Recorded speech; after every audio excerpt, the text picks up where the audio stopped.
The low bell of Blackmore doesn't ring like a normal bell. It breathes through the stone. The sound comes first, deep, slow, old. Then the vibration reaches my ribs like a second heartbeat. I open my eyes before the final note even fades, because in this castle you learn fast. If you wake after the bell, you spend the rest of the day catching up. Cold stone air fills my lungs as I sit up. It tastes like winter kept indoors too long, dust, iron, and damp mortar. My bare feet find the floor and I hold still for 1 second, listening. No running steps outside my door, no murmured voices, no claws scraping the corridor. Good. I wash fast, braid tight, and practice calm. The wash basin water is so cold it bites. I splash my face twice, scrub my hands hard enough to sting, and smooth my hair back like I'm sanding down a problem. My braid is tight and clean and boring, nothing a person could grab, nothing that looks like vanity. Then I face the small mirror and do what I always do. I set my shoulders, I relax my jaw, I make my eyes steady. In my head I count, 4 in, 4 hold, 4 out. The calm doesn't come like comfort. It comes like a weapon I polish every morning. On the hook by the bed hangs my key ring. Not the castle master key. No one like me gets that. But the master archive key I'm allowed to carry for restricted doors, along with the rest of my archive set. I count my archive keys by touch. 1 small, thin, smooth edge, the correspondence cabinet. 2 heavier, notched twice, the sealed drawer. 3 long stem, old brass, the secondary gate. 4 flat bow, chipped corner, the record room. 5 tiny, almost decorative, the witness stamp case. And the last one, heaviest of all, colder metal, a wider bow I could recognize blind. The master archive key. The one that opens the doors I'm not supposed to need until someone decides I do. My fingers move automatically, but my mind stays sharp, mapping each shape like it's a prayer. Then I pocket my archive ring and check the clasp. The ring isn't jewelry. It's a signet, plain, unpretty, and official enough to matter in the rooms that hate me. I press the clasp of the chain that holds it beneath my shirt and tug once, hard. It doesn't slip. Good. I pull on my work dress, dark, practical, pressed, slide my sleeves down and tuck my braid into place. Before I leave, my palm rests against the door for half a beat. Not superstition. Habit. I step out and cross servant corridors where footsteps echo. Blackmore is awake in layers. The noble wing wakes last, like they're too important for dawn. The servant corridors hum earlier, soft doors, low murmurs, the clink of trays, the scrape of brooms. The stone halls are narrow here, built for moving bodies without being seen. I keep my pace even. No rushing, no lingering. In a castle like this, you never want to look like you're running from something or toward it. A pair of maids pass me with baskets. Their eyes flick over my face, and a way like touching me with their gaze could stain them. A footman nods once, stiff, like he's doing it because it's written somewhere that he must. At the last turn, the corridor opens into a wider passage leading toward the dining hall. The air changes, warmer, heavy with bread and broth and the bright sting of polished silver. In the dining hall, nobles glance through me. Blackmore's dining hall is a long stone throat lit by chandeliers that try too hard. The noble tables sit raised, as if height makes them more royal. The servants' benches line the side, lower, close to the door, close to the work, close to the exit. I take my usual seat, not the worst spot, not the best. A place that says, useful enough to feed, not important enough to notice. A plate slides in front of me, oat porridge, a hard roll, a thin slice of cheese. I nod at the server without meeting her eyes, because she's not the enemy and she's not the friend. She's surviving, same as me. Fork, spoon, chew. Someone whispers, unmarked behind a laugh. It's not loud. It's meant to be just quiet enough that if I turn, they can pretend they didn't say it. The laugh that follows is soft and pretty and cruel, like it's wearing perfume. I keep chewing, refusing to flinch. My jaw works slow, my throat swallows. I stare at my plate like it's the most interesting thing in the world. I don't give them the satisfaction of a reaction. I don't give them proof that words can move me. Because the truth is, they can. The word sits behind my ribs like a pebble I can't spit out. Unmarked. Like I'm missing something that makes me real. Like I'm a blank page in a castle full of signatures. I push the thought down, the same way I push down everything else. Quiet, controlled, and hard. When I'm done, I wipe my mouth once and stand. No lingering, no looking up. The noble tables keep talking without breaking rhythm. That's the point. I'm furniture to them, a shadow that files their lives and disappears. I return to my office and unlock 3 layers. The archive wing is colder than the dining hall, and I like it that way. Cold keeps paper dry.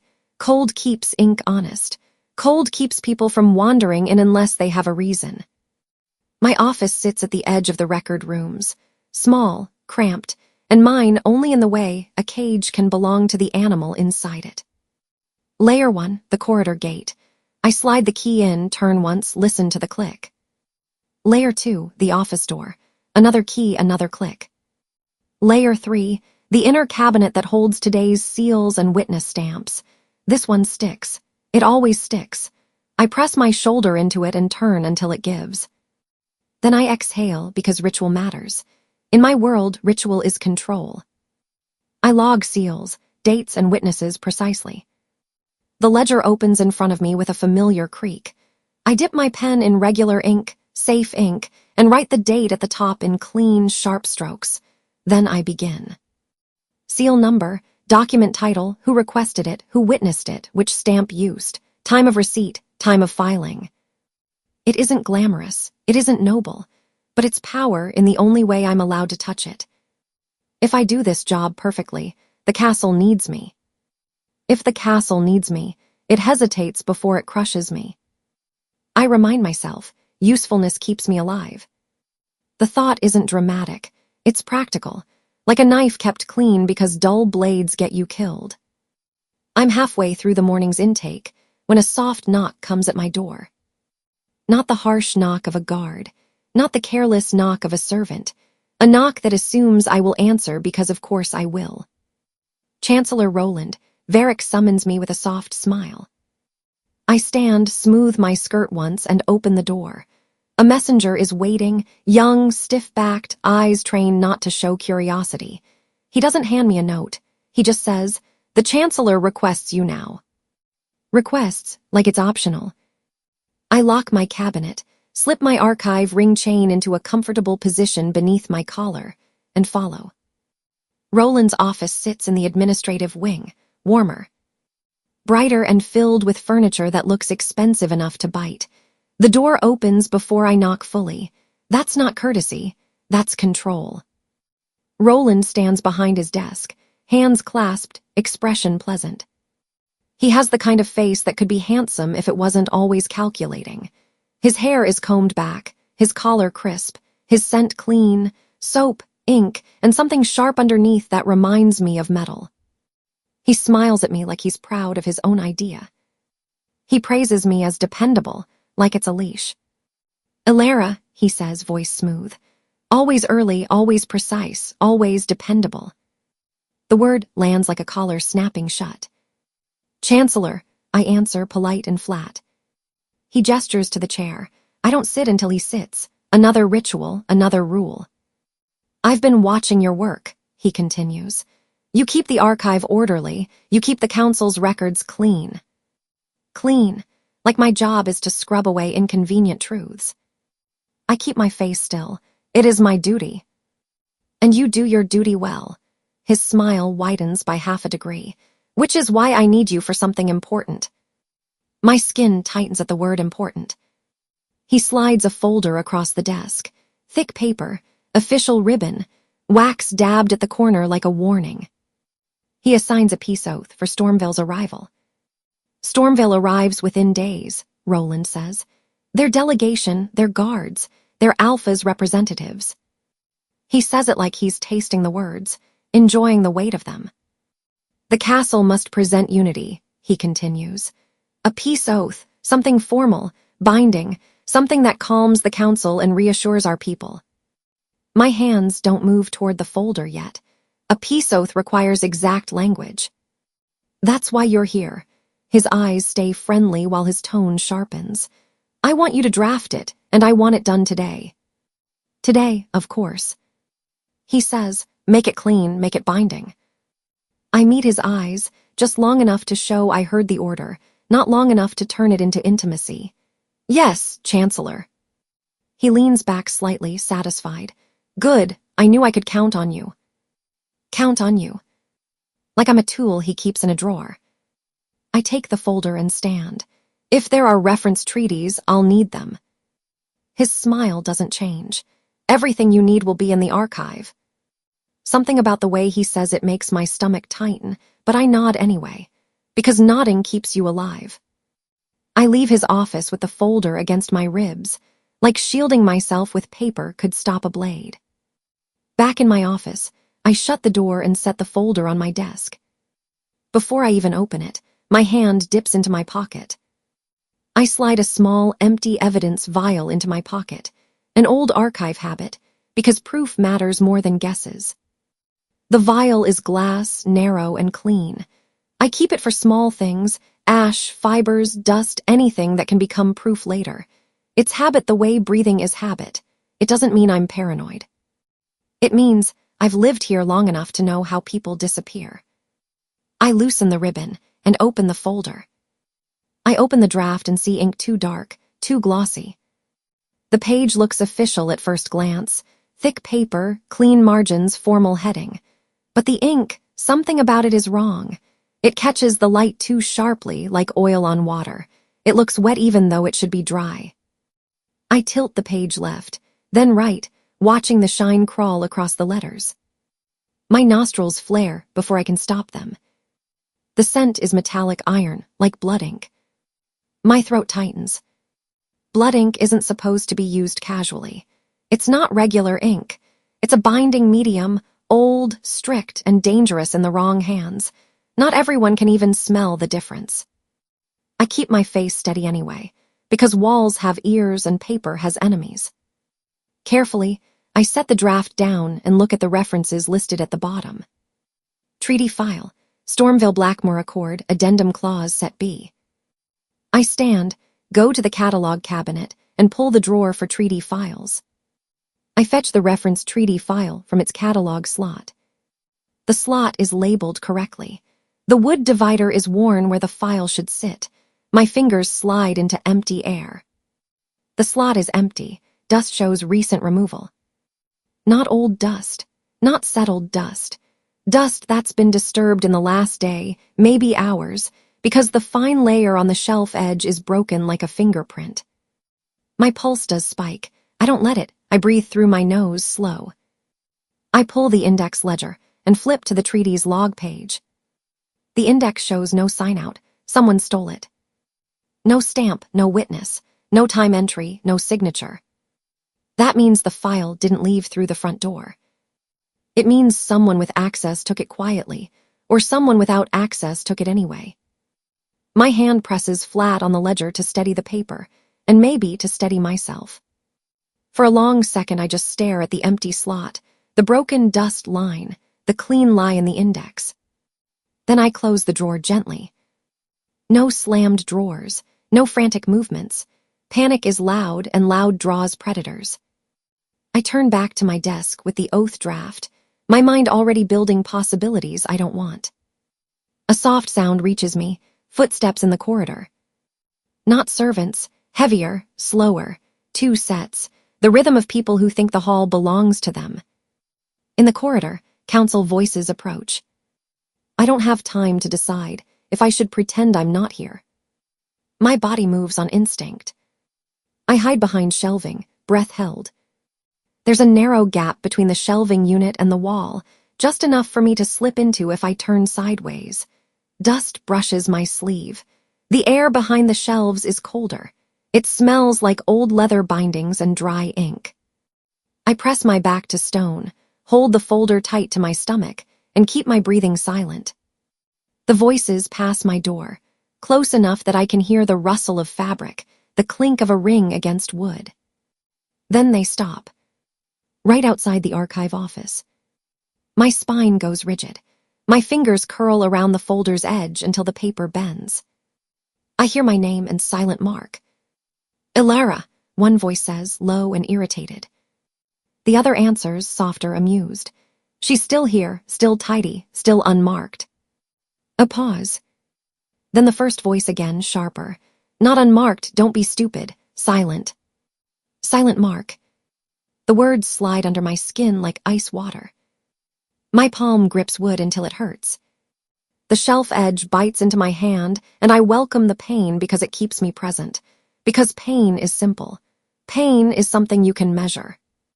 My mind tries to grab the phrase, silent mark, and tear it open for meaning, but I don't let it. Not yet. Not here. The voices shift again, stepping closer to my door.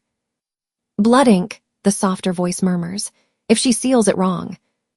If she seals it at all, the sharper one cuts in. That's why Roland wants her hands on it. If she touches it, it binds to her, or it exposes her. Expose her. My throat tightens so hard I almost cough. I clamp down, swallow the sound. Another pause. Then footsteps begin moving again. The voices fade, my heartbeat doesn't. I stay behind the shelving unit until their steps are gone, until the corridor is empty again, until the air stops feeling like it belongs to someone else. Only then do I step out. My legs feel steady because I make them steady. I return to my desk and sit like nothing happened. Because if someone is watching, if someone is testing how I react, then my calm is my shield. Back at my desk, a folded note waits. It wasn't there before. My stomach goes cold first, then my fingers. The note sits right on the center of my blotter like it owns the space. The paper is plain, too plain. No seal, no ribbon, just folded once, sharp crease, clean edges. I don't touch it immediately. I look at my door, locked. I look at the window, shut. I look at the wall behind my desk, solid stone. Then I pick up the note with 2 fingers like it might bite. I unfold it.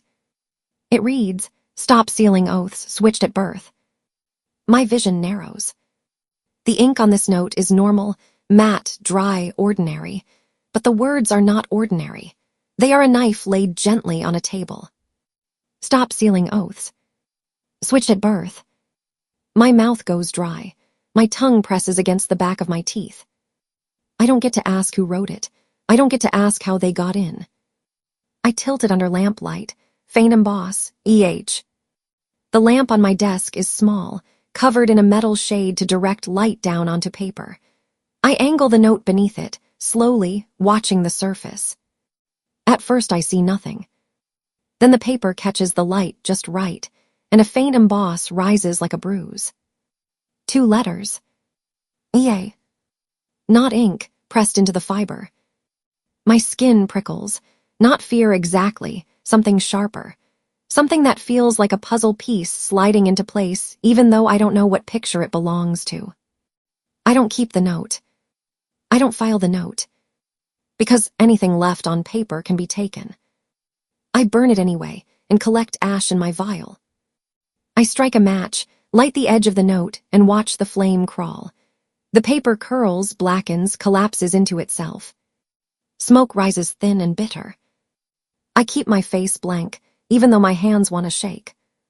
When the paper finishes burning, I tap the ash carefully into my small evidence vial, using the edge of my ruler to guide it. A soft gray heap settles inside. Then I cork the vial and slide it back into my pocket. Proof matters more than guesses.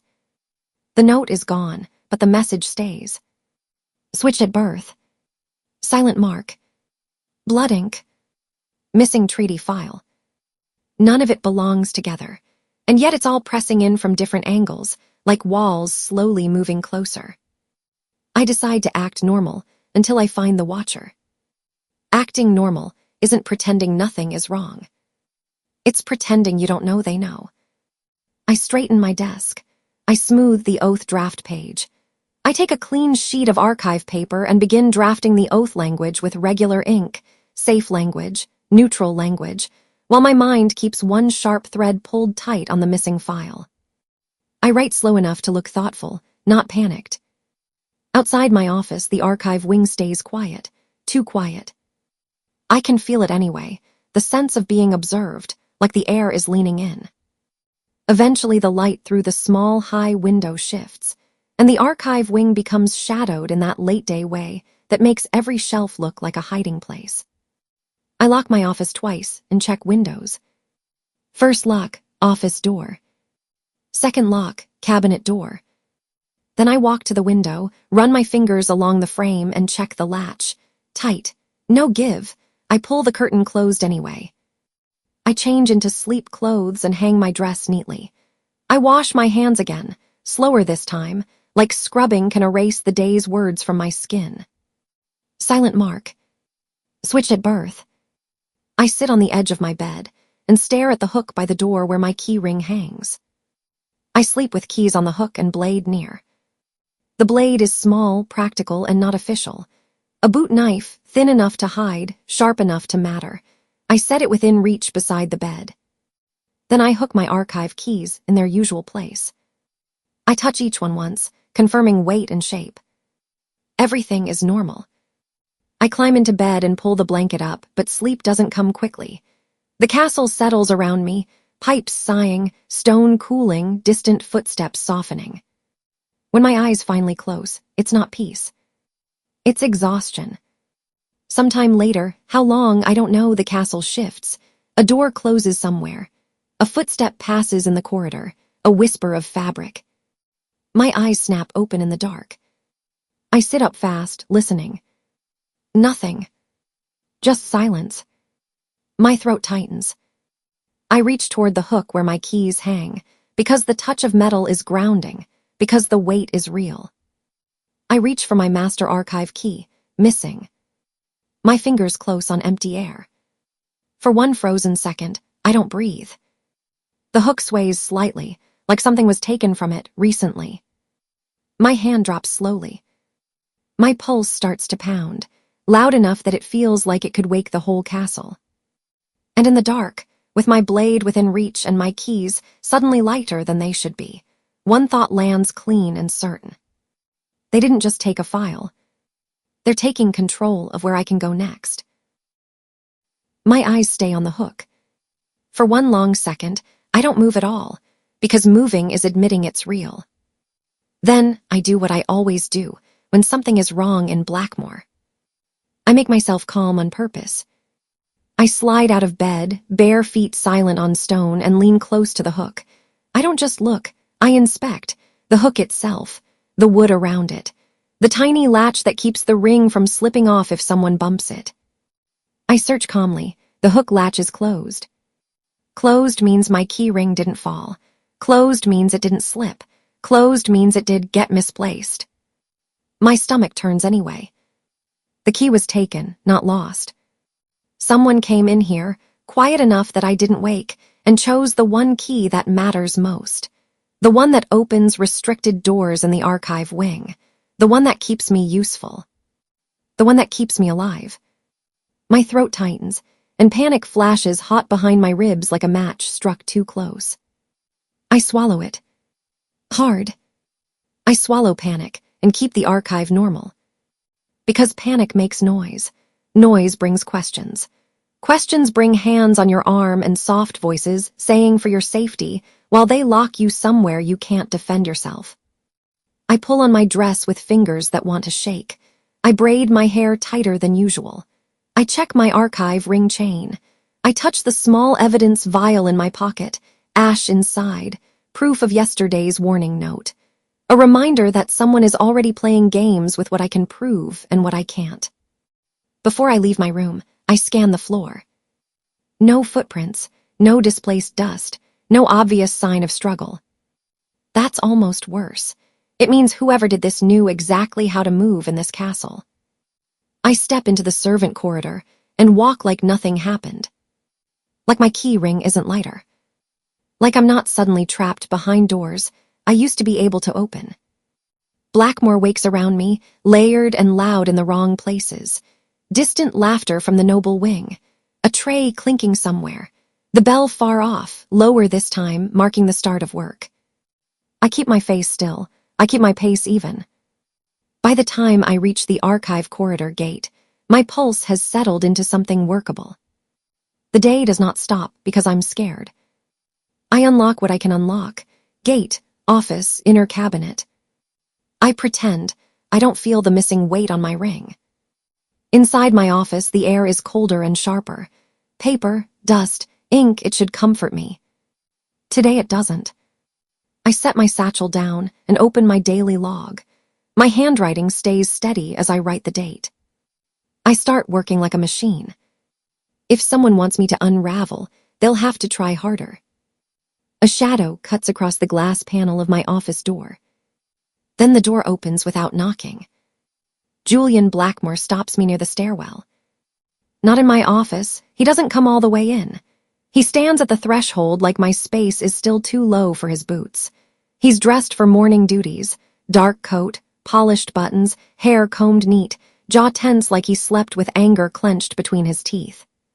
His scent hits first, clean soap, cold air, and something warm underneath. Wolf, authority. He doesn't have to raise his voice to be heard. He looks at me like he's already decided what I'm hiding. He asks why I'm pale. I blame late work. You look like you didn't sleep, he says. I keep my eyes on the ledger. Late work. His gaze shifts, fast, sharp, like he's checking for injuries that aren't there. Then his eyes land on my key ring hanging beside my desk. My skin prickles. I move my body, just enough to block his angle. He doesn't comment, but his mouth tightens like he noticed something. He warns me to avoid council chambers, for safety. Stay out of the council halls today, he says, voice low, especially when the oath is presented. My pen pauses for half a beat, then keeps moving. Why? His jaw flexes, because it isn't safe. It sounds like an order in silk gloves. He says it like he's being kind, like he's doing me a favor, like I should be grateful. But the words don't land like kindness. They land like control. My throat goes tight anyway. I work for the council. My job is in those halls. Julian's eyes sharpen. Your job is to stay alive. That should make me feel protected. Instead, it makes me feel caged. Before I can answer, movement ripples behind him. Laughter, perfume, soft shoes. Bianca Sterling appears with two friends, smiling sharp. She's dressed like her day starts later than everyone else's. Pale blouse, fitted skirt, gloves even indoors. Her hair is perfect in a way that takes effort. Her friends flank her like decorations, giggling at nothing. Bianca's gaze flicks to Julian first, like checking where she stands with him. Then it flicks to me, like checking dirt on her shoe. She calls me, just a clerk, loudly. Oh, Bianca's smile widens. Still here. Julian, are you giving orders to clerks now? Her friends laugh in the exact way they're supposed to. Bianca's eyes glitter. Careful, Ilara. Paper cuts are dangerous in your line of work. Heat rises in my face. I keep my expression blank anyway. I walk away like it didn't cut. I don't flinch. I don't snap back. I don't give Bianca what she wants. I simply pick up the stack of morning documents, step around Julian, and walk down the stairwell like my blood isn't boiling under my skin. Behind me, Bianca's laughter trails like perfume. Julian doesn't follow. Good. I need distance from both of them right now. I force my breathing slow as I move through the corridor toward the main archway that overlooks the outer courtyard. My mind stays half on my work, half on my missing master archive key. Who took it? Why take it now? And why did I not wake? A low, heavy rumble answers the last thought. Engines. Engines echo outside. Stormville's convoy arrives. The sound grows as it enters the courtyard. Cars, not horses. Black paint, polished chrome, tires crunching gravel. Guards in dark uniforms moving with the kind of discipline you only get from hard training or hard fear. Stormville doesn't arrive quietly. Stormville arrives like a statement. I stop beneath the archway, careful not to stare. I'm not supposed to be impressed. I'm not supposed to look curious. Curiosity is another kind of weakness around nobles. But my eyes pull forward anyway. The lead car stops. A door opens. Cassian Draven steps out, still as a blade. He's tall, not just tall, built like the world has tried to break him and failed. Dark coat. No wasted motion. His face is sharp in a way that makes you think of edges and decisions. He doesn't scan the courtyard like a visitor. He scans it like a man measuring threats. His men move disciplined and quiet. They don't chatter. They don't look around like tourists. They move like a unit, spreading into positions without needing shouted orders. I've seen Blackmore's guards. This is different. Cassian turns slightly, and his gaze lifts. Cassian's gaze meets mine, holds, then slides away. Just one heartbeat of contact. But in that heartbeat, my pulse jumps like recognition. It makes no sense. I've never met him. I would remember a face like that. So why does my body react like it knows something my mind does? I stay still under the archway, documents held tight against my ribs. A steward calls out formal greetings, names, titles, welcome phrases meant to sound strong. Cassian's mouth doesn't change. Then the steward gestures toward the administrative wing, and toward me, because I'm standing where I shouldn't be standing if I want to avoid attention. Stormville requires the welcome documents, the steward says, and his eyes warn me. Do it. Don't embarrass us. Of course. I step forward before anyone can shove me into it. I deliver welcome documents. His fingers brush mine. I hold the papers out with both hands, polite and flat. Cassian takes them, and his fingers brush mine. A cold spark shoots up my arm. It's sharp and fast, like touching a live wire. My breath catches before I can stop it. My fingers go stiff for half a second. Cassian's gaze flicks back to me, quick and assessing. Not soft, not flirtatious. Like he felt it too. He leans in just enough that no one else can hear him, and his voice comes low, clean, dangerous. Cassian murmurs, "You don't belong in shadows." My mouth opens, but no sound comes out. Because what do you say to that?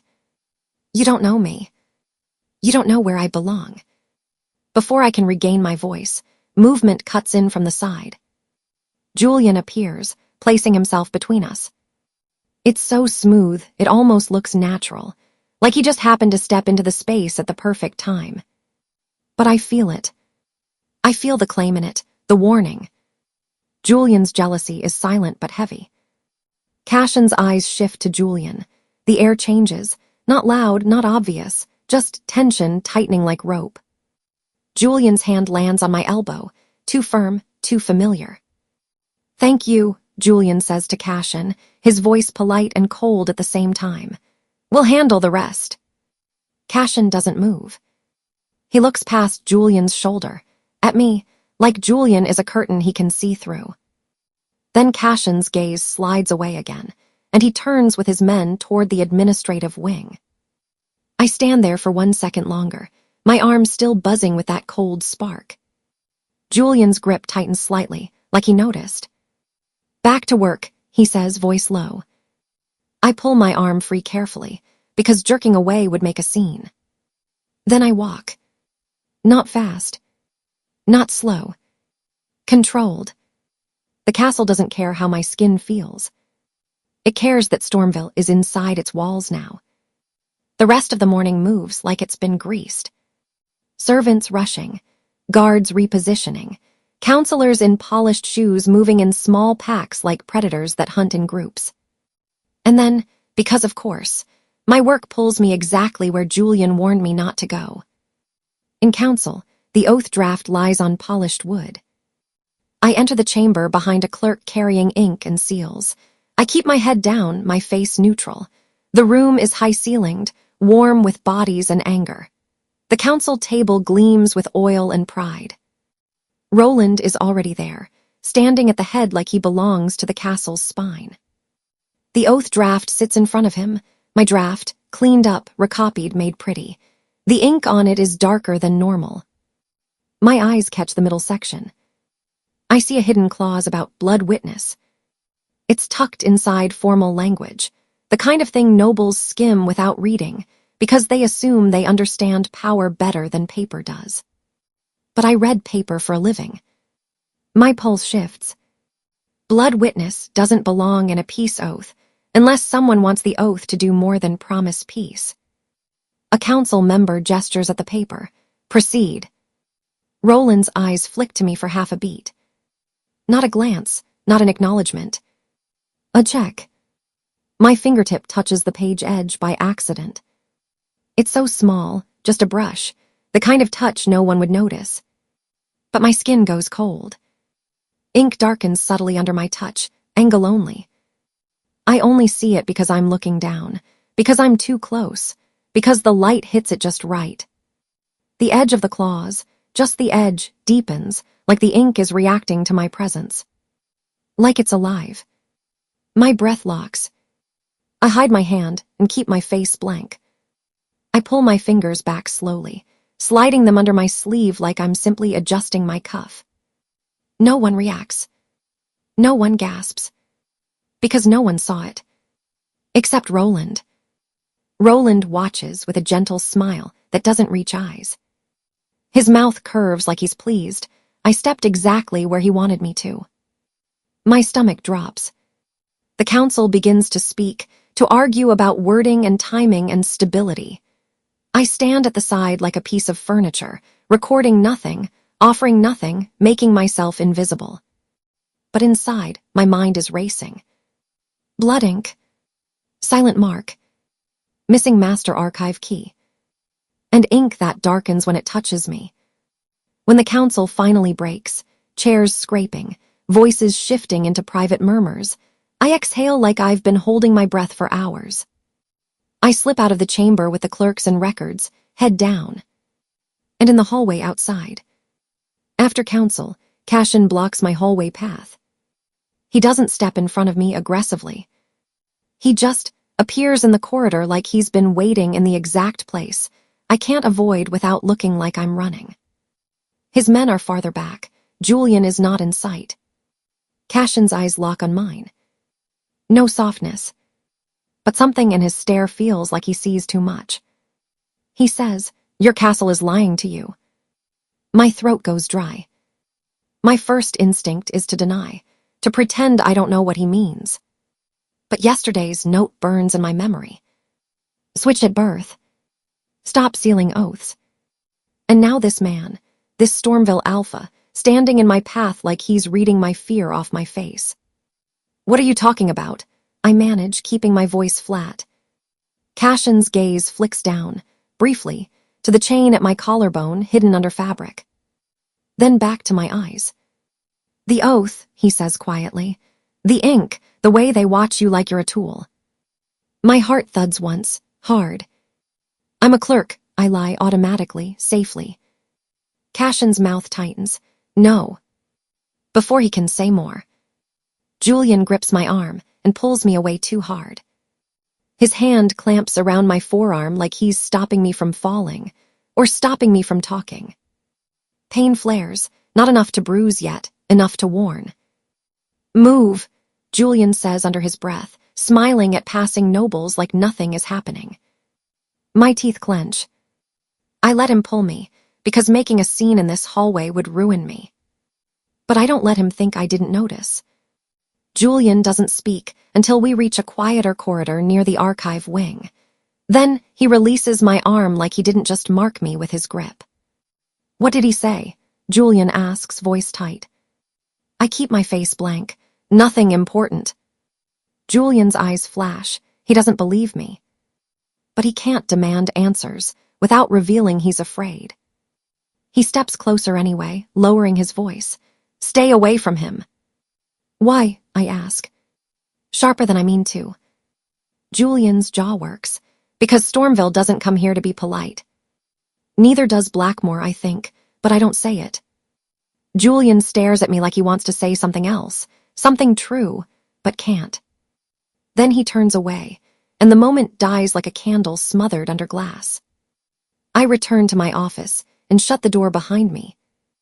My hands shake once, just once, when I set my ledger down. Then I force them still. If someone is watching, they don't get to see me unravel. By late afternoon, I've made copies of harmless records, logged seals, filed routine notices. Normal work on a day that is anything but normal. The missing master archive key sits in my mind like a toothache. I don't know what doors I'll need it for yet. I just know I'll need it. When the last light thins and the archive wing grows colder, I finish the final entry, close the ledger, and stare at my desk. My blotter, my drawer, the places someone already touched yesterday without my permission. I make a choice. Night, I set a string trap on my drawer. It's simple, thin thread looped under the drawer lip, attached to a tiny folded paper wedge. If the drawer opens, the wedge shifts and the thread won't lie the same way again. Not unless someone takes the time to reset it. I set it carefully, slow breaths, steady hands. Then I lock the drawer. Then I lock my office. Then I lock the corridor gate behind me. I walk back to my room through servant halls, head down, senses sharp. I eat a small dinner without tasting it. I drink water from a sealed bottle. And when I lie down, I keep my blade close. Sleep comes in thin strips, broken by castle sounds. A door closing somewhere. A footstep too far away to be sure. A faint click that might be my imagination. Morning comes before I feel rested. I wake with my heart already beating too fast. I dress quickly and go straight to the archive wing. My office door is locked. My corridor gate is locked. Nothing looks disturbed, but my skin still prickles. I step inside my office and go to my drawer immediately. Morning, the string is reset perfectly. My breath catches. The thread sits exactly as I left it. The paper wedge sits exactly as I left it. No sag, no twist, no sign of careless hands. Someone opened it and restored it carefully. Not a thief in a hurry. Not a servant stumbling into the wrong place. Someone deliberate. Someone practiced.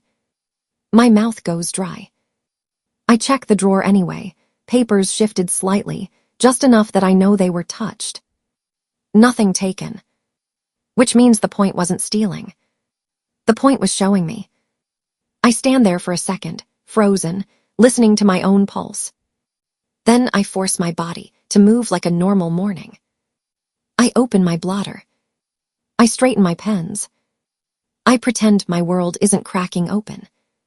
But the whole time, I feel the missing weight of my master archive key. And then my hand brushes the bed inside my mind. Last night, tossing in sleep, my pillow shifted. A cold thought hits me. I turn away from the desk, so fast my chair bumps the wall. I stride out of my office, down the corridor, across the servant halls, and back to my room like something is pulling me by the spine. My door is shut. My lock is intact. I push inside anyway and go straight to the bed. My fingers slide under the pillow. My master archive key appears under my pillow. For 1 second, I can't breathe. The metal is cold against my fingertips, real and heavy and impossible. My chest tightens so hard it hurts. The message is clear. They can enter any time. They can take what they want. They can return it when it suits them. They can stand over my sleeping body, and I won't know until they want me to know.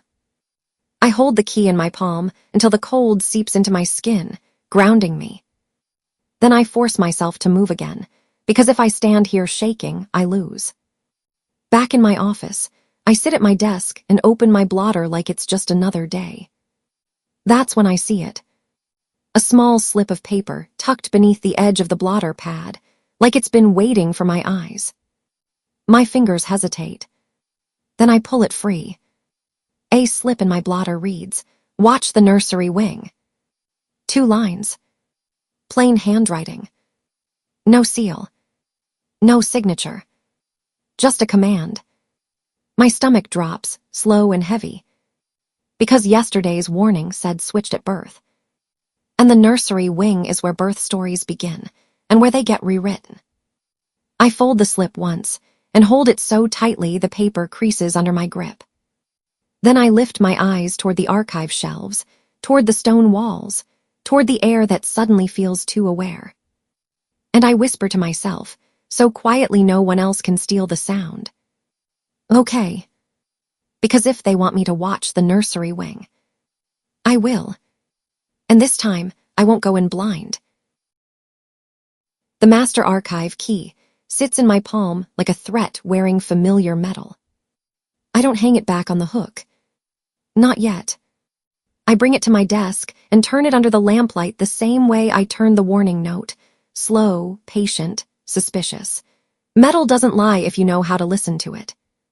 I inspect the returned key, fresh scrape marks. They're not deep gouges. They're the kind of shallow, bright scratches that happen when someone turns a key in a lock that resists, or when they use it on a door it wasn't meant to open. My thumb follows the marks, counting them without thinking. Someone used it on restricted locks. Not my office locks, not the corridor gate. Restricted locks deeper in the stacks, older metal, tighter teeth. My stomach tightens, as if the key itself is admitting a crime. I don't let panic take over. I don't even let my face change. I take out my private notebook, the one that doesn't live in the official archive log, and I open it to a page already filled with small, careful notes. I record the scratch pattern in my private notebook. 3 bright scrapes near the bow, 2 on the stem, a tiny nick on the edge that wasn't there yesterday. I sketch the pattern, add the angle, and write 1 line beneath it. Key used while I slept. Then I close the notebook and slide it beneath a ledger spine on my shelf, where a casual search won't find it. The note in my blotter still burns in my mind. Watch the nursery wing. I'm not going to run straight into the nursery like a fool, not without proof, not without context, not without understanding what they're hiding. So I choose the place that would hold the kind of truth people bury, the blood ledger. I decide to search the blood ledger cabinet. It isn't something a clerk is supposed to do casually. The blood ledger is older than the castle politics of the last century. Its lineage, claim rights, binding history, the kind of record that can crown an heir or destroy one. Which means it's also the kind of record someone would forge. I gather the one thing that keeps me from being stopped immediately: paperwork. I enter restricted stacks with inspection papers. I sign my name in the access log the way I always do, steady strokes, no hesitation. I stamp the inspection slip with the archive mark. I make it look routine. Then I pass through the narrow door that leads into the restricted stacks. The air changes at once. Cold air and dust hang like mist. Not literal mist, but it feels like it, thick, suspended, clinging to my skin. The stone down here holds winter in its bones. The shelves crowd close, tall and heavy, packed with ledgers wrapped in cloth and sealed with wax that smells faintly of old resin. My footsteps soften automatically. This place teaches you to move like you don't want to be heard. I follow the path I know too well, counting shelf corners, watching for anything out of place. The restricted stacks have their own rules. Nothing is ever moved without a record. Nothing is ever opened without a witness. Which means if something is moved, it matters. I reach the section that should contain the blood ledger cabinet. At first glance, it looks like a plain wall of shelving. Books wrapped in oilcloth, wooden dividers, neat labels. But my eyes go to the tiny misalignment, where one shelf doesn't sit flush. I slide my fingers under the edge and push. The shelf shifts, just enough to reveal a seam in the stone behind it. I find the cabinet behind a false shelf. My pulse stays steady because I force it to. I fit the master archive key into the hidden lock and turn. The cabinet door opens with a low, reluctant sound, like it resents being disturbed. Inside sits the blood ledger, wrapped in dark cloth, heavy as a punishment. But the first thing I notice isn't the cloth. It's the seal. The wax seal looks new against old wood.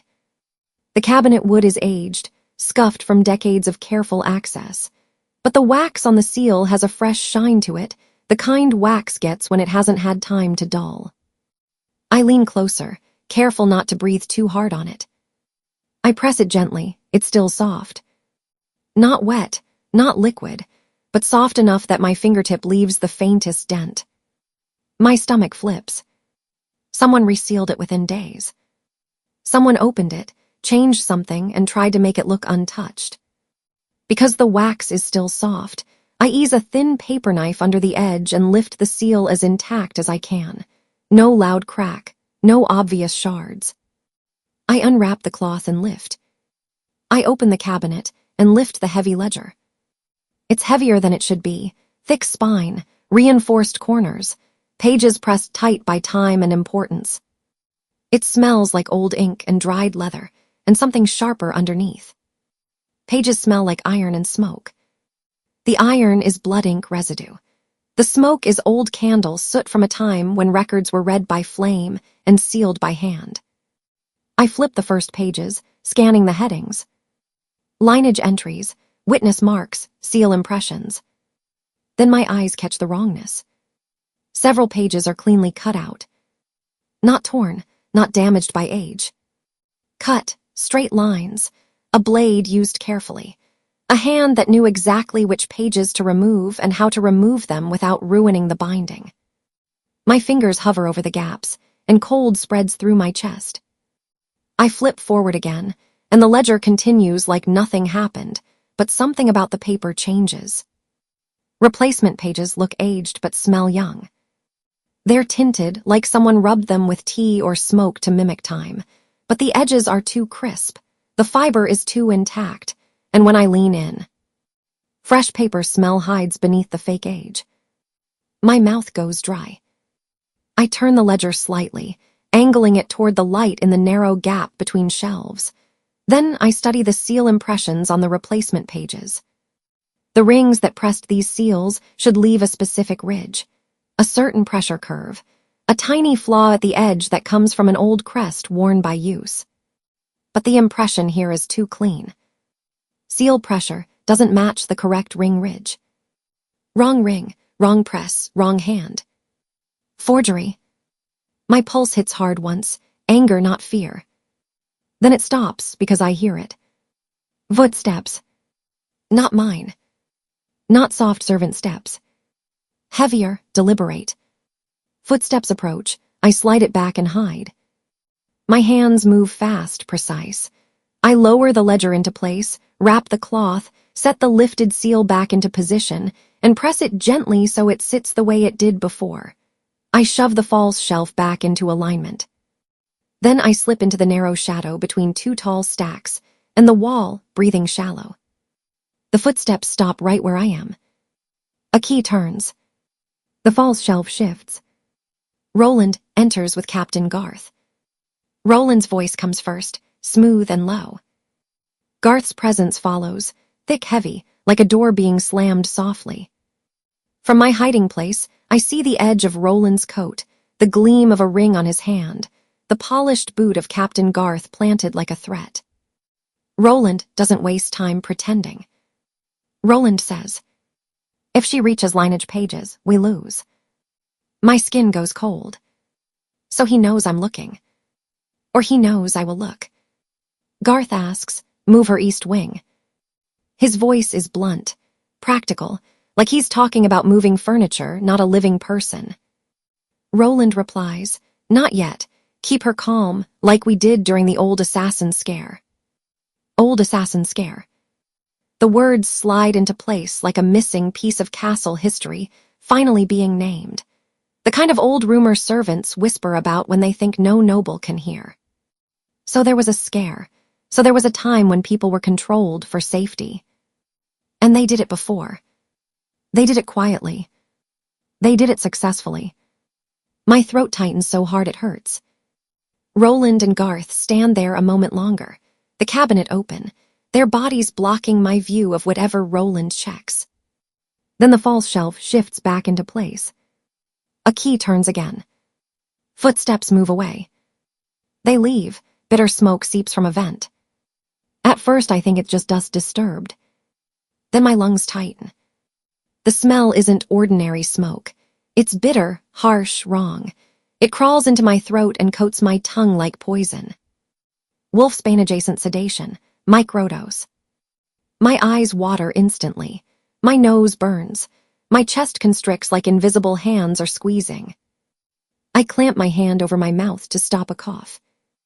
My lungs tighten. My eyes water. I drop lower, pressing my cheek close to the cold stone floor where the air is slightly clearer. I force myself to breathe shallow through fabric. If I stand, I'll inhale more. If I inhale more, I'll collapse. I blink fast, vision blurring at the edges. Move, now. I've seen the old maintenance diagrams. Grates run like veins under these stacks. I crawl low and force open a maintenance grate. The grate sits near the floor behind a stack of obsolete record boxes, exactly where a person would hide it if they wanted someone like me to find it only when desperate. My fingers fumble once, sedation dulling my grip. Then I hook the edge with a nail and wrench it free. Cold air rushes out, cleaner than the bitter smoke. I shove myself into the opening, shoulders scraping metal. I slip into ducting and count turns. Left, right, straight, left again. I count because counting keeps my mind from slipping into panic. Counting keeps me awake. My chest burns, but I keep moving. Each breath scrapes. Each inhale feels like swallowing needles. But I keep crawling, elbows bruising against metal, knees dragging, braids snagging once and ripping a strand loose. I don't stop, because stopping means sleeping, and sleeping means being carried. I find a drop point I remember, an old duct panel that leads into a service corridor. I kick it open with the heel of my shoe, then slide through. I drop into service corridor and cough quietly. The cough is ugly and wet, but I swallow the sound halfway through. My hand presses against my mouth hard enough to hurt. My eyes blur, my stomach turns. Then a soft gasp. I look up. A maid sees me, fear flashes in her face. Her hands clamp around the basket she's carrying like it's a shield. Her eyes dart behind me, then to the duct opening, then down the corridor, like she expects someone to appear any second. She's not afraid of me. She's afraid of what it means that I'm crawling out of a duct with tears on my face. I straighten clothes and act normal. I smooth my skirt with shaking hands. I fix my braid as best I can. I force my face into the calm mask I practiced yesterday morning in the mirror. I dropped something, I say lightly, voice rough. Dust down there. The maid's eyes stay wide. She nods too fast. Yes, miss, she whispers, and backs away like I might drag her into my trouble. I let her go.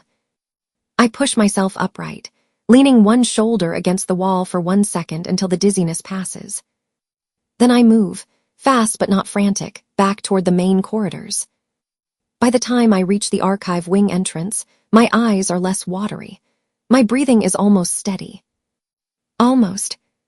And then I smell it. Not the bitter smoke anymore. Something else. Soap, cold air, wolf. Julian. Julian smells smoke on me and demands why. He steps into my path near the stairwell like he planned it, like he's been waiting for me to slip. His eyes narrow the moment he inhales. What happened? He asks, voice tight. I keep my shoulders square. I keep my expression flat. I lie, old dust from stacks. It's the safest lie, the simplest, the kind of answer no one can prove wrong quickly. Julian's gaze sweeps over my face, catching the faint redness around my eyes, the tension in my jaw, the way my fingers keep flexing like they want to shake off a touch. He doesn't believe me but stays quiet publicly. His eyes say liar. But his mouth stays closed, because we're in a corridor where servants and clerks pass, where rumors grow teeth. Julian steps closer anyway, lowering his voice. You're shaking. I'm fine, I say. His jaw tightens. His gaze flicks past me down the hall, like he's checking who might be listening. Then he speaks, barely audible. Stay where I can see you today. It lands like another silk-gloved order. I don't answer. Because if I answer honestly, it will turn into a fight. And fights get you watched. Julian holds my gaze 1 second longer. Tension, frustration, something softer underneath that feels almost like fear. Then he steps back, letting me pass like it's my choice. I walk into my office with my lungs still aching. I shut the door. My hands finally shake, just once, when I grip the edge of my desk. Then I force them still. I realize he's afraid of something bigger. Not of Cashin. Not of council gossip. Not even of me. Something bigger, something rooted in old castle scares and quiet control. Old assassin scare. Keep her calm. If she reaches lineage pages, we lose. I sit in my chair and stare at my ledger until the page blurs. Then I write one clean line in my private notebook. They will sedate me to stop me reading. That is the truth. Night comes heavy, and I don't trust sleep anymore. Night, I lock my door and sleep light.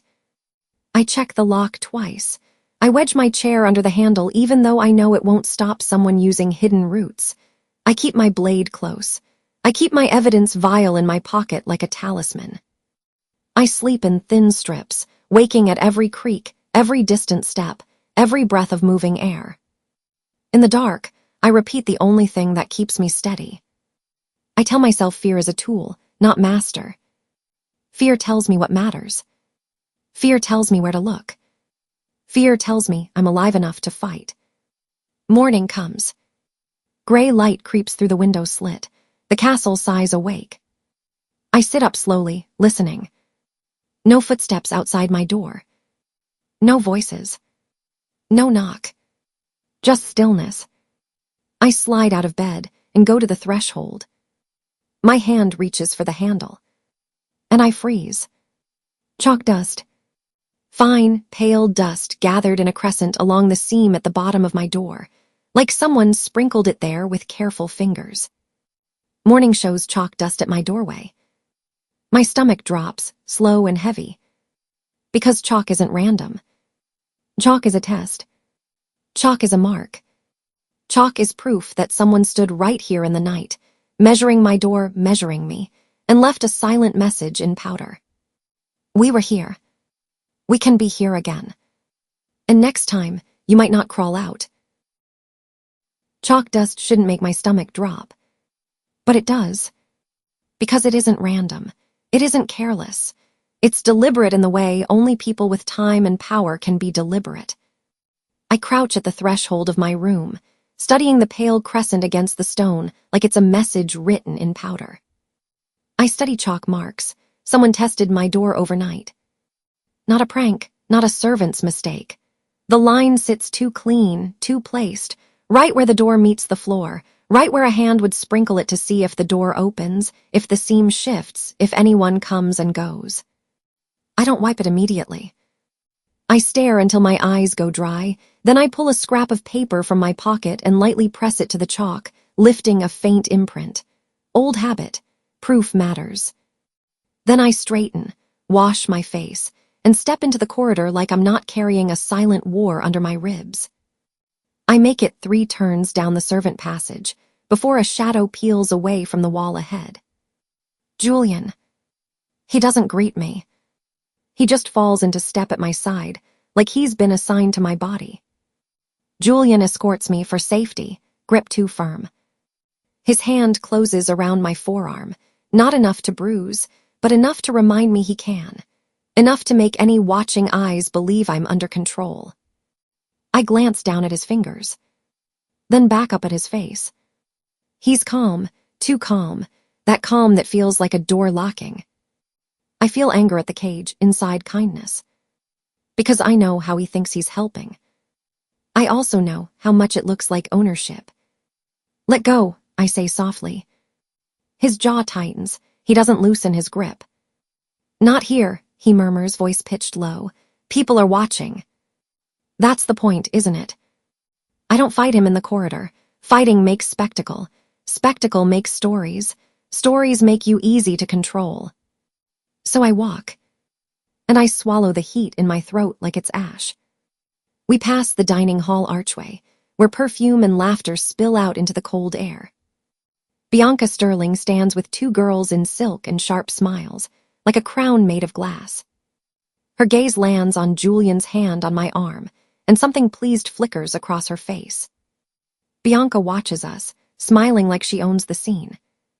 Like she owns him. Like she owns me by association. I keep my face blank and keep moving. Inside my office, the cold is steadier, familiar, safe in a way people never are. I unlock my door, step inside, and close it without inviting Julian. He stands outside a beat, then leaves, his footsteps measured, like he's still listening. I go straight to my desk. My ink bottle sits where it always sits. Except, the glass catches the light wrong. The ink inside looks too dark, too glossy like oil. A slow chill crawls up my spine. I lift the bottle and tilt it, watching the ink move. My ink bottle is swapped. The ink behaves wrong. It doesn't cling. It doesn't drag the way proper archive ink drags. It flows like it's eager. I dip my pen and draw one line on a scrap sheet. It blooms across the paper in a way it shouldn't. It spreads too smoothly, too perfect. No feathering, no texture, just a flawless black line that looks almost wet even after a breath. My mouth goes dry. I suspect it's meant to mimic blood ink. Not true blood ink, just something designed to look like it, to stain like it, to fool a quick inspection. Or to frame me if I sign something with it. I set the bottle down carefully, like it might bite. Then I don't touch it again. A knock comes at my door, firm, official, too early in the day for anything good. I open it to find a treaty clerk and a guard with a sealed note. Cashin Draven requests a formal archive tour, by treaty. Of course he does. He's not asking to be polite. He's asking because a treaty request is harder to deny. And because if he wants to see something, he wants it on record that he tried. Before I can answer, another figure appears at the end of the corridor. Chancellor Roland Varick, smiling like a man who's never done anything cruel in his life. Roland assigns me to escort Cashin. "Miss Hale," he says, voice warm, "you're reliable. You'll show our honored guests the proper respect." Reliable. Like a leash. I incline my head, because refusing in front of witnesses would make me look unstable. "I will," I say. Roland's smile deepens, satisfied. He leaves before I can ask why the ink in my office looks like a crime. Minutes later, Cashin arrives. He's dressed in clean lines and quiet power, dark coat, steady posture, eyes that don't waste movement. The corridor seems smaller with him in it. He nods once. "Miss Hale." I don't offer my hand. I gesture toward the archive instead. We walk side by side, his steps matching mine without effort. He's not rushing, he's not lingering. He's watching. Inside the archive main hall, I point out the public records first, because that's what procedure demands. He listens like he already knows the layout. Then, without softening his tone at all, he asks the question that cuts straight through the polite layer. Cashin asks what I know about blood ink. I keep my face still. "I don't know anything," I say. It's a lie shaped like truth. Because I know enough to be in danger, and not enough to survive a direct accusation. I deny. He watches my face like a scale. Not my mouth, not my words. My eyes, my breathing, the pause between sentences. He measures me the way wolves measure weakness. Then he shifts his gaze to the shelves and speaks as if we're discussing weather. He mentions a Blackmore addendum copy, vanished from Stormville. My pulse jumps once hard. "An addendum?" I ask, too neutral, too careful. He doesn't look at me when he answers. "A copy of a Blackmore addendum attached to an older treaty file, stored in Stormville's archive, gone." My skin prickles. Because my own treaty file vanished yesterday. Because this isn't coincidence. Cashin's voice lowers slightly, the smallest change, still controlled but sharper. He names a third castle pressuring legitimacy, Duskhaven. The name lands heavy. I've heard it in servant whispers. Duskhaven doesn't pressure with armies, they pressure with law, with courts, with claims, with paperwork that becomes chains. I keep walking, keep the tour moving, keep my face blank. But my mind is already moving faster. The nursery wing note from yesterday, the warning note from day one, the words switched at birth. If a birth was altered on paper, the people who made it happen would have used cloth and hands and silence. Which means someone in the sewing rooms might know more than they should.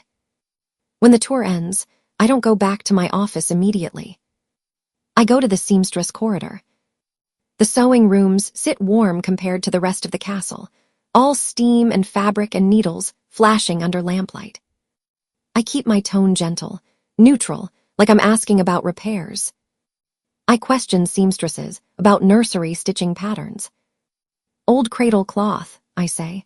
The kind they used years ago, do you still do that stitch? Most of them shake their heads. Some shrug.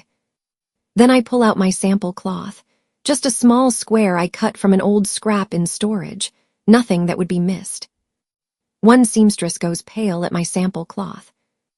Her eyes widen too fast. Her fingers curl inward like she's trying to hide them. She looks past me toward the doorway, like she expects someone to appear and punish her for recognizing a stitch. My voice stays soft. Do you know it? I ask. She swallows. Her mouth opens, and the lie comes out anyway. She lies, her hands shake. No, she says, never seen it. But her hands betray her, trembling around the edge of her apron. And when she shifts, light catches the pads of her fingers. Dark smudges. Not thread dye. Ink. Ink stains mark her fingers. She labels, not sews. Labeling, cataloging, handling tags for linens that move between wings. The kind of person who might be told where nursery cloth goes. The kind of person who might be paid to reroute something. My stomach tightens. I nod like I believe her. Thank you, I say. I don't confront her, not yet. Because fear makes people break the wrong way. And I need the right break. I return to my room before dusk, with my nerves pulled tight, and my thoughts sharper than they were yesterday. First thing I do, I test my door. I wedge a chair under my door and dust chalk. I sprinkle a thin line this time, my own chalk, deliberately placed, across the threshold and around the chair leg. A simple trap. Not to stop them. To prove them. Then I force myself to eat something small, to drink sealed water only, to keep my hands from shaking with hunger and adrenaline. Night presses in. I lock the door. I keep the blade near. I sleep in shallow pieces. Morning comes too quickly. The first thing I see is wrongness. Morning, chair moved, chalk disturbed, lock untouched. The chair has shifted by inches, enough to prove someone moved it, then put it back close to where it was. The chalk line is smeared, not wiped clean, just disturbed. And my lock. Perfect. No sign of forced entry. My mouth goes dry. I look around my room slowly, letting my eyes adjust to what they didn't want to see. Behind my wardrobe, where the stone meets wood, a hairline seam catches the light differently than it should. I pull the wardrobe forward with controlled effort, careful not to scrape the floor loud enough for anyone outside to hear. Behind it. Behind my wardrobe, I find a hairline seam, service panel. It's so thin it could be dismissed as settling stone. But when I run my fingertip along it, I feel the edge. A hidden panel. I shift my angle, squint. A latch. Small, flat, clever. And the placement makes my stomach twist. The latch sits reachable from corridor side. Not reachable from inside my room. Reachable from the other side of the wall. Someone can access my room without my door. No lock, no key, no record. Just a hand in the corridor pressing a hidden latch, sliding a panel, stepping into my space like it belongs to them. My throat tightens with a soundless anger that feels like it could crack my teeth. I don't confront anyone. I need proof. If I accuse without proof, I become unstable, paranoid, hysterical. And then they lock me somewhere I can't run from. So I breathe slow. I set my trap. I take a fine thread, dark, nearly invisible, and stretch it across the seam, tied to a pin tucked into the wood behind the wardrobe. I set a thread trap on the panel seam. If the panel moves, the thread will snap or shift. If someone is careful enough to retie it, I'll know they're that careful. Then I move to my desk and open the hollow ledger spine where I keep my real notes. I hide my real notes inside a hollow ledger spine. I add the scrap paper with the chalk imprint, the ink test line, the seamstress observation.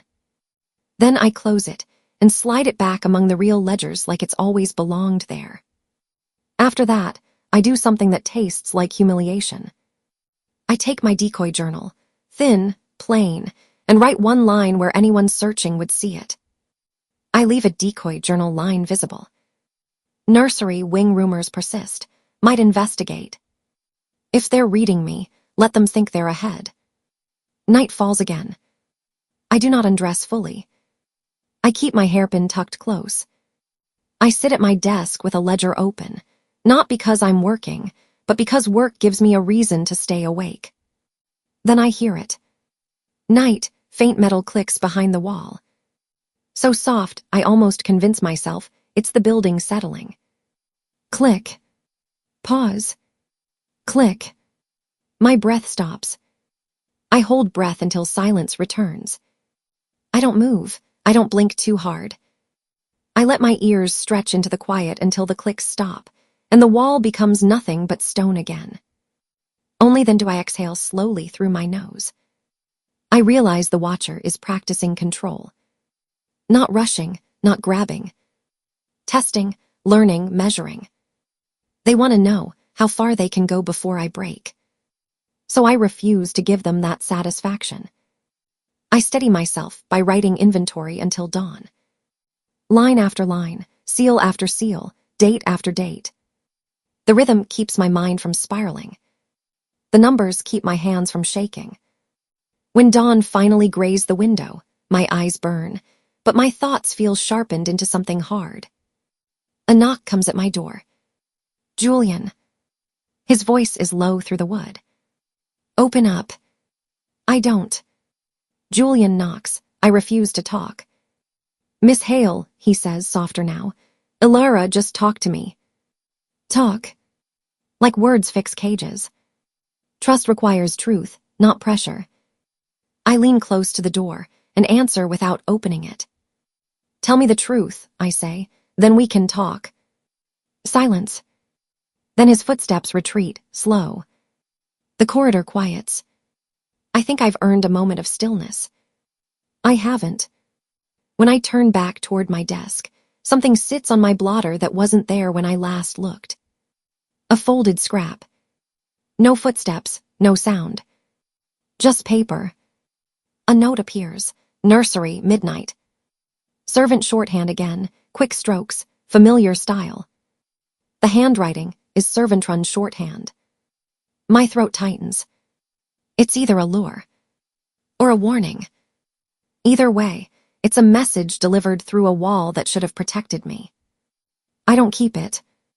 I light a match, hold the note over the flame, and watch it curl black at the edges. I burn it and keep ash like always. The ash drops into my small evidence vial with a soft hiss, and I seal it. Then I go to the wardrobe. I pull it forward. My fingers find the thread I tied across the panel seam. For one breath, I think it held. Then I see it. The thread isn't snapped. It's shifted. Retied. Disturbed by hands careful enough to put it back close to how it was. My panel seam thread trap is disturbed. My stomach drops into something cold and steady. Because that means two things at once. They came in again. And they know I'm watching. The note sits in my mind like a splinter. Nursery, midnight. It isn't an invitation. It's a hook. And whoever is holding the line thinks I'll bite without thinking. I won't. I decide the nursery note is a lure, and I'll go prepared. Before dawn, I stand at my desk and lay out what I know like evidence on a tray. Chalk, swapped ink, the hidden bedroom panel, the metal clicks, the way a note can appear without footsteps. I replay it all until the fear stops being fog and turns into plan. They want me moving on their schedule. They want me where they can corner me. So I make my own rules. I promise myself, no more being moved quietly. Not dragged, not escorted, not guided with fake kindness down corridors that swallow sound. If they want me, they'll have to do it loud enough that someone else hears. I wash quickly, braid tight, and dress in plain work clothes that won't snag in tight passages. I check the blade strapped to my boot, just a fact I refuse to ignore. Then I leave my room with my posture calm and my insides sharp. The archive wakes slowly around me. Paper, wax, dust, stone. And people. People who look away too fast. People who listen too hard. I don't stop at my office first. I go where the truth usually leaks, the catalog room. Tomas Reed is already there, shoulders hunched over a typewriter like he's trying to fold himself into the desk. His fingers move, but his eyes don't lift when I step inside. "Morning," I say, keeping my tone light. He flinches anyway. I approach Tomas, read about catalog discrepancies. Not accusing, not loud, just the safest, dullest reason to talk. "I noticed 3 sign-out lines don't match the shelf inventory," I say. "I need to confirm whether it's a ledger error or a filing shift." His gaze flicks up, then drops again immediately. He adjusts the paper in the typewriter, and his sleeve rides up. Purple blooms against pale skin. Finger-shaped bruises around his wrist. Tomas's wrist bruises reveal coercion. My stomach drops. Not for me this time. For him. Because whoever is steering me is squeezing the people around me until they crack. I soften my tone. Fear makes people fragile. I step closer, but not too close. I keep my voice low and steady. "You don't have to answer fast," I say. "Just tell me what you can." His throat works like he's swallowing nails. He glances toward the doorway like someone might be listening. Then he whispers. Tomas admits he was forced to type, in my style. He stops, shakes his head once like he hates his own mouth. "They made me copy your phrasing, your punctuation. They said if it didn't look like you, it wouldn't hold." My fingers curl slightly against my palm. Forgery. Not just stolen files or swapped ink. They're forging me. Forgery under my identity is active. I keep my expression still, so Tomas doesn't see the anger flare. "Who?" I ask softly. His eyes shine, terrified. "I don't know names. Orders come through people who don't write their own threats." He swallows hard, then adds, "They said you'd be blamed if it surfaced. They said you'd disappear and no one would ask why." I nod once slow. "Thank you," I say. "That was brave." His shoulders sag like he's been holding his breath for days. I want to promise him safety. I can't. Not yet. "Later," I say quietly. "I may need you, but I won't throw you in front of teeth without warning." His eyes cling to mine like a lifeline. Then I turn and move back into the main corridor. Outside, the yard is loud with morning movement. Guards shifting, servants crossing, boots on stone. I pass an archway and hear voices. Julian's voice first, controlled and tight. Cashin's voice second, colder than winter. I stop just inside the shade, unseen unless someone looks directly into it. Julian and Cashin spar, politely in the yard. They stand a few feet apart, posture straight, faces calm, the kind of calm that hides teeth. Cashin's mouth curves in something that isn't a smile. Cashin calls Julian a liar behind duty. "You hide rot behind safety," Cashin says, tone measured. "That isn't leadership, it's control." Julian's eyes flash, but his voice stays smooth. Julian calls Cashin a user of people. "You speak like honor," Julian replies, "but you use whatever you touch and call it strategy." Their words don't sound like a duel. They sound like two wolves, deciding which one gets to stand closest to the only doorway out. And the doorway is me. Their rivalry tightens around me like rope. I step back before either of them can spot me. I don't need this turning into a spectacle. I need evidence. I need proof. I need to survive midnight. When I return to the archive hall, Bianca Sterling is there, leaning against a stone pillar like the castle built it for her comfort. Her gaze lands on me like a pin. Bianca watches, eyes narrowed at me. I keep walking. She pushes off the pillar and follows, heels clicking like punctuation. She speeds up and cuts me off in the corridor outside my office, blocking the door like she owns the hallway. Bianca corners me, accusing me of tempting Julian. "You don't even try to hide it," she says, voice sweet enough to rot. "The quiet looks, the helpless act, the way he thinks you need saving." Something in me breaks clean. Because I'm tired. Because I'm hunted. Because I'm done swallowing other people's cruelty like it's my job. I snap back, first time I don't swallow it. "I don't tempt him," I say, voice flat. "If he looks at me, that's his choice. And if you want someone to blame, blame the men who treat women like territory." Bianca blinks like she didn't expect me to speak sharp. Her cheeks color. Shock. Bianca looks shocked. She expected me small. For a beat, she's silent. Then her lips press into a thin line, and she steps aside like she's granting mercy. I unlock my office and step inside, closing the door with careful finality. Everything looks normal, which is exactly what makes my stomach tighten. Because normal is what liars build. A single sheet sits centered on my blotter. Typed, crisp, too clean. A typed lineage addendum appears on my desk. I don't touch it with bare fingers. I slide a clean paper sleeve under it first, so my skin never marks it, then lift it by the sleeve and read. It reads, Subject EH, suppression successful. My throat tightens. EA. The same initials from the embossed warning note. I tilt the page under the lamplight and check the paper. Watermark matches Chancellor Office stock. My anger settles into ice. This isn't just intimidation. It's documentation. It's proof that a machine exists, and it keeps records. I need a hide that's real, and a hide that looks real. I hide the real page behind the office wall panel, decoy in drawer. The office wall panel is hidden behind a narrow shelf strip most clerks don't know how to lift. I slide the sleeved page behind it, then place a harmless decoy sheet in my top drawer like it's what I'm protecting. I lock the drawer. Then I work the rest of the day with my face calm by force, stamping seals and logging dates like my hands don't want to shake.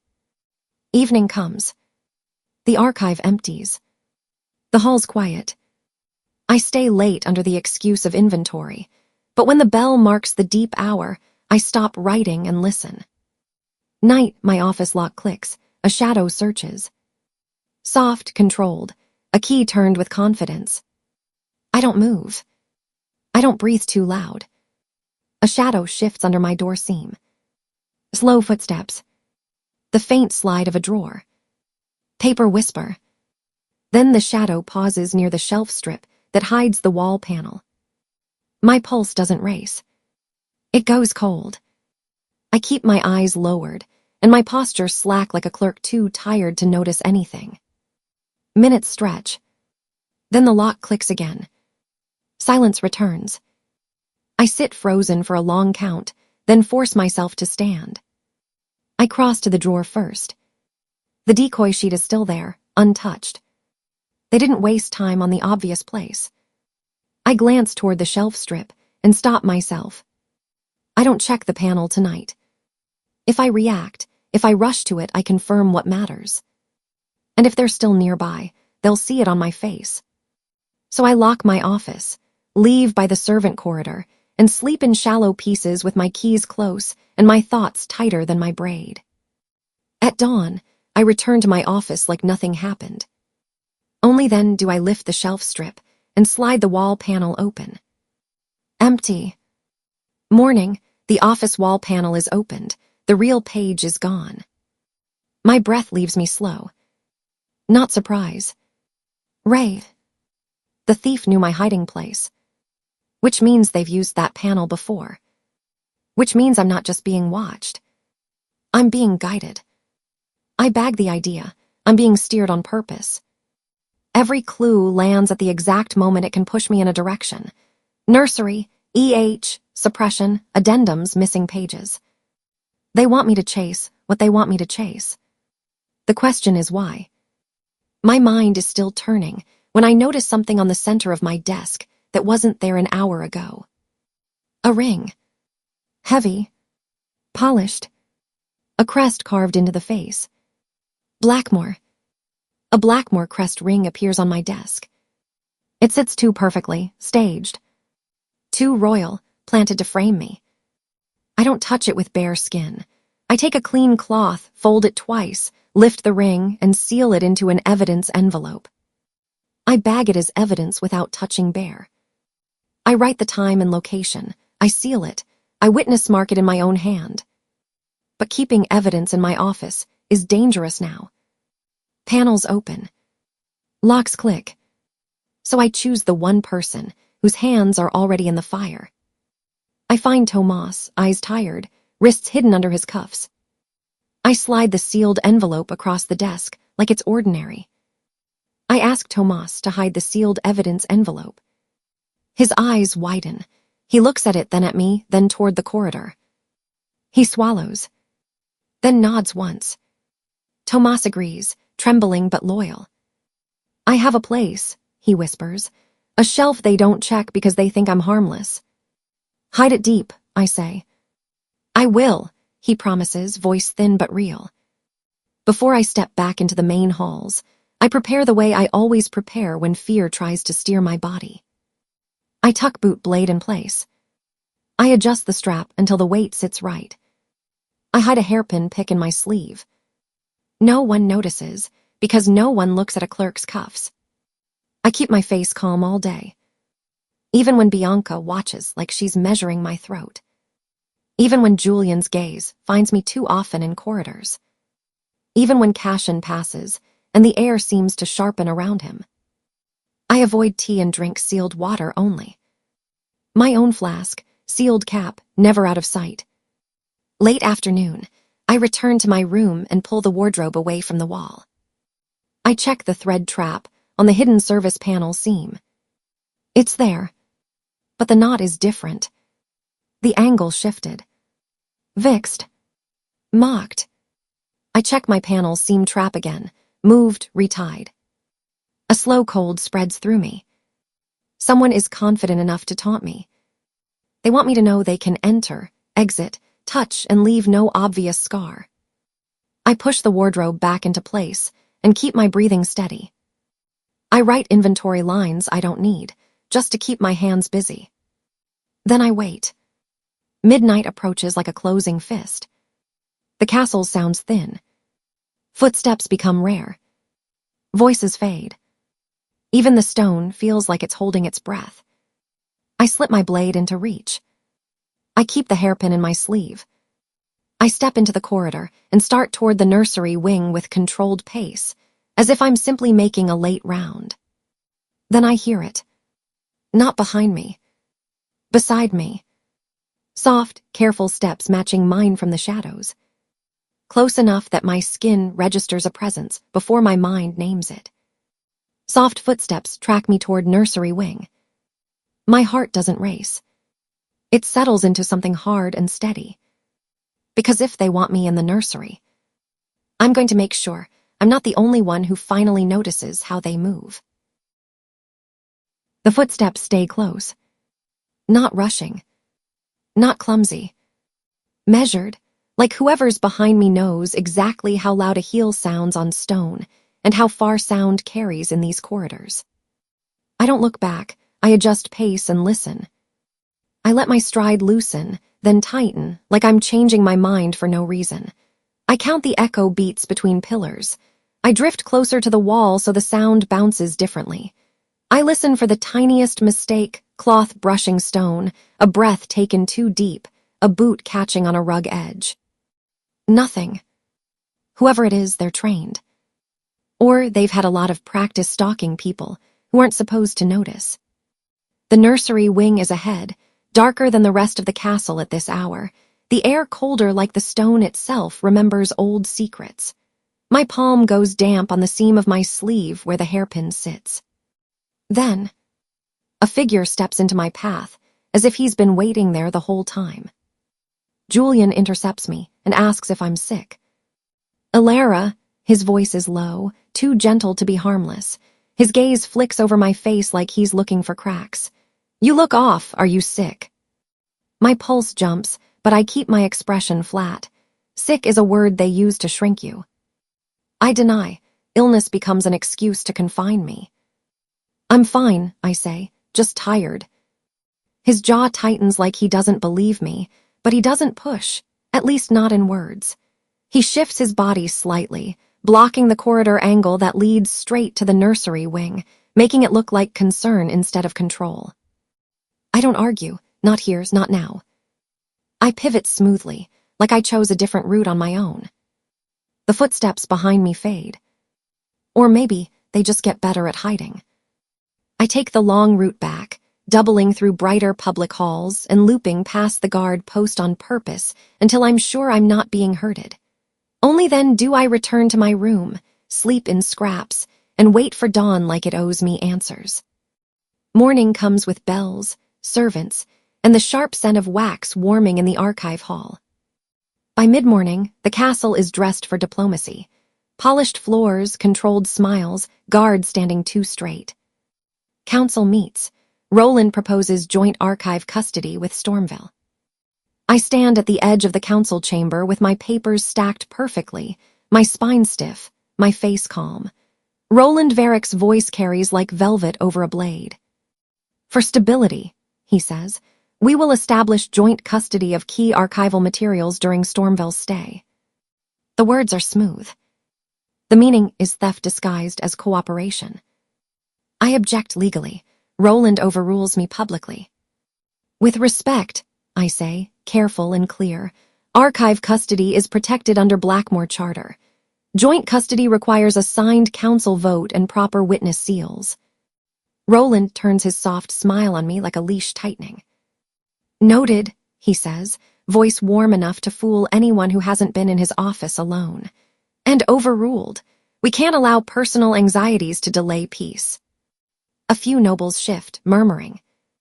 My cheeks burn, but I don't give him the satisfaction of a visible crack.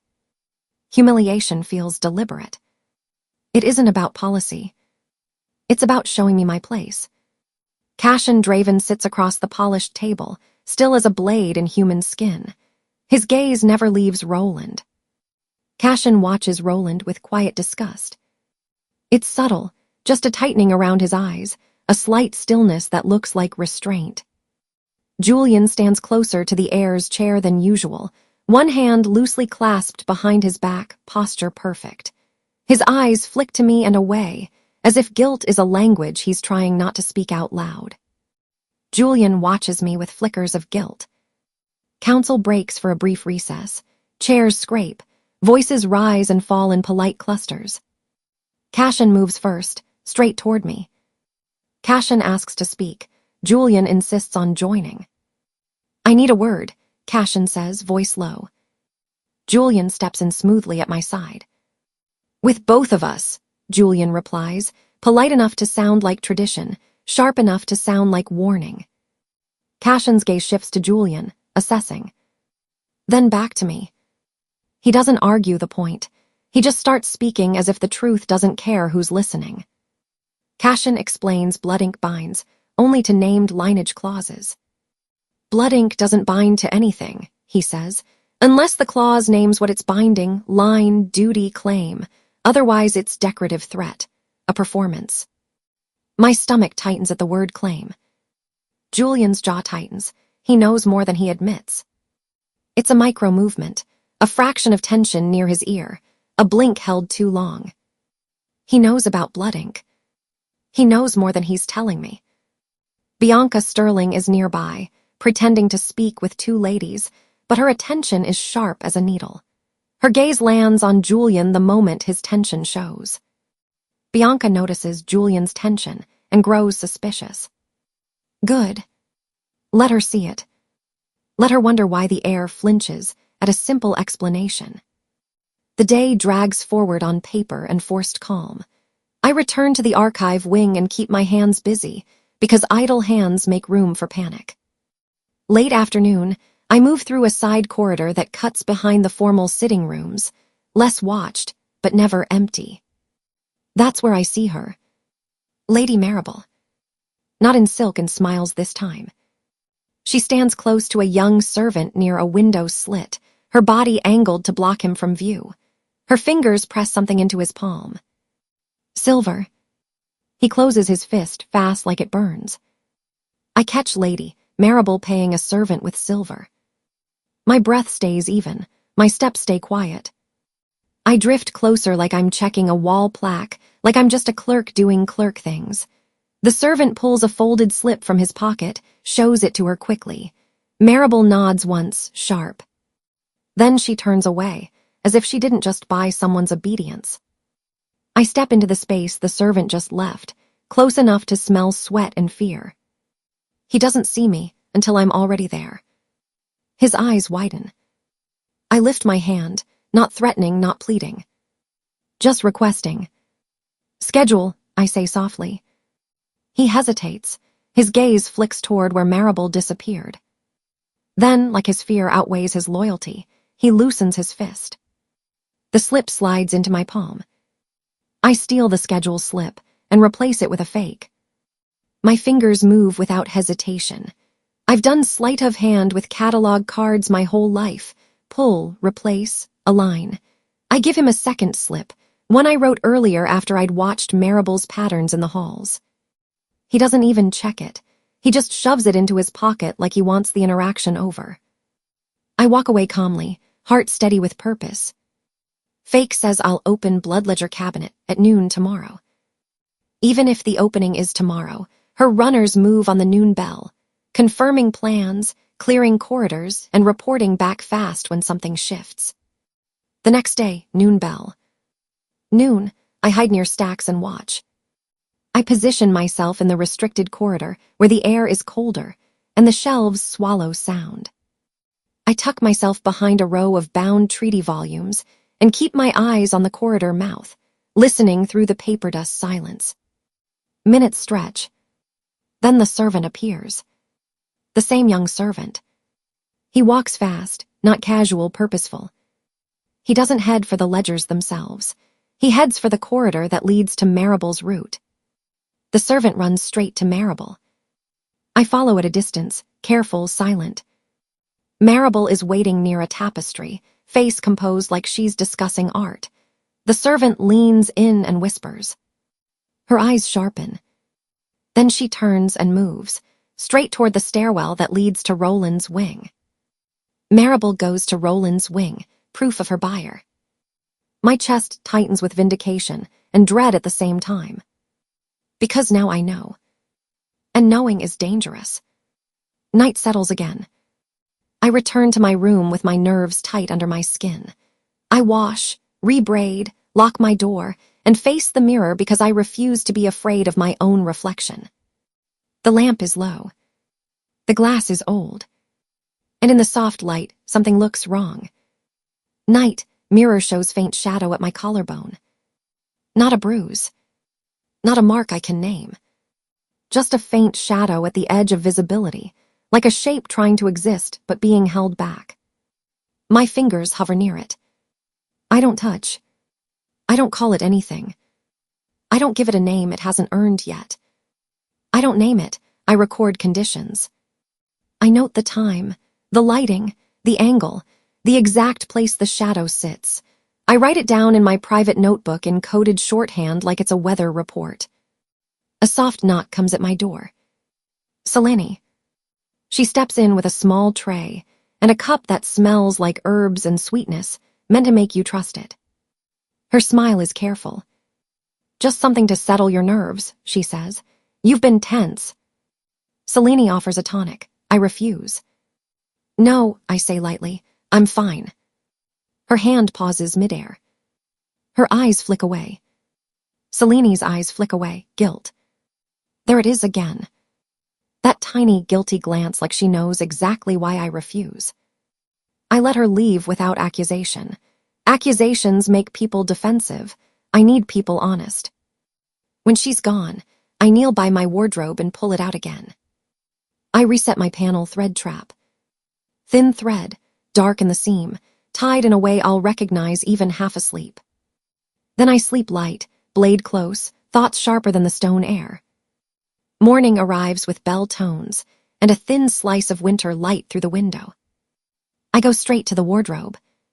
The thread hangs broken. Not loosened. Not shifted. Snapped. Morning, thread breaks, panel used. My mouth goes dry. They came in while I slept. Or while I pretended to. I run my fingertip along the latch edge through the seam gap, careful not to smear anything. There's an oily trace, slick, faintly scented, like glove treatment. I dampen a scrap of cloth and wipe carefully. I find glove oil smudge on latch and bag a wipe sample. I seal it like evidence, date, time, location. Then I sit at my desk and force myself into the boring work that saves lives, planning. I draft contingency, duplicates, witnesses, chain of custody. If I'm taken, evidence must survive. If my name is smeared, proof must outlive the smear. If my room is compromised, copies must live elsewhere. I write it out like a checklist. Later, Tomas finds me in the archive corridor, moving too fast for his usual careful pace. His face is pale. "They want more," he whispers. "More pages, more your style, they're pushing hard." Tomas reports Roland's office demanded more Ilera style, typing. My jaw tightens. That means the forgery operation isn't slowing. It's accelerating. The machine is running right now. Somewhere in this castle, papers are being typed that will wear my voice like stolen skin. I force my hands not to shake by giving them a job. I keep hands steady by writing inventory lines. One line after another, ink, paper, seal, date. My fear doesn't vanish. It changes shape. It hardens into something usable. I feel fear harden into controlled anger. I decide, proof first, confrontation later. Because if I confront too soon, Roland calls me unstable. He calls me hysterical. He calls me unfit. So I breathe. I breathe slow so panic won't ruin timing. Across the hall, Julian speaks to a guard with his face composed. When his gaze meets mine, it holds for a fraction too long. He looks haunted. I look at Julian and feel both anger and pity. Anger because he blocks corridors and calls it safety. Pity because something in him flinches like he knows he's helping the wrong man. I swallow both and keep moving. I refuse to be anyone, protected secret. Not Julian's. Not Roland's. Not Stormville's. Not the council's. Late afternoon brings a sealed envelope delivered by a runner who won't meet my eyes. The wax seal isn't personal. It's official. Council. My fingers go cold as I break it open. A sealed summons arrives. Nursery wing inspection at midnight. My stomach drops. Not because I'm surprised. Because now the lure has become procedure. Now they're trying to make my presence in the nursery lawful. Like if they trap me there under official stamp, they can call anything that happens regrettable necessity. I stare at the seal again. The crest. The imprint. And beneath the council symbol, embedded in the authority, there's the unmistakable pressure mark of the Chancellor's reach. The summons bears a council stamp, Roland's reach. I fold the summons carefully. Not trembling. Not crying. Just letting the anger settle into my bones like armor. Midnight isn't a mystery anymore. It's an appointment set by the man who thinks he owns the castle, and me. I don't let the summons sit on my desk like a threat. I make it a checklist. I prepare, hairpin blade coated self-note. The hairpin goes into my sleeve, tucked where my wrist can find it without looking. The boot blade gets checked twice, strap tight, handle steady. And the self-note, that's for me, not for anyone else. A thin strip of paper with my own shorthand. If I don't return by bell to, go to Tomas. If Tomas is missing, go to Bianca. If Bianca won't answer, go to Cashin. Simple, ugly, necessary. I fold it small and slip it behind my archive ring inside my pocket, where it won't fall unless someone empties me like a drawer. I dress plain, nothing loose, nothing that catches. Then I walk out like tonight is just another night. The castle doesn't feel like another night. It feels too clean, too quiet, like it's holding its breath for a show. I keep my face calm anyway. That's when Bianca Sterling finds me. Bianca approaches, tense and quiet. No two friends, no sharp laugh, no crowd. Just her, alone, in a side corridor where the tapestries muffle footsteps. Her eyes look different when she isn't performing, less cruel, more afraid. She stops a few feet away like she's unsure whether I'll bite. "Don't pretend you don't know," she says softly. I don't answer right away. I make her say it. She swallows. She says Marable told her I'm meeting Cashin at midnight. My stomach flips, not because I'm shocked, but because it confirms what I already suspected. They're building a story around me. "Marable told you that," I repeat, keeping my voice flat. Bianca's fingers twist together once, hard. Bianca admits she's going too, jealousy and fear. I thought, she stops, then forces the truth through her teeth. "I thought you were sneaking around, and I thought if you were, it would," her cheeks color with anger at herself. "It would change things." "Change what?" I ask. Her eyes dart away. Then back. "Julian," she says, like his name tastes like metal. Jealousy, that's the easy part. The harder part is the fear behind it. "And now?" I ask. Bianca's voice drops lower. "Now I think Marable is using me, and I think if you go alone, you won't come back." I hold her gaze. I don't soften. "Not yet." "Then if you're coming," I say quietly, "you follow my rules. You don't run ahead. You don't scream unless it's life or death. And you don't let them turn this into gossip." Bianca nods fast, relieved and ashamed at the same time. I should feel satisfaction. Instead, I feel tired. Because even an enemy stepping closer to ally doesn't erase what she did. But it's a start. The day drags on with forced normalcy. I do my work. I log seals. I stamp dates. I write in steady lines like my hand isn't hiding a blade. Then evening comes. Public halls fill with people on purpose. Guards, servants, nobles lingering where they shouldn't. It's like the castle is staging itself. And Julian is everywhere. Not loudly. Not aggressively. Just there. Julian tries to keep me near public halls. I slip away. He finds me near the main stairwell, voice too calm. "Alara," he says, stepping beside me like we're old friends. "Stay near the lit corridors tonight." "I work where the work is," I answer. His gaze sharpens. "It's not safe." "That's what everyone says right before they lock a door," I say, still quiet. His jaw tightens, and for a second I see the war inside him. Duty, fear, guilt, something unspoken pressing against his ribs. "Please," he says like it costs him. That word almost works. Almost. But I can't afford almost. So I nod like I agree, turn like I'm heading deeper into the public wing, and then, at the last split, I slip through a servant door and vanish into the narrower veins of the castle. My boots soften on old runners. My breath stays even. I don't look back. Not because I'm brave. Because if I look back, I'll give myself away.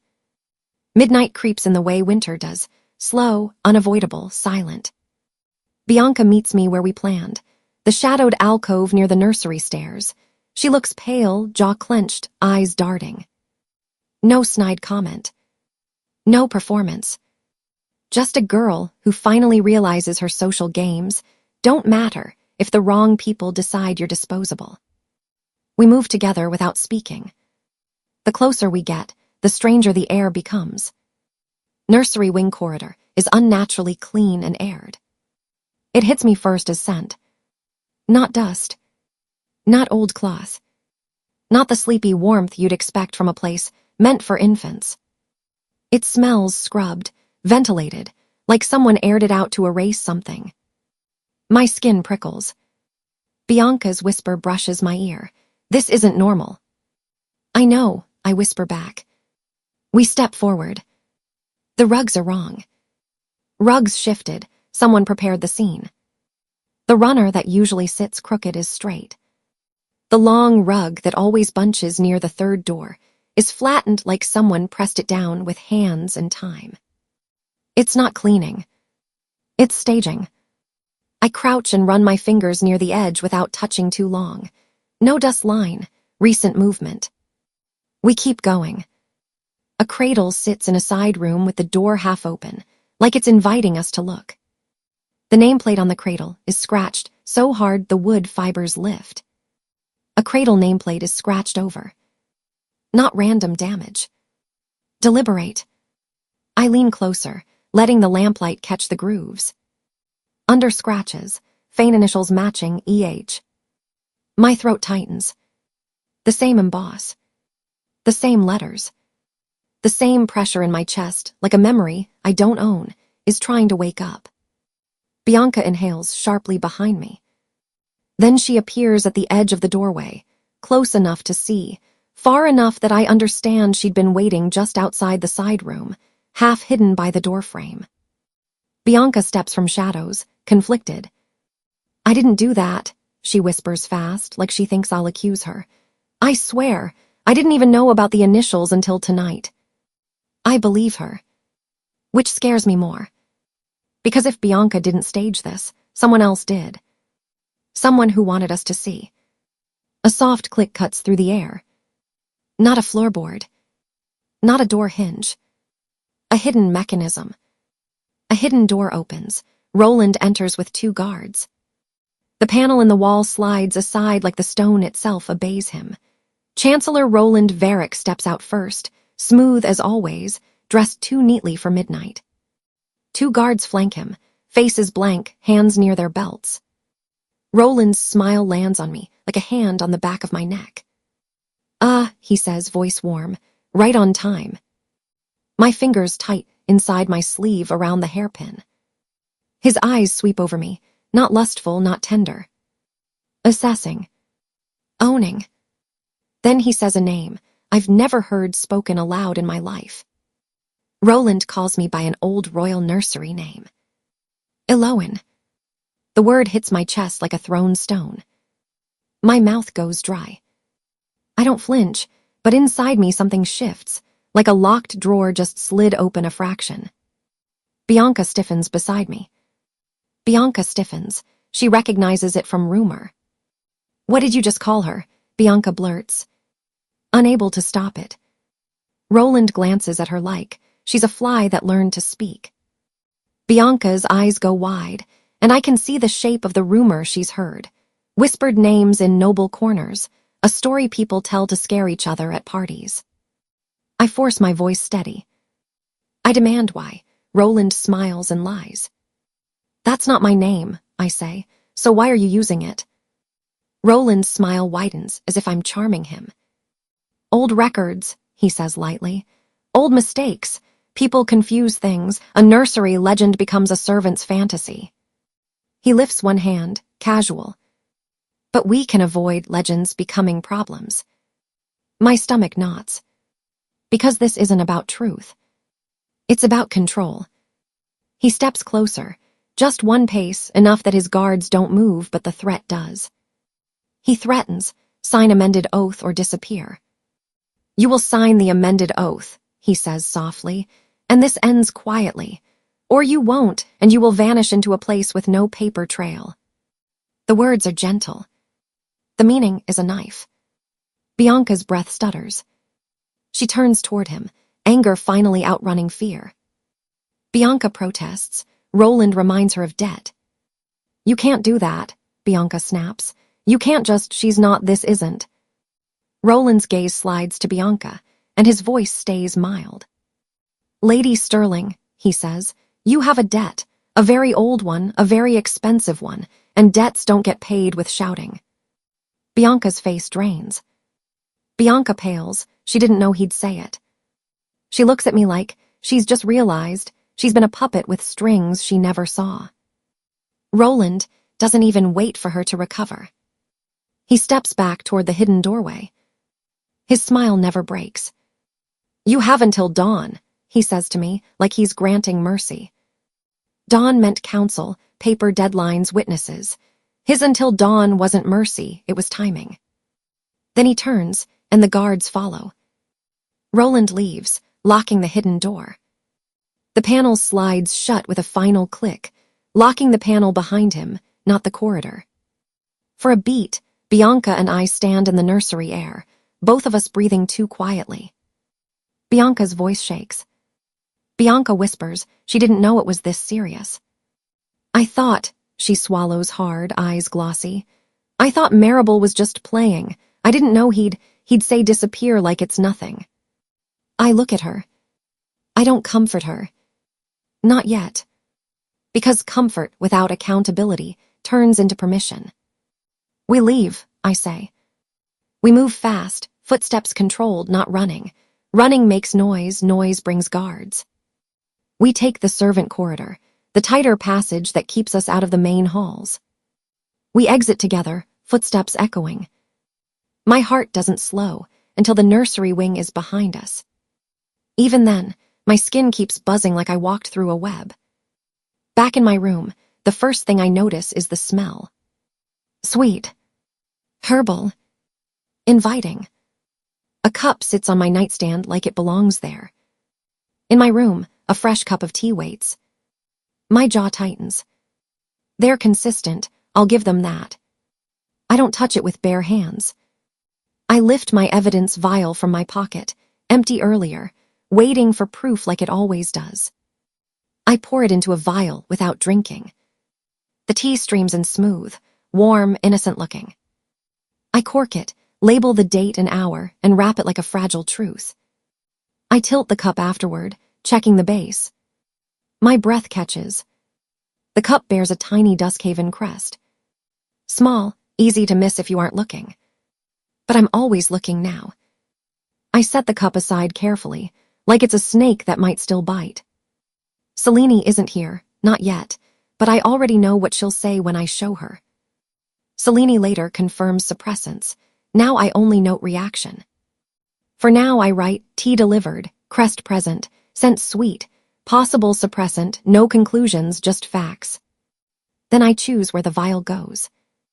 I hide vial with ash and glove oil sample. I pull my private stash from its hiding place. The ash vial from the warning note, the glove oil wipe sample from the panel latch, and now the tea vial, 3 pieces of one machine. I wrap them in cloth and tuck them where only I can reach without light. Bianca stands in my doorway like she doesn't know if she's allowed inside my life. Her face is tight with shame. "I'm sorry," she says. I turn and meet her eyes. I tell Bianca, actions matter more than apologies. "Don't say it like it's a spell," I say. "If you want to fix what you helped break, you do the work." Bianca nods fast. "Tell me what to do." Bianca agrees to help expose Marable's network. "I know who she pays," Bianca whispers. "I know which servants look the other way for her. I can map it. I can," she swallows. "I can stop being her weapon." "Good," I say. "Then start with names, quiet ones first." She nods again, and I can see the shift in her, the moment pride collapses into survival. When she leaves, I lock my door and keep my body disciplined. No tea. No shared cups. No offered kindness. I refuse tea, drink only sealed water. I take my own flask, crack the seal myself, drink slowly. My hands don't shake. Outside, the castle doesn't sleep. It just changes masks. In the corridor near the stairwell, Julian appears, not inside my room, but close enough that he can see through my half-open door if I'm careless. He watches. His gaze lands on the cup, then on my flask.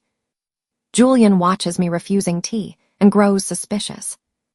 He doesn't speak, but suspicion is a pressure all its own.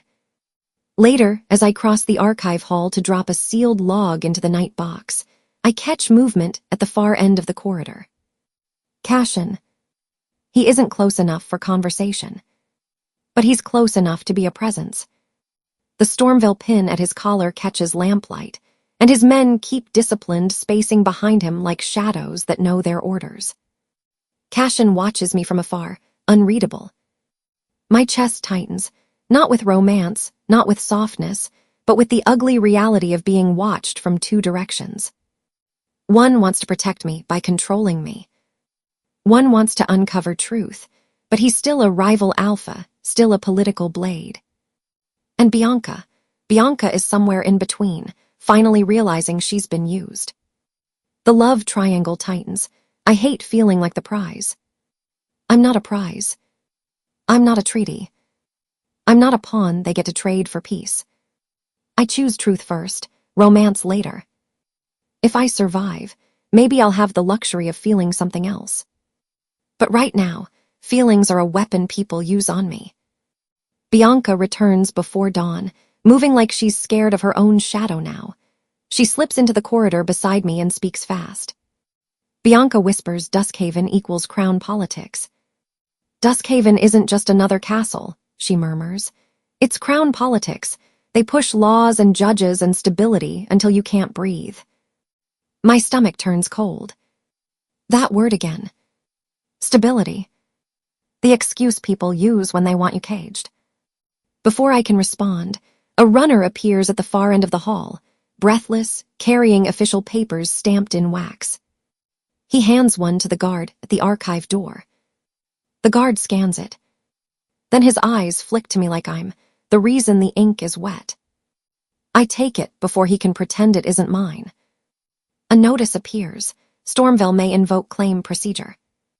The words blur for half a second until my focus slams back into place. Claim procedure. Legal language with teeth. My chest tightens. Law can be a cage. Because law doesn't need chains. It needs paper and witnesses and the right seal. And someone like Roland knows exactly how to write a cage that looks like protection. Then the runner hands over a second paper. Smaller. Sharper. Stamped with a different pattern. I open it, and my blood runs colder than the stone. A second notice hints judicial oversight. A judge. A neutral authority. A new set of rules designed to look fair while they decide where my body belongs. I fold both notices carefully. My hands don't shake. But inside me, something does. Not fear. Not panic. A decision setting like steel. Because if they want to trap me with law, then I'm going to learn every rule they think I don't deserve to touch. Morning comes like a hard slap, too bright, too fast, too normal for how wrong the castle feels. I don't let myself drift. I don't let myself soften. I take the tea vial from my hiding spot, feel the cool glass in my palm, and walk straight to the infirmary wing like I belong there. Selene is at her work table, sleeves rolled, hair pinned back, pretending her hands don't shake when she sorts herbs. I don't give her time to build a lie. I confront Selene with the tea vial. I set it down between us, uncork it just enough for the scent to rise, then cork it again immediately. Proof doesn't get exposed longer than it has to. Her eyes flick to it, and she goes still. For one beat, she looks like she might try to play calm. Then the mask slips. Selene admits microdose suppressants were ordered from above. I didn't choose this, she says quickly, voice low. It's not poison, it's a microdose. Enough to dull the edge, enough to, she swallows, enough to keep you quiet. From who? I ask. Selene's gaze darts like she's watching for ears inside the walls. I got council-stamped requisitions, she whispers. Orders, doses, delivery schedule. If I refused, I'd be replaced, or worse. My stomach turns. Not because I didn't suspect. Because hearing it said out loud makes it real. Bianca steps in beside me without asking permission. No smirk, no audience. Just her spine, straight for once. Bianca stands beside me, forcing Selene to choose honesty. Say who, Bianca snaps. Don't hide behind above. Selene's mouth opens, closes. Fear has her by the throat. Then she exhales like surrender. Selene agrees to document doses and orders in writing. I can write it, she whispers. Amounts, days, who delivered, where it was left, I can log it. You will, I say, in your own hand, dated, witnessed. Bianca nods, once like she's suddenly learned what evidence actually means. Selene reaches for her ledger, hands trembling, and I make myself watch every motion, because watching is how I survive.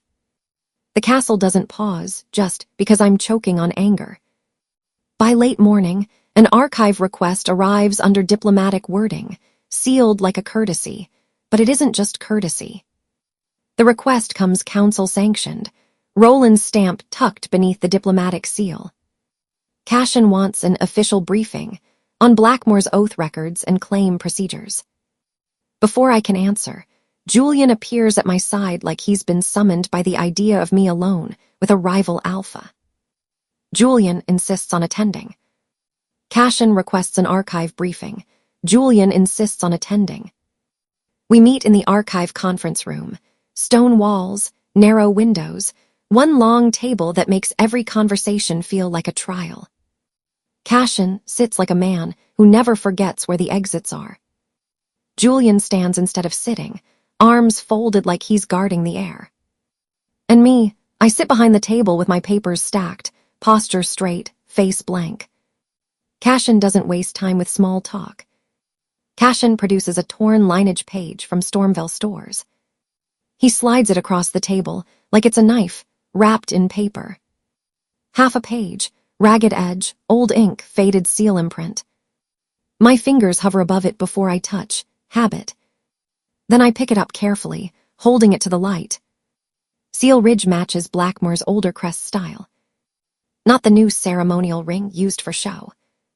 The older crest, used when blood law meant something and paper could decide a life. Julian's eyes narrow. He recognizes it too. Cashin's voice stays even. Cashin names the pressure source, Merk Voss of Duskhaven. That name lands in the room like a weight. Julian doesn't react loudly. But something in him shifts, small, sharp, old. Cashin leans forward a fraction. He explains Merk's high crown vision, centralized rule via blood law. Duskhaven sells stability the way others sell bread, Cashin says. They build it with law, they enforce it with judges. They keep castles safe by making every bloodline a file on a shelf. His gaze flicks to me. You don't want to be a file in Merk Voss's hands. Julian's jaw tightens. Julian reacts subtly. Childhood warnings become real. A flicker behind his eyes like a remembered story. Don't trust Duskhaven. Don't invite their law into your walls. Once they step inside, they never leave. I keep my face still, but inside me the pieces begin to align. After the meeting, I go straight to the research shelves. Not out of curiosity. Out of survival. I research Duskhaven, claim trials, coercive treaties.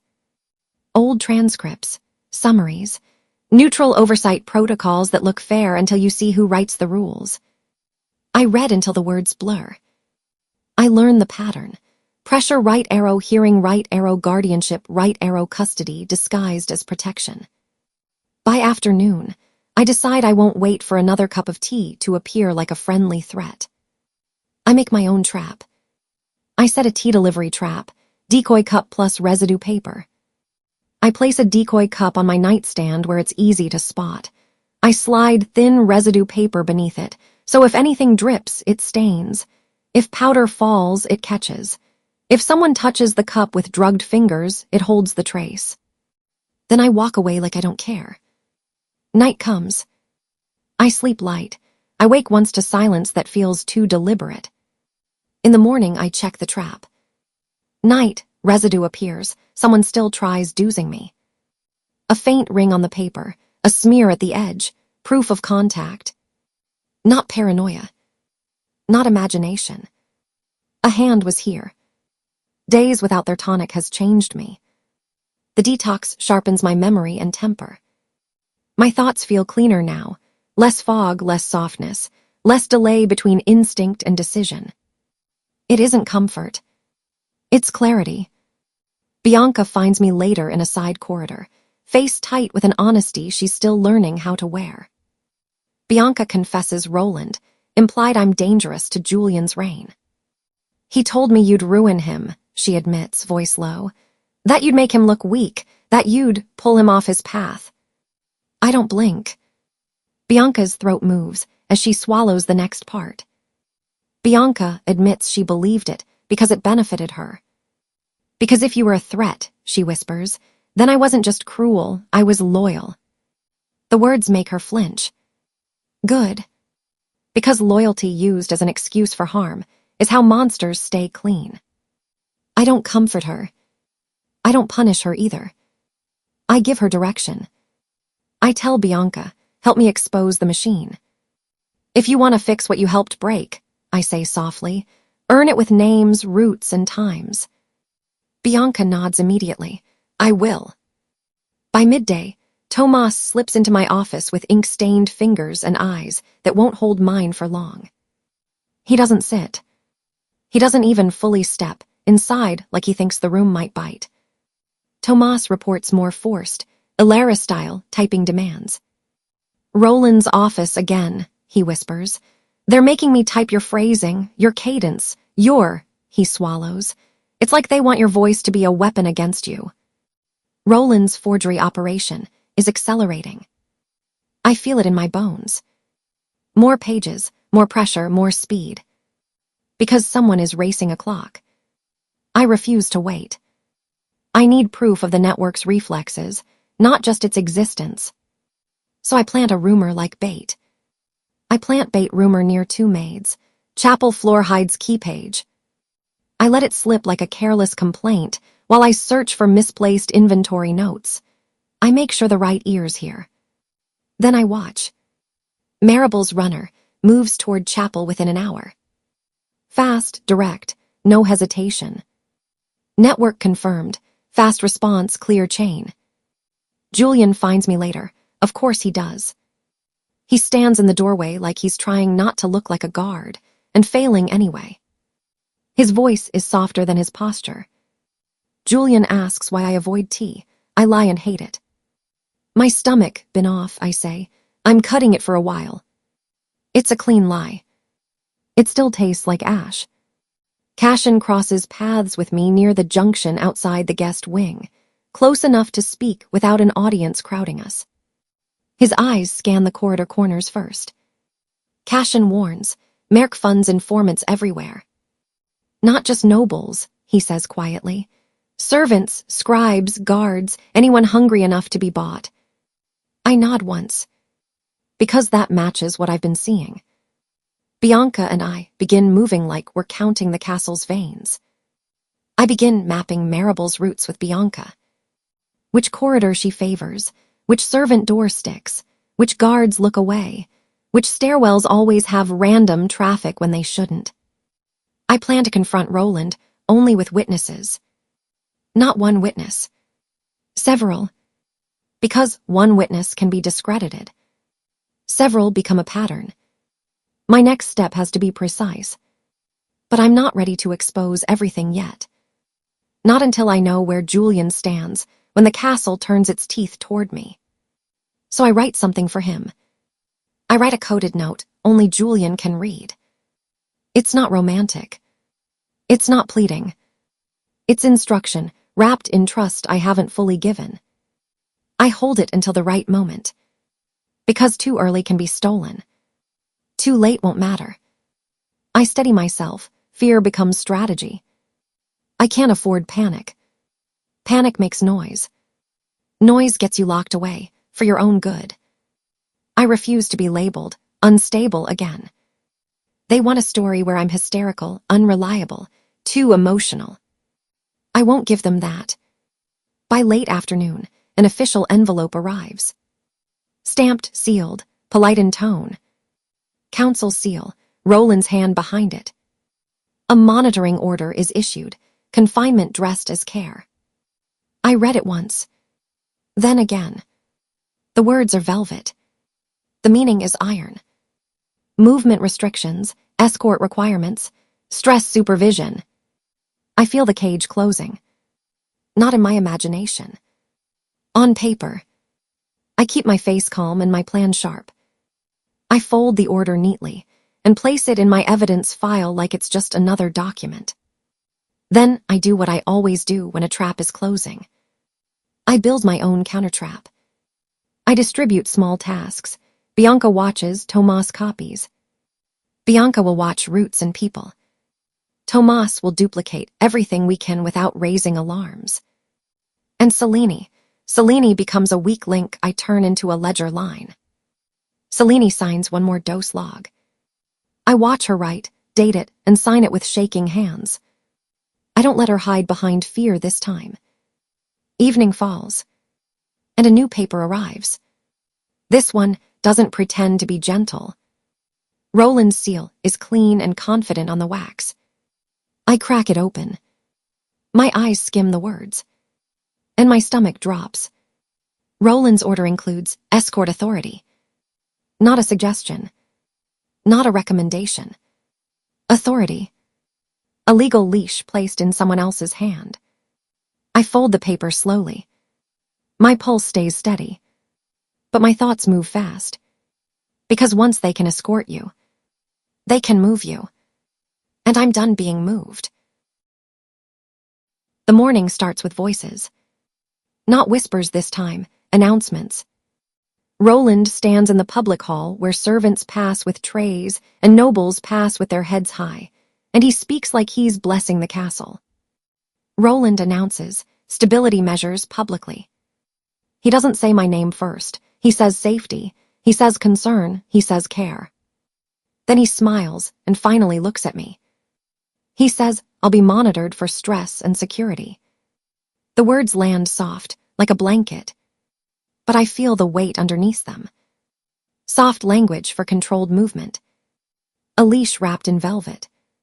I keep my face blank the way I've trained myself to. I stand still. I let the hall swallow its curiosity. I don't give anyone the satisfaction of seeing panic. But my pulse doesn't listen to pride. It stutters anyway. Later, I'm walking past the council corridor when I hear Julian's voice. Low, tense, not meant for an audience. I stop at the doorway shadow and hold my breath. Julian confronts Roland privately. I witness from a doorway. Roland's door is ajar just enough. The sound slips out like smoke. Julian's voice cracks once. You can't do this.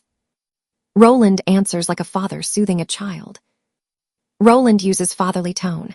Julian looks torn. My boy, Roland says, gentle as honey. I'm protecting you. I'm protecting the castle. You don't understand what pressure is coming. You don't understand what she could become under stress. She's not a weapon, Julian snaps. Roland sighs like Julian is exhausting him. You want to gamble with your reign. I feel my nails bite my palm. I don't move. I don't breathe too loud.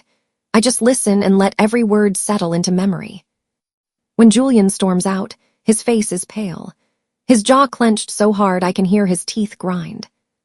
He sees me in the doorway shadow and freezes, like he forgot I exist outside his duty. I don't give him comfort. Not yet. Because I need him clear. Not soft.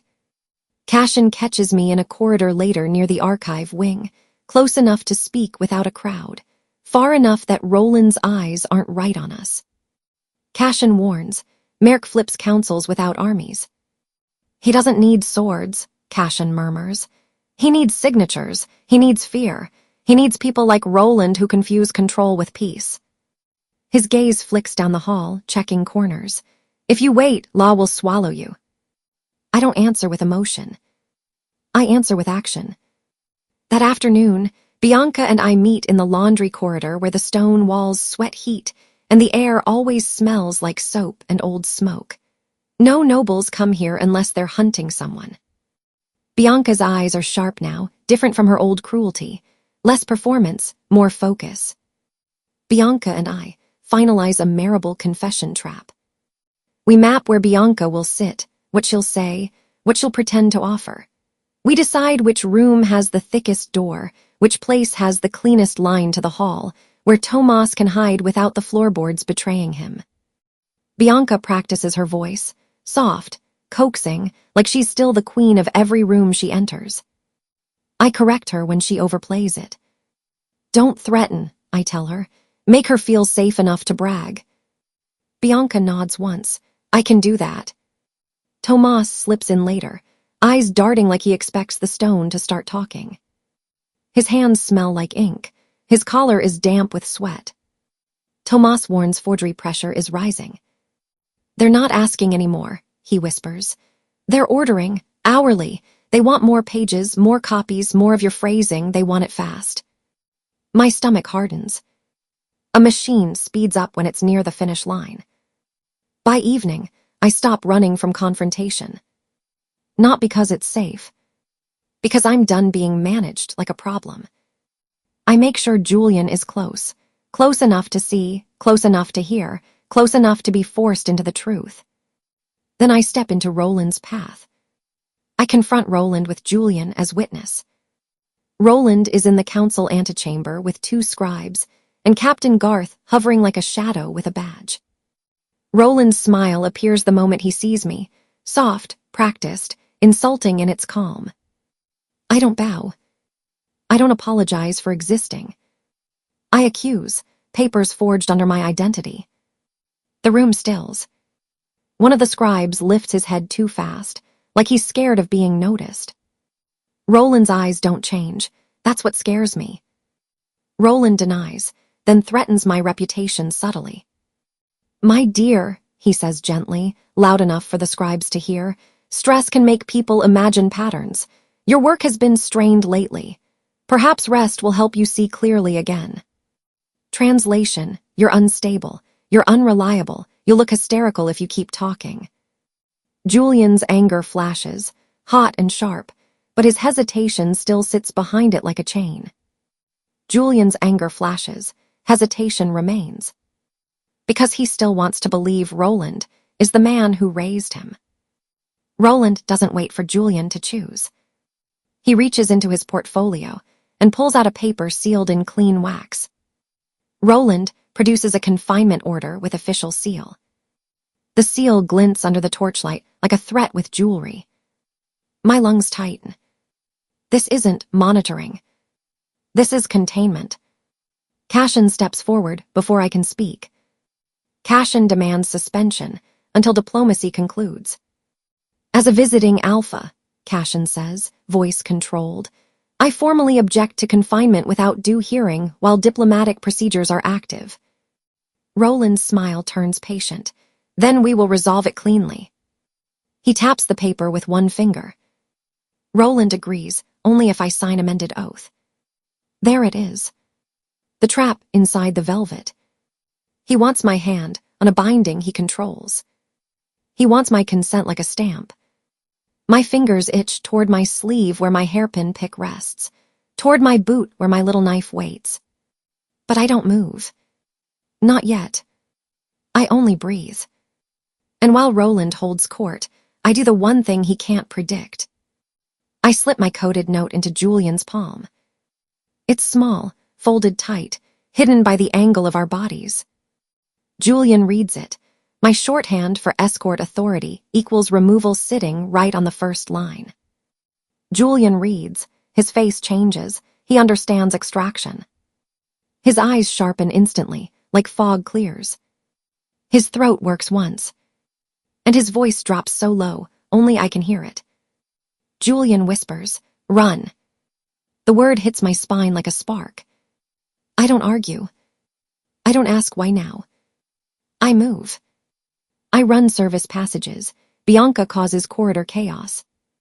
Bianca steps into the hall and turns her voice into a weapon, sharp laughter, loud accusation, a shouted insult aimed at a noble woman's pride.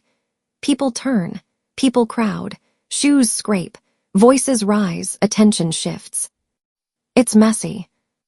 It's perfect. Behind the chaos, I slip into the servant corridor and cut left, then right, then down a narrow stairwell that smells like damp stone and old coal. Boots pound behind me. Shouts echo. And then the guards try to cut me off at the junction. Only Cashin is there first. Cashin blocks guards with diplomatic authority. He steps into their path like a wall and says words that don't sound like a threat, but carry the weight of one. "Treaty guest passage," he says calmly. "Stand down." The guards hesitate, because stopping a treaty guest in public creates a scandal. I don't waste their hesitation. I disappear into the archive wing. The archive is colder than the rest of the castle, like the stone here remembers secrets and keeps them. I climb the narrow ladder behind the stacks, hands steady, breath controlled. I hide in the archive loft. Up here, dust coats the beams. Old scrolls sleep in shadow. From the slats, I can see the floor below without being seen. Voices surge into the archive. Captain Garth's voice cuts through them like a blade. I hear Garth order, "Find her, no delays." My heart thumps once hard. Not panic, just reality. Then, 3 soft taps on the back support beam. 3 taps, the signal Tomas and I agreed on yesterday. Tomas signals he knows where I am. He doesn't climb up fully. He only lifts his face, eyes wide, lips barely moving. Tomas whispers, "Roland has a private seal press." My blood goes cold in a clean, sharp way. A seal press means control. It means forged authority. It means every paper in this castle can be made to lie. Before I can answer, another shadow appears at the base of the ladder. Bianca, breathless, hair slightly loose, eyes bright with adrenaline. Bianca arrives with Maribel's stolen keyring. "I saw it," I whisper, because my eyes did catch it. Maribel's maid had the ring dangling at her belt when Bianca's chaos started. Bianca's mouth tightens like she hates remembering it, then she nods once. "I grabbed it in the crush," she whispers. "Don't ask more, just move." Somewhere below, boots strike stone again. Julian appears in the far corridor intersection, just a glimpse through the slats. He doesn't come closer. He doesn't call my name. He does something smarter. Julian positions himself at corridor intersections to buy time. He steps into sight lines. He asks questions. He redirects. He becomes a wall made of authority and calm. I climb down. Fast, quiet. We don't run like fools. We move like people who know a single mistake could end everything. We move toward Roland's study wing. I slow my breathing to prevent mistakes. Inhale, hold, exhale. My hands stop shaking. I check my little knife. It steadies me. Not because I want violence. Because the weight reminds me I'm not helpless. Tomas leads us through a servant hall that ends at a stretch of stone wall that looks like every other wall. But Tomas pauses. He lifts a candle, tilts it, and watches the flame's shadow bend wrong. Tomas shows the false wall, seam by candle shadow. A hairline crack, a seam too straight to be natural. My mouth goes dry. We reach it. Boots climb stairs behind us. Close. Too close. I freeze and listen for the turn. 1 set of boots. 2, a pause like someone deciding. Then, the boots pass, momentary luck. My lungs release a breath I didn't know I'd been holding. Bianca's fingers move quick and sure. She selects a key from Maribel's ring without hesitating, like she's learned fast from watching. We slip into the false wall, opening with Maribel's key. The door gives just enough for us to squeeze through. Darkness swallows us. The smell is old paper and wax, and something metallic underneath. I feel my heart slam against ribs. Not fear. Anticipation. Because whatever is behind this wall is the spine of the machine. And if we get caught, there won't be another chance. The panel clicks shut behind us. Darkness presses in the moment the panel clicks shut. For one breath, It feels like the castle has swallowed us whole. Then Tomas lifts the candle again, shielding the flame with his palm, and the hidden space resolves into sharp edges, stone, wood, metal, and a smell that makes my stomach tighten. Hot wax, old paper, and something faintly metallic underneath, like a coin held too long in a sweaty hand. Inside, seal press equipment, wax pots, stamp plates. The press sits on a heavy table like a judge waiting to be fed. Beside it, wax pots, some cooled, some still tacky. Stamp plates stacked in neat rows. Rings, ridges, patterns, authority made into tools.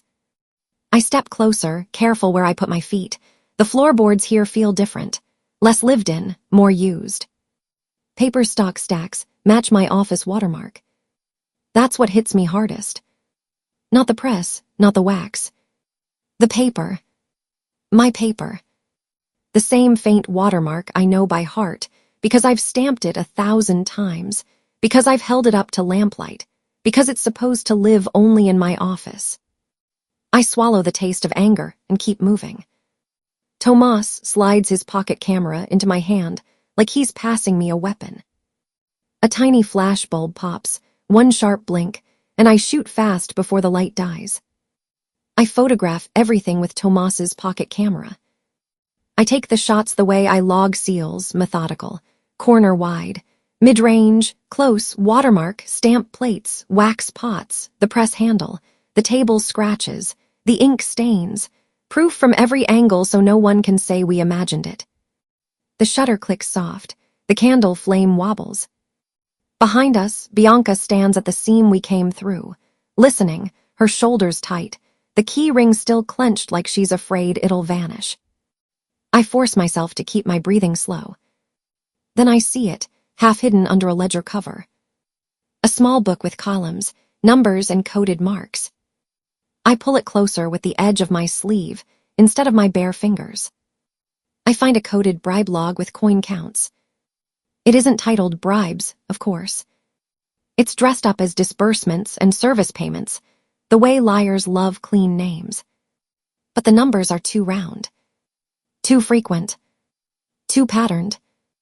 And the margins carry symbols, tiny shorthand marks meant for someone trained to read them. One code matches Duskhaven crest shorthand. A tiny crown and spear symbol, simplified down to 2 strokes, the same way royal scribes compress identity when they don't want the page to scream its name. My pulse bumps. Duskhaven isn't a rumor anymore. It's ink on paper in a room that shouldn't exist. I don't pause to stare. I don't allow awe. I move. I make carbon copies immediately. Tomas pulls out carbon paper like he's been waiting for this moment his whole life.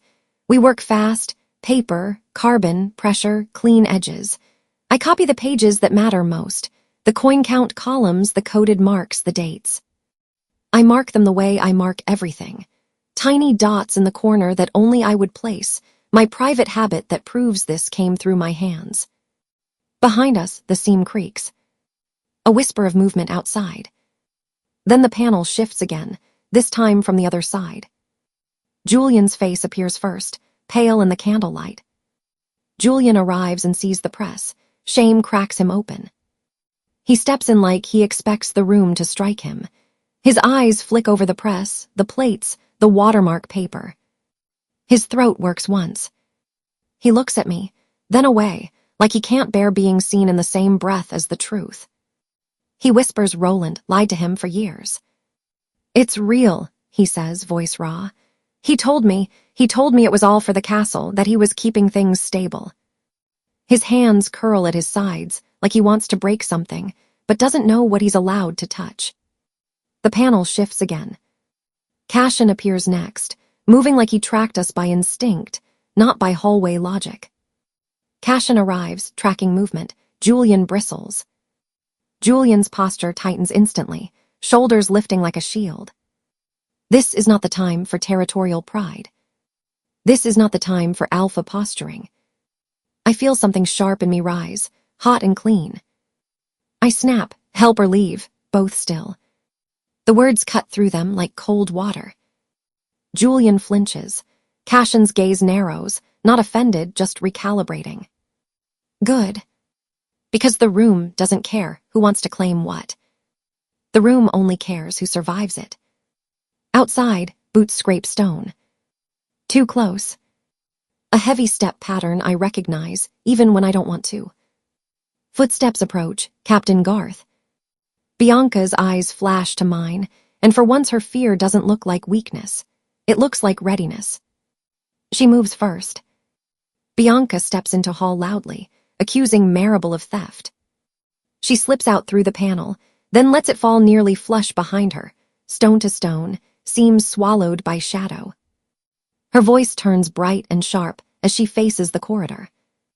Of course it's missing, Bianca snaps, loud enough for anyone to hear. Because Marable's hands are always in someone's purse. Search her maids. A beat of silence, then Garth's voice, irritated, clipped. He steps closer, drawn by the chaos like a hound. Bianca doesn't let him breathe. Captain, she adds, louder, if you won't handle theft inside this castle, what will you handle? The bait works. Garth's pride is easier to steer than his loyalty. Garth leaves to handle security, buying minutes. His boots retreat fast, dragging 2 others with him. The corridor noise shifts away. The moment the danger moves, my body finally remembers to breathe. But I don't relax. I don't celebrate. I move evidence. Tomas pulls the camera back, opens it carefully, and hands me the negatives like they're blood.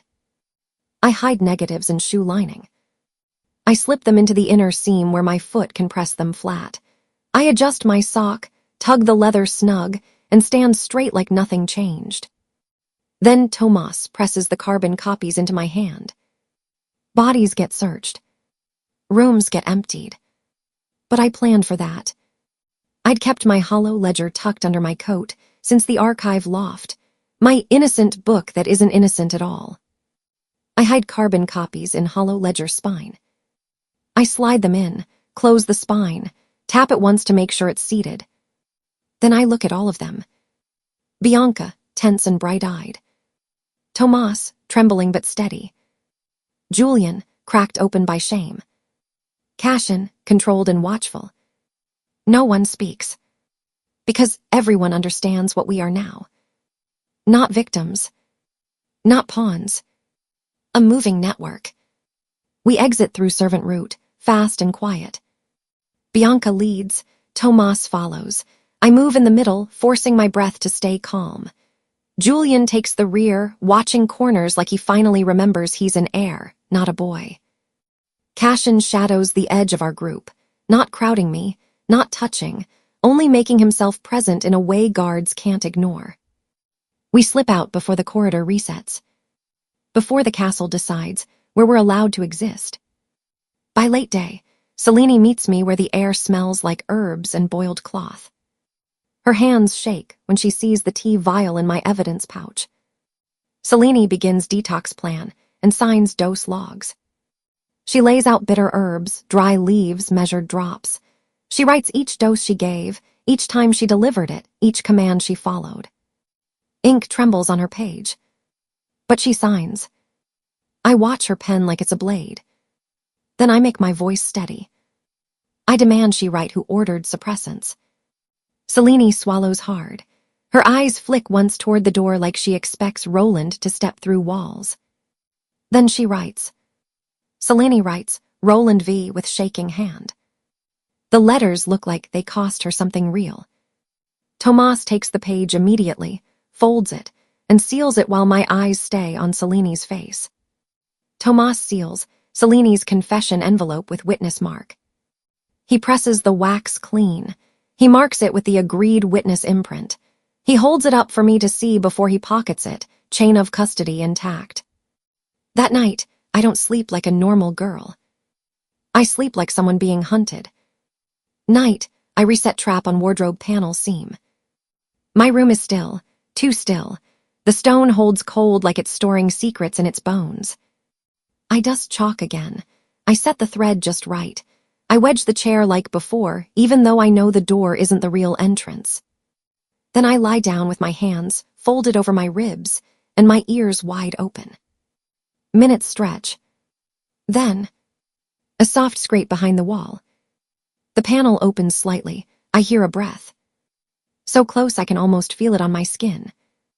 I don't move. I don't inhale too loud. I hold still until it closes.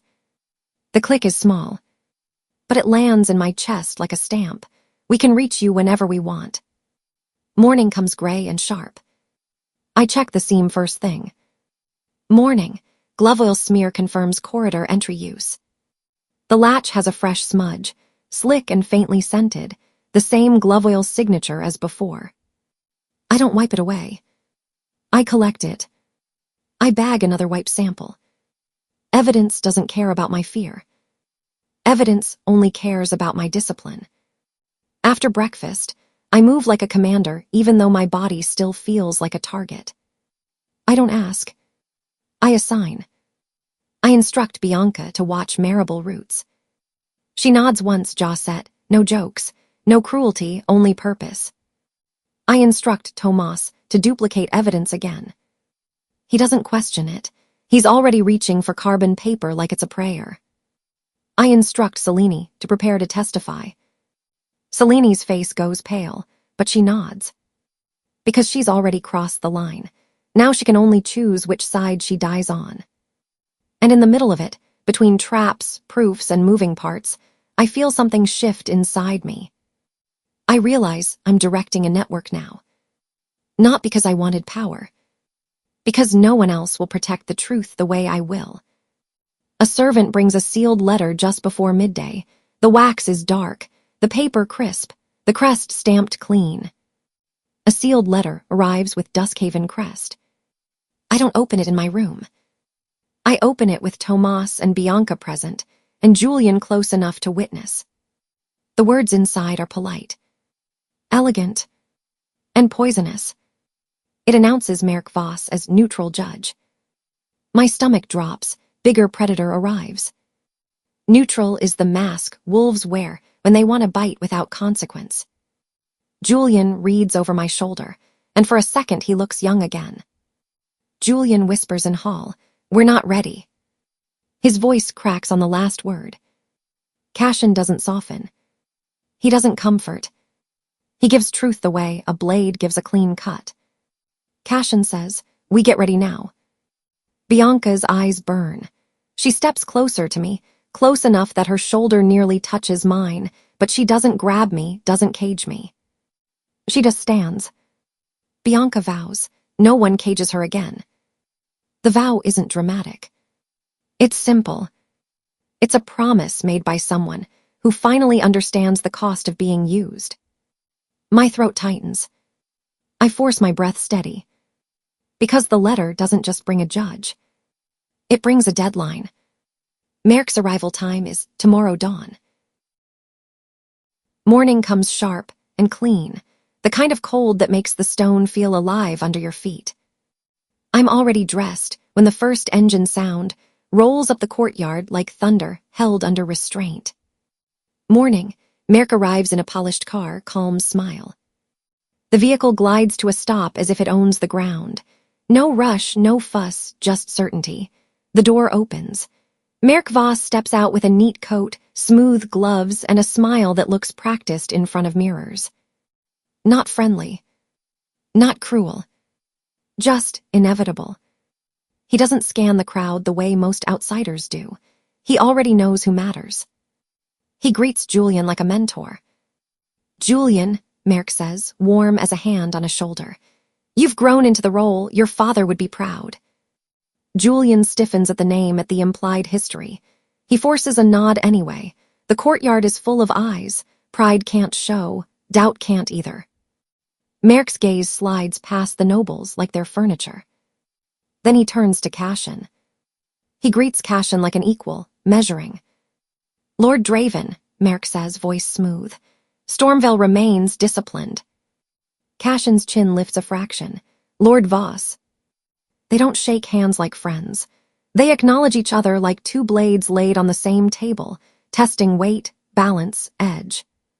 Then Merrick's eyes land on me. He looks at me like property disguised as history. Not like a woman. Not like a clerk. Like something ancient someone forgot to chain properly. His smile doesn't change, but the air around it does. He requests a private record-keeper briefing. I'd like a brief word with the record-keeper, Merrick says lightly, as if he's asking for tea. In private. Roland stands nearby with that soft, polite face of his, like this is all normal procedure. Like my stomach isn't turning. I keep my voice level. I agree only if Bianca waits outside. Bianca stays, I say, outside the door in view. A tiny pause. Merrick's eyes flick to Bianca, assessing her like a tool, and then back to me. As you wish, he says, like he's granting a child a harmless comfort. We move into a smaller room off the main hall. Bright windows, heavy curtains, a polished table meant to make people feel small. Bianca stops outside, arms folded, jaw tight. The door closes. Merrick doesn't sit right away.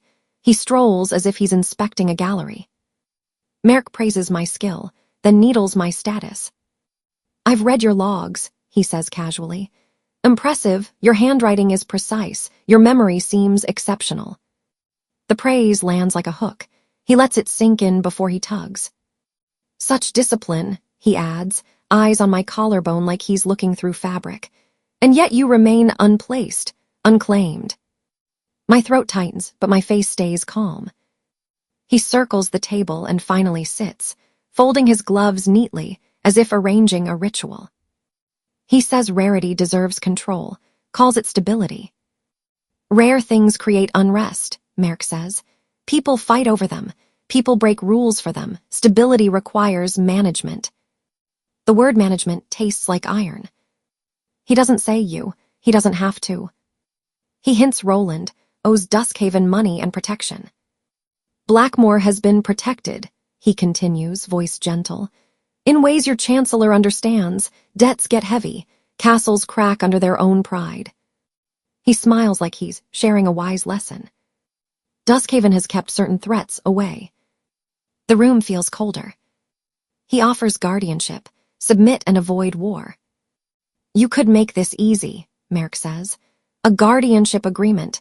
You submit to oversight, you accept a proper place, and we avoid unpleasant escalation. My hands stay still on my lap. My nails bite my skin under the table. I refuse. Merrick smiles like it's expected. No, I say simply. Merrick's smile deepens, not offended, amused. Like I'm performing exactly on schedule. He says, then law will choose for you.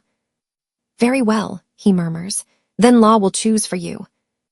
He stands, smooth and unhurried, and opens the door as if the conversation was a polite formality. Bianca's eyes lock on mine the instant I step out. She reads my face and goes still. I don't explain in the corridor. Corridors carry sound. I only keep walking until the air feels less like a trap. As we cut across a side passage, my ears catch a whisper that doesn't belong. Outside, I see Silas Cade whispering to Marable. They're half hidden near a tapestry, heads close, bodies angled like conspirators. Silas's shoulders are too relaxed for someone disciplined. Marable's fingers flick as she speaks, counting, calculating. I slow without looking like I'm slowing. I hear Silas say, Merrick pays double. The words slide right into my chest. Double? For what? For silence, for movement, for blood. I don't react where they can see. I keep walking like I heard nothing. Only when Cashin appears at the corridor turn, his men stationed like shadows, do I let myself speak. I tell Cashin. Cashin tightens. Silas compromised. Silas, I whisper. With Marable, I heard him. He said Merrick pays double. Cashin's jaw tightens, the muscle jumping once like a pulse under skin. His eyes go colder, sharper. He doesn't argue. He doesn't deny. He absorbs it. Then Julian's voice cuts in from behind, too close. Julian overhears and demands why Stormville plots here. What did you just say? Julian snaps. Why is your man taking Duskhaven coin in my castle? Cashin's head turns slowly, controlled, dangerous. Cashin insists Sila's is his second, not his master. He's my second, Cashin says. Not my master. If he's dirty, he burns. That doesn't make Stormville guilty. Julian's eyes flash. It makes you careless. Cashin's voice stays even. It makes me honest enough to clean my own house. Julian and Cashin argue. I walk away mid-argument. Their voices rise, quiet enough to be civil, sharp enough to cut. Guards pretend not to listen. Nobles drift closer like moths to heat. I don't stand there and become a prize in their war of pride. I turn and walk. Because my life is not a debate, they get to win. Night falls like a lid. I lock my door. I check the chalk by my door and the thread trap on the wardrobe panel seam.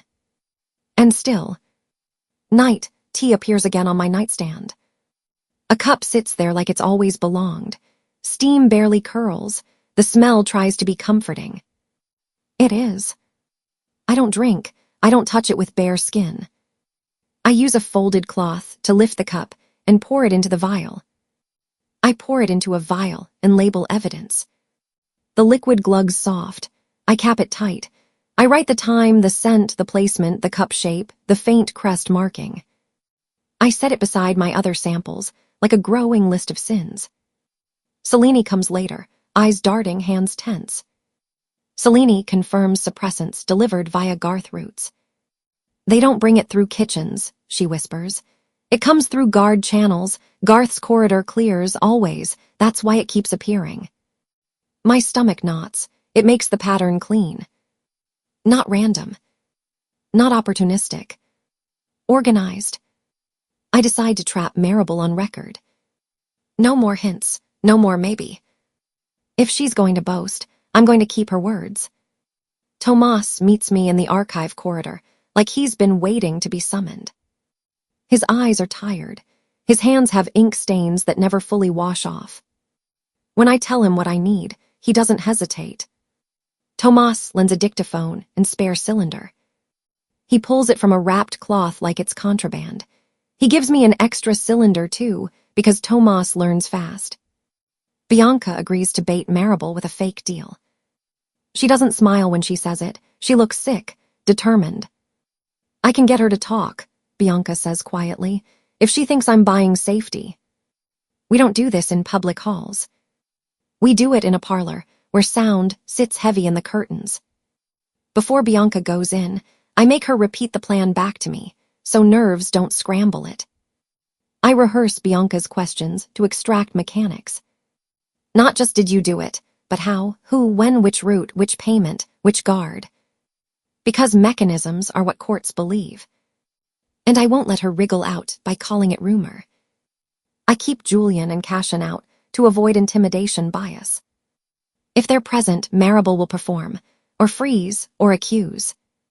This has to be her mouth, her choices, her arrogance. I hide behind screen, test dictaphone twice. The first test, soft, clear. The second test, I hold my breath to hear the faintest whisper, still clear. Good. I place the horn opening just right so it catches voices, but doesn't look staged. Then Bianca leads Marable in, with the careful ease of two women pretending this is normal. Bianca brings Marable into the parlor. Marable's perfume hits first, sweet overwrought. Her eyes scan the room like she's counting exits. The door closes, voices begin. Bianca sits with a posture that looks calm from the outside and feels like a storm from the inside. Marable doesn't bother pretending kindness. Marable says, truth costs. Bianca answers calmly, name the price. My lungs lock. I hold my breath and count heartbeats. 1, 2, 3. My fingers grip the edge of the screen, so hard my knuckles ache. I keep my face still in the dark, even when my pulse tries to climb out of my throat. I think every detail must be recorded. Not just the words. The pauses. The laughs. The confidence. The way Marable's voice tilts when she thinks she's winning. Marable laughs softly, too confident. It's the sound of someone who thinks she's untouchable. Then she leans in, voice low like she's sharing gossip. Maribel says, I moved a newborn once. Bianca doesn't rush the moment. She lets it breathe, lets Maribel believe she's safe, lets her believe this room is hers. Bianca keeps voice soft and coaxing. I'm not here to judge you, Bianca says, tone gentle, almost tired. I'm here to understand what you can offer. If I'm going to pay, I need to know what I'm buying. Behind the screen, I don't move. The dictaphone sits where I placed it, horn angled toward the parlor settee. I can hear the tiny scratch of fabric when Maribel shifts, the faint clink of her bracelet when she folds her hands like she's settling into a story. The cylinder keeps turning. It's catching everything. Maribel's laugh comes again, quiet, pleased with herself. Maribel boasts her network, maids, footmen, 2 guards. You think a castle runs on noble blood? Maribel murmurs. It runs on hands, it runs on mouths. Maids see everything. Footmen hear everything. And 2 guards who know when to look away, that's the whole world. Bianca makes a small sound of agreement, just enough to keep Maribel talking. Maribel leans in like she's sharing a recipe. She says secrets buy food and power. Secrets are bread, Maribel says. Secrets are blankets. Secrets are a warm room when winter bites. You can be moral when you're full. When you're hungry, you sell what you have. Bianca's voice stays calm. And what do you have? I don't shift my feet. I don't let the screen scrape. I keep my breathing small. Maribel's tone shifts just slightly, a little darker, a little proud. Maribel admits she guided a newborn through tunnels. I moved a newborn once, she says again, like she enjoys how Bianca flinches inside and keeps her face smooth anyway. Tiny thing, quiet as a breath, wrapped tight. My fingers clamp on the screen frame so hard it hurts. I don't move. Bianca's voice stays soft. Who paid you? Maribel's laugh is one sharp puff. She says Roland paid her twice and more. Roland paid, Maribel says. Twice and more, coin, protection, a promise to keep my name clean. Bianca lets silence sit for a beat, just enough to make Maribel fill it. And the records? Bianca asks, still gentle. That kind of thing doesn't vanish without ink. Maribel's voice turns smug. She admits ledger pages were removed on purpose. The pages were cut, Maribel says. Clean, careful, like tailoring, you don't leave edges that scream. Bianca's voice stays level. And why cut them? Why not just lock them away? Maribel answers too fast, like she's been waiting to brag. She says copies went to Duskhaven buyers. Because copies sell, Maribel says. And Duskhaven pays. Duskhaven always pays. They don't ask for hearts, they ask for paper. Bianca keeps her face smooth and her voice kind. Bianca asks who helped move the newborn. And you didn't do it alone, Bianca says softly. Who helped you move the baby? Maribel hesitates, calculating. Then she decides Bianca is either already dirty or desperate enough to become dirty. Maribel admits the royal midwife was present, coerced. The midwife was there, Maribel says. Royal, official, hands that could swear it happened the proper way. Bianca's voice doesn't shake. Name. Maribel pauses like she enjoys holding it. Maribel names the midwife, Maeve Rowan. Maeve Rowan, Maribel says. She cried, she begged. Then she did what she was told. My blood goes cold. The name lands heavy and final. Bianca keeps the coaxing tone. And after, she asks. Maribel's voice turns sharp again. Maribel says Maeve was exiled to a caretaker cottage.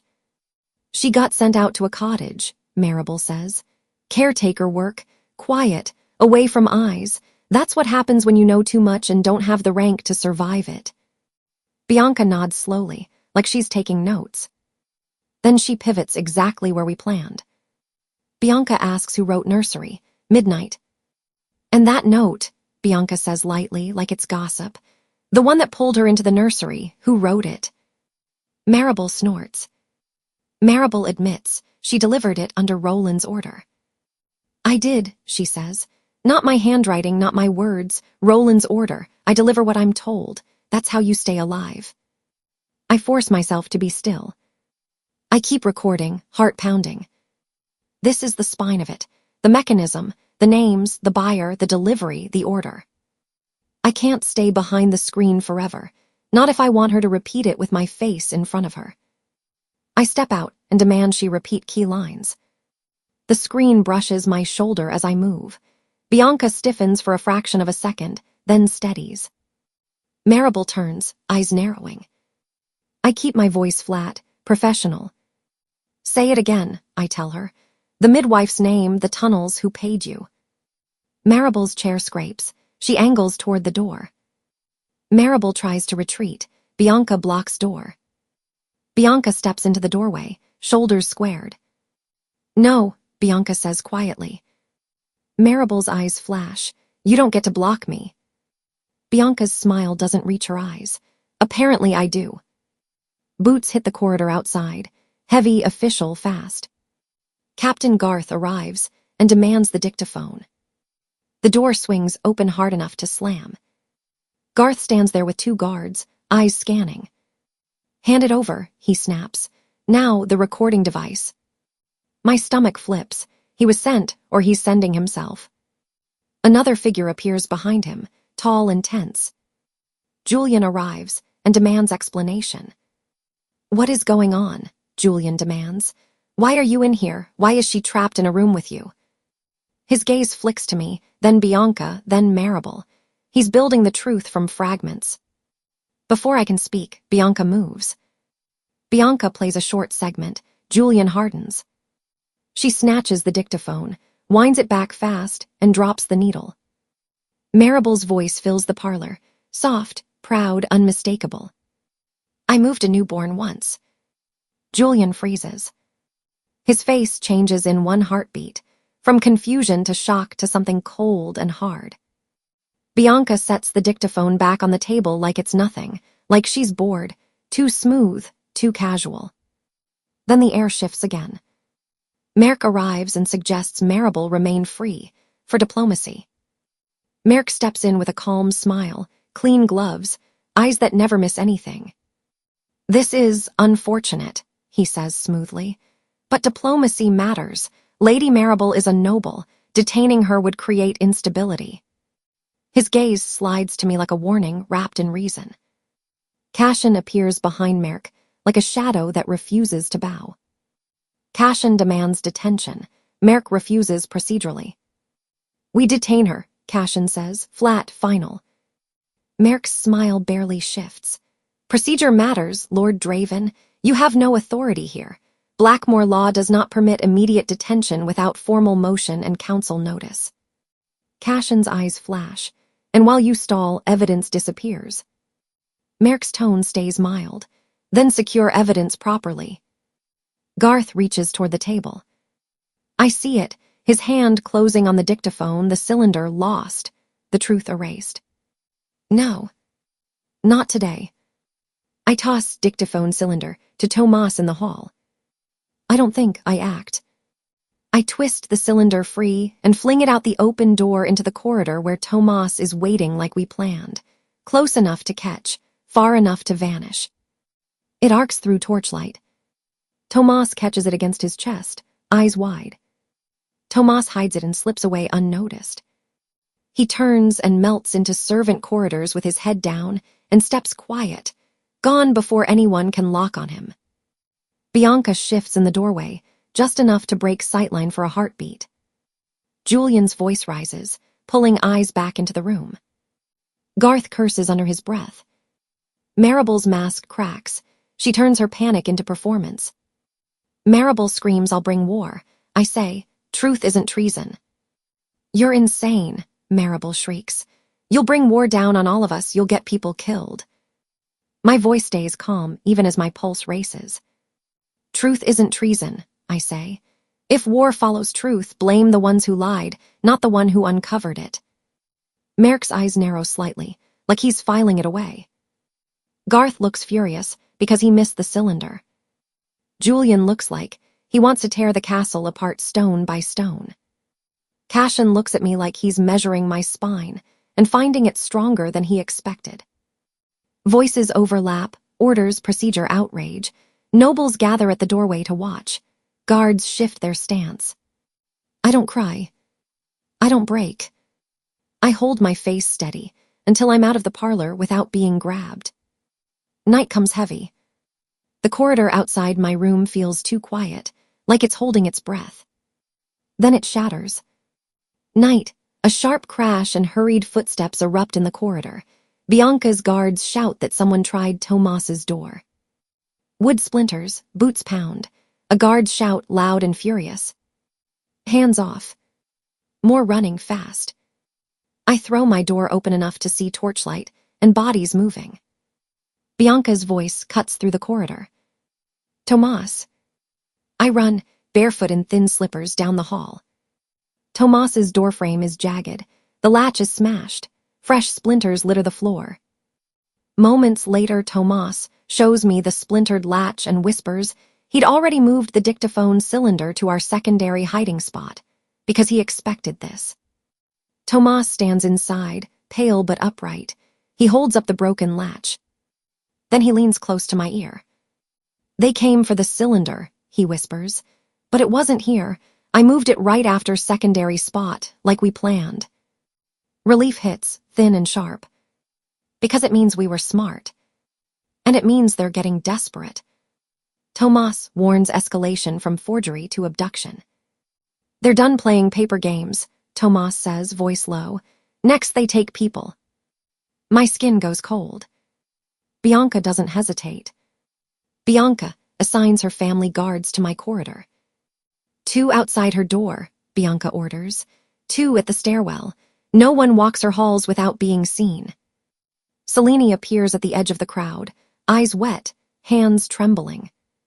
She stares at the splintered latch like it's a warning carved into wood. Selene agrees to testify if protected. I'll say it, Selene whispers. I'll testify, just don't leave me alone with them. I nod once. You won't be alone. I move like an archivist in a burning building. I distribute evidence copies to multiple holders. Not all in one place, not all with one person, not all in one room. A copy in Bianca's keeping, a copy with Selene, a coded list sealed in my hollow ledger spine, a backup note written in my shorthand. No single capture erases truth. Dawn creeps in, gray and merciless. A courier arrives with an official envelope. Wax seal, heavy paper. Dawn decree arrives. Claim process begins soon. My fingers go numb around the edges. I open it with Bianca present and Selene watching like she might faint. It reads like law and threat braided together. Merck announces a Dawn hearing. Not to my face, through paper, through procedure dressed as civility. A hearing. A verification. A polite word for a cage. I feel my stomach drop again. I steady myself with slow breath. In, out. I force my hands to unclench. I refuse to cry where they can see. Not in this corridor, not in torchlight, not in front of guards. My eyes burn anyway. I blink it down. And at the bottom, in crisp official script, a title that feels like a sentence. The notice calls it preliminary verification. Dawn doesn't arrive like morning. It arrives like a verdict. The castle wakes up dressed in mourning colors, black velvet draped over railings, silver candle holders polished until they glare, servants moving like they're afraid to make sound. Even the air feels different, colder, cleaner, like somebody scrubbed the hallways to erase whatever happened last night. It looks like a funeral in silk. And I'm the body they're politely pretending isn't dead yet. I stand in front of my mirror and refuse to play my part. No lace, no pearls, no soft, pretty colors meant to make me look harmless. I dress plain, refusing decorative submission. A simple dark skirt, a buttoned blouse, hair braided tight at the back of my head, not a curl out of place. If they want to call me unstable, they'll have to work harder than a loose strand of hair. My hands tremble anyway. Not because I'm weak. Because my body knows what my mind is trying to pretend it doesn't, that I'm walking into a room designed to trap me. A knock comes, soft, careful. I open the door to Selene, who looks like she didn't sleep. Her eyes are rimmed red, and her hands keep fidgeting with her apron like she's trying to wring courage out of fabric. She holds out a small pouch tied with string. "Detox herbs," she whispers. "For your water, just to help your blood clear." I take it but don't drink yet. I don't trust timing. I don't trust the air. I don't trust the way the castle suddenly cares about my health. Selene swallows hard and pulls out a small logbook. Her handwriting shakes, but she forces it steady. Selene hands "Detox herbs," signs "dose log." The scratch of her pen is loud in my doorway. When she finishes, she presses the page against the wall with her palm like she's afraid the ink might run away. Tomas appears behind her, quiet as always, but his eyes are sharp. He takes the logbook, flips to the signed entry, and slides Selene's confession envelope into view. Thick paper, clean seal, witness marks ready. Tomas seals Selene's confession envelope. He doesn't rush. Wax, press, lift, clean impression like truth can be locked in place if the seal is perfect enough. Selene's shoulders drop like she's been holding herself up with pure fear for days. She starts, then stops. She can't finish the sentence. I don't ask her to. I just nod once, and for a second her eyes look grateful. Footsteps approach down the corridor, measured, familiar. Julian Blackmore. Even his presence changes the hall. Guards straighten. Servants vanish into side passages. People always react to him like he's the weather, something you can't stop, only survive. He stops in front of me and looks like he wants to say 10 things at once and doesn't know which will hurt less. Are you holding up?" he asks quietly. Julian asks how I'm holding up. I say terrified. "I'm terrified," I say, because lying to him feels like feeding the same machine that's choking me. And I'm tired of pretending I'm not. His throat bobs. His gaze drops to my hands like he's noticing the tremor. He steps closer, but not too close, like he's finally learning where the line is. "I know I've been," he exhales like it burns. "I've been trying to control everything." He looks up, and for once, the air mask cracks. There's a boy underneath it. A boy raised in a castle that trained him to fear scandal more than cruelty. Julian admits his control was fear, dressed as duty. "I thought if I kept you near me, if I kept you out of certain halls, certain conversations, I could keep you safe," he says. "But it wasn't safety. It was a cage. His jaw tightens. "I'm sorry." Sorry doesn't fix anything. But it's the first time he's said it, without wrapping it in an excuse. Before I can answer, another presence slides into the corridor like a shadow finding its place. Cassian Draven. Stormvale's Alpha moves like he doesn't need permission to exist. He doesn't bow to this castle's rules, and somehow that makes everyone else look smaller. His gaze meets mine, not soft, not cruel, just direct. He tilts his head slightly. "What do you want out of this?" Cassian asks what I want. I say truth, then choice. "Truth," I say. My voice doesn't shake on that word. "Then choice."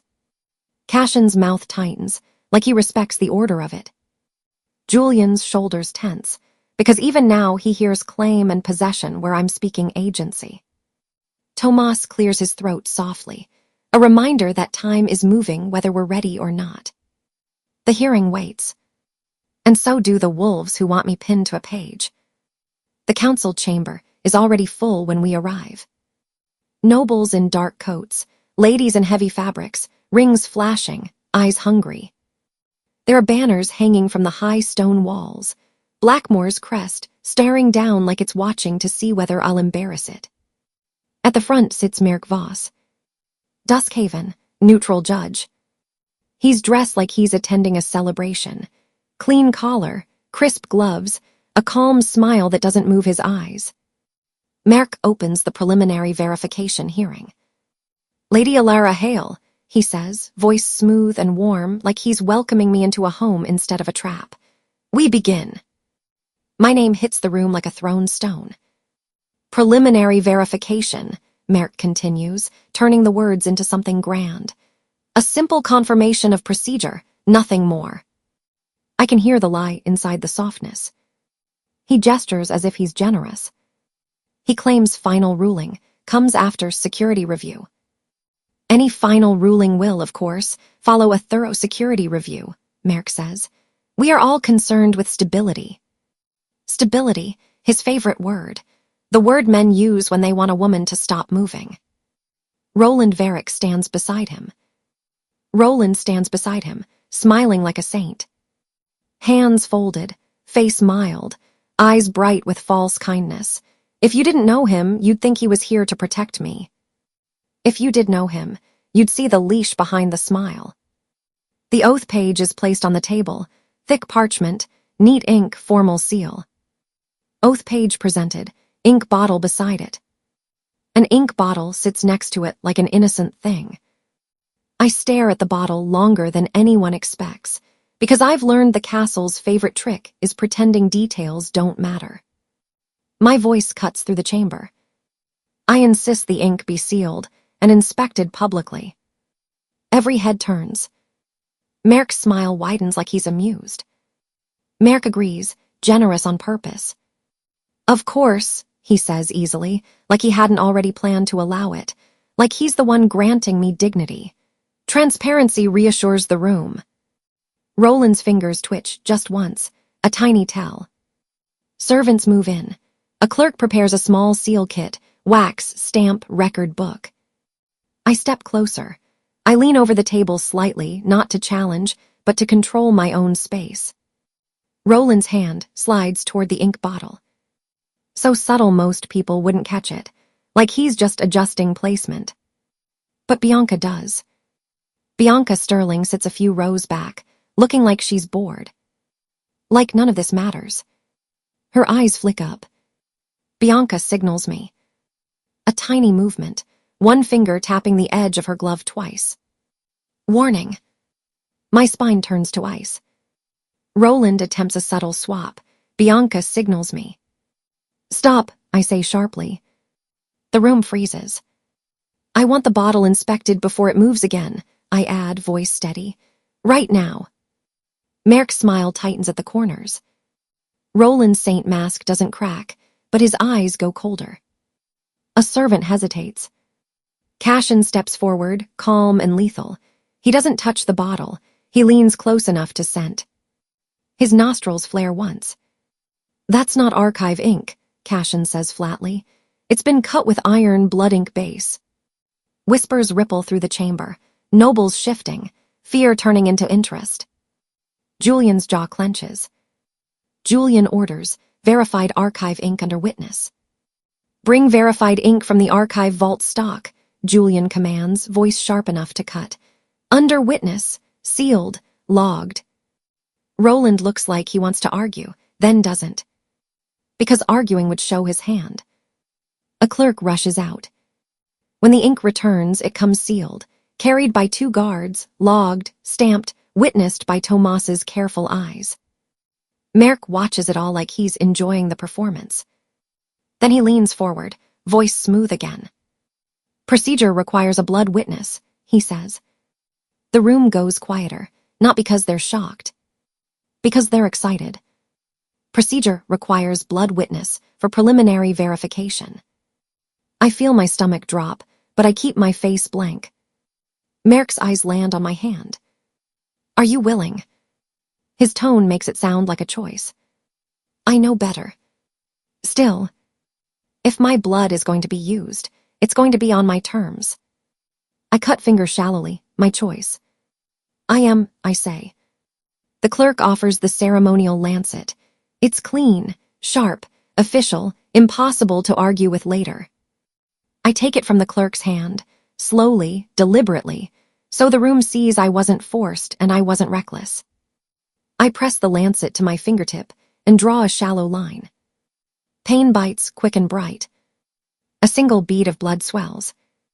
I don't flinch. I don't give them the satisfaction. Blood touches page, blood ink flares. I let the blood drop onto the oath page. For a half second, nothing happens. Then the ink on the page shifts. Not like writing. Like something waking. The letters darken, the lines ripple. The surface flashes, faint heat, faint glow like the page just inhaled. A low sound moves through the room. Gasp, whisper, prayer.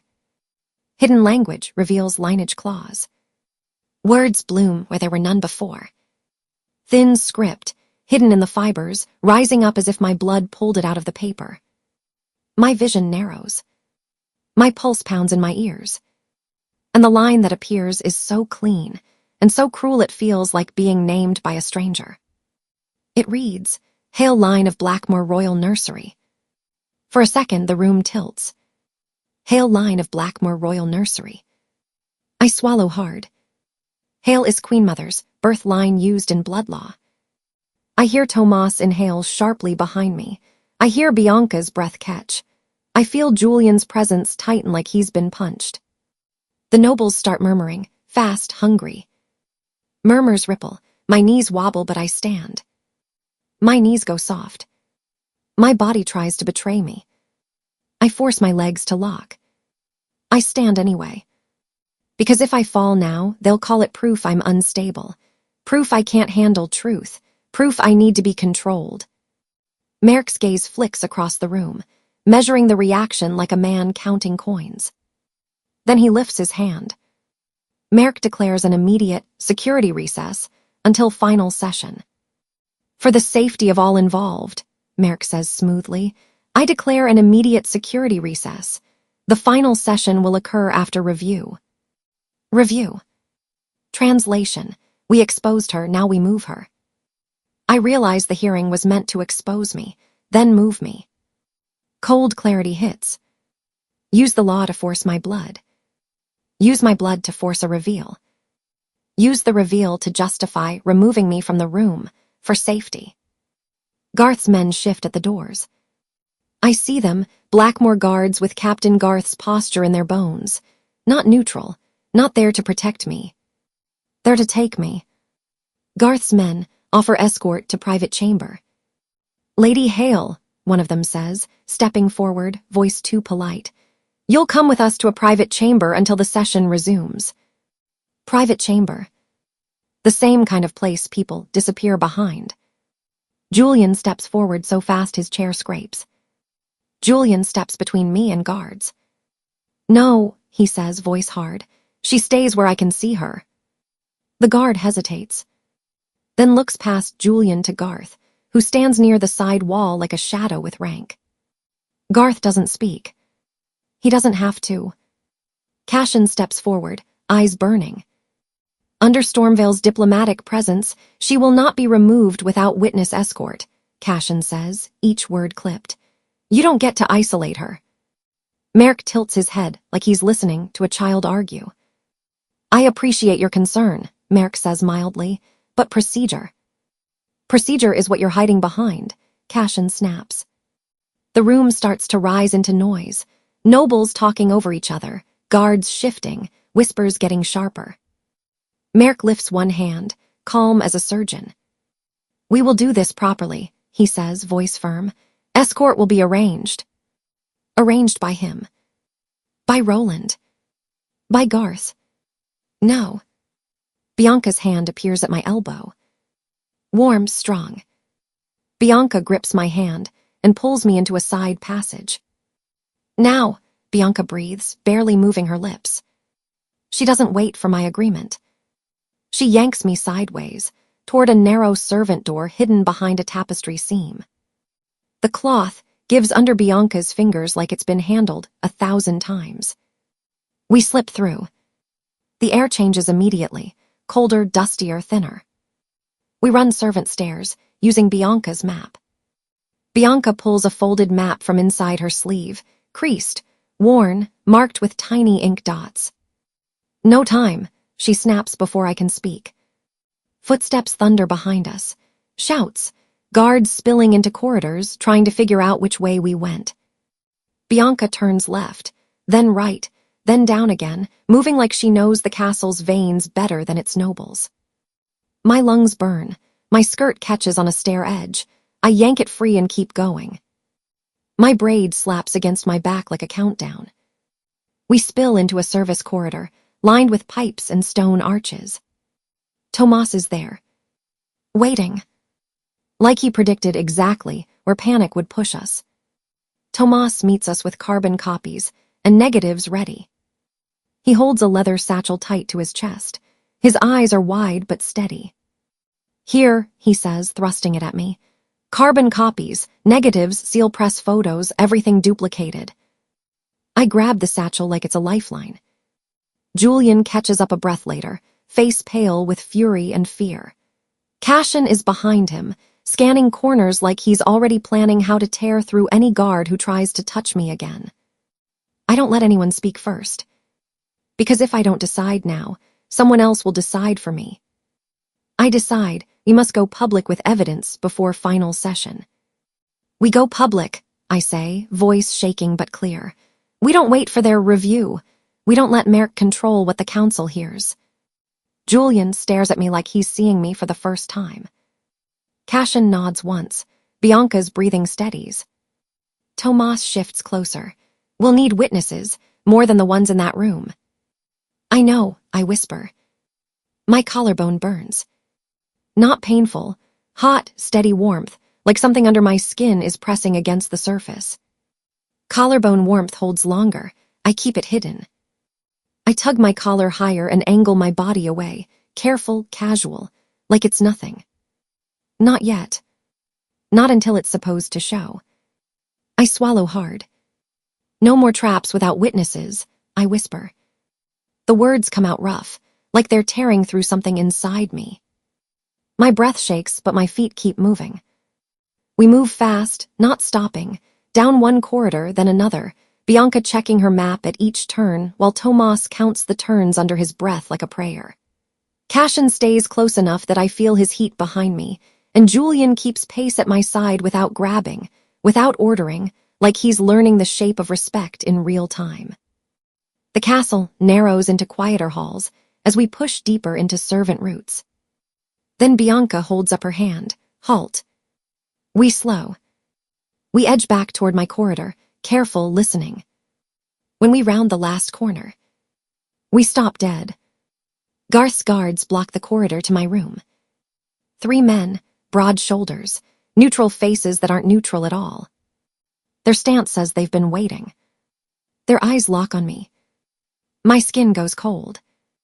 I tighten my grip on Tomas's satchel. Bianca's hand finds mine again, steady. Julian steps forward, shoulders squared. Cashin shifts slightly, silent warning in his posture. And the guards don't move. They just stand there like a wall. Like a sentence. Garth's guards block the corridor to my room.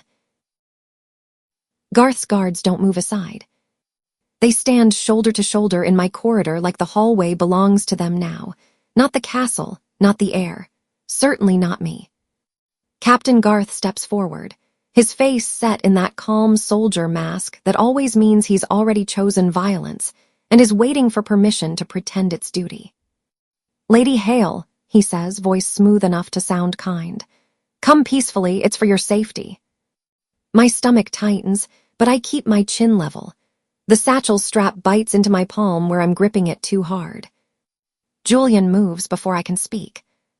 His shoulders square, his voice goes flat. Stand down, Captain. Garth doesn't even blink. His eyes flick over Julian, respectful but not obedient. With all respect, my orders don't come from a frightened boy playing air, Garth says, still polite, still deadly. They come from council authority. The words hang there like a slap. Cashin shifts beside me, and the air changes, like a wolf stepping into another wolf's territory. Then you'll need witnesses, Cashin says sharply. No private chamber, no isolation, witness escort only. Garth's mouth tightens, but before he can answer, Merrick's voice slides into the corridor like oil. Now, Merrick says, appearing at the far end with 2 Duskhaven men at his back. He looks freshly dressed, untouched by the night. We don't want a scene. Everyone is watching. Of course he's here. Of course he wants this in the open, clean and humiliating. A lesson wrapped in civility. He lifts his hands like he's calming children. Lady Hale, he adds, warm smile. Cooperation will reassure the court. Cooperation. another word that means surrender. I pull in a slow breath and force my voice not to shake. I'm not going to the East Wing. I turn my body slightly, not toward Garth, not toward Merrick, toward the direction that belongs to me. I choose the archive. For a beat, nobody speaks, because nobody expects me to choose anything. Then Julian nods once, hard, decisive. The archive, he says, now. Garth's jaw flexes. Then, with Merrick watching, he gives a tight hand signal and the line parts. We move as a tight knot. Bianca on my left, Tomas close behind with the satchel, Julian half a step in front, Cashin flanking with his disciplined Stormville men. Boots echo, torches hiss. Every corner feels like it might grow teeth. Tomas breathes in short, controlled pulls like he's trying to keep panic from messing with his hands. He opens the satchel just enough to show me what he carried through the chaos. Inside, my small evidence vial with the ash from that first warning note, sealed and labeled in his careful script. A folded cloth with the glove oil smear sample in a waxed packet. And my private notebook, open to the page where the scratch pattern from my master key is drawn, neat as a diagram. Ash can confirm the note's paper stock, Tomas whispers, voice tight. The glove oil ties the panel entry to the same corridor hands. The scratch pattern proves your master key hit restricted locks. Chain of custody mark still intact, he adds, like he's reminding himself reality can be controlled if the seals are clean. I nod once. Proof matters more than fear. Inside the archive, the air is colder. The smell is old paper and ink and stone, comforting because it's honest. The archive doesn't pretend to love you. It just remembers what happened. Bianca's eyes scan the room like she's seeing it differently now, not as a place beneath her, but as a battlefield. I lead her toward the door that returns to my quarters, because I need her to see how easy it is to enter a life without touching a lock. I pull Bianca close and speak low. This, I say, guiding her into my room and toward my bedroom wardrobe, is how they've been getting in. I slide my fingers along the wood until I find the hairline seam behind the wardrobe frame.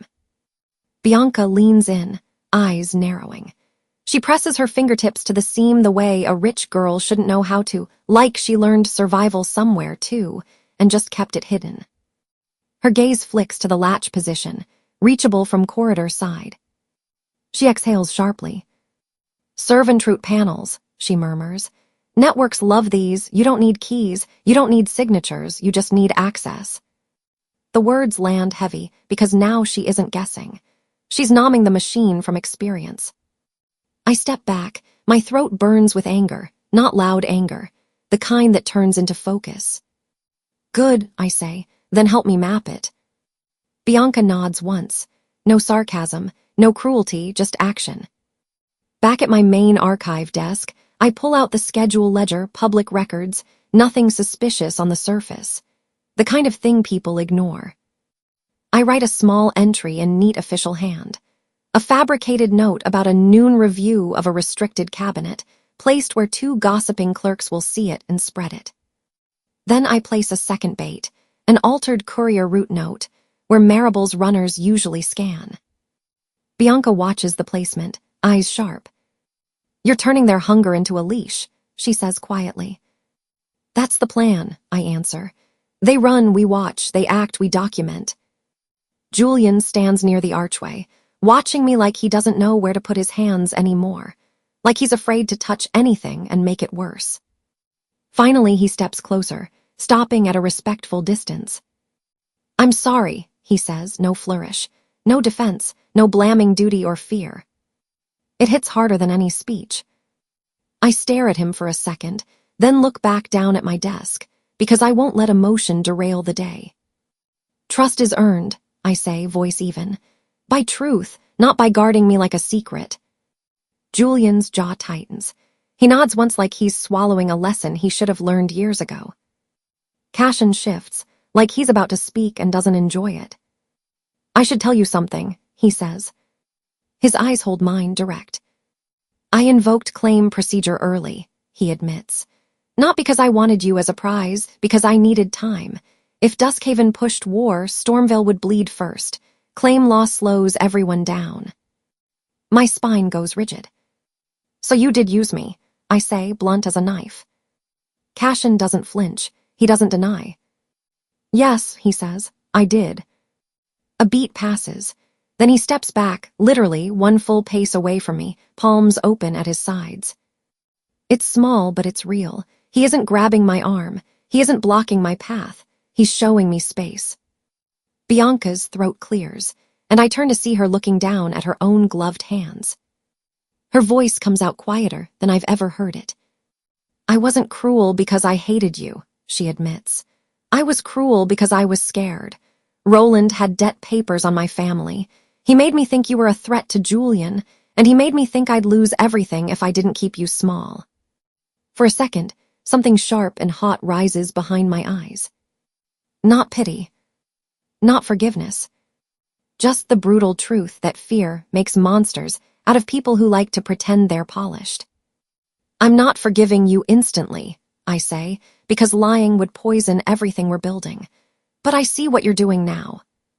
I meet her gaze. Keep doing it. Bianca nods once. Her mouth tightens like she's holding back tears she'd rather die than show. Tomas clears his throat softly, pulling us back to the work. I can duplicate again, he says, right now. He slides carbon paper onto the desk and begins copying key documents. Seleni's signed dose log entry, the sealed confession envelope details, my scratch pattern diagram, and the glove oil sample label chain. The soft scratch of pen over paper becomes a steady sound, like a heartbeat that doesn't belong to fear. Selene arrives with 2 guards, not Garth's men, Bianca's family guards. Their faces are tense, but their eyes aren't hungry. Selene holds herself like someone walking toward execution anyway. Ready, she whispers. I nod. I don't tell her it'll be okay because I can't promise that. I can only promise we'll keep witnesses close. Julian straightens, and it's like the air finally steps fully into his own spine. We march the council, he says, voice firm. We inspect Roland's wing. We do it with witnesses in daylight in front of everyone.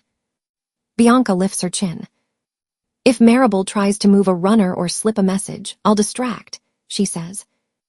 Cashin's men shift into formation without being told. Tomas seals the duplicates. Selene grips her log like it's a shield. And we move. Torchlit corridors stretch ahead like a throat. We keep our pace controlled, fast enough to prevent interference, slow enough to avoid looking like criminals running.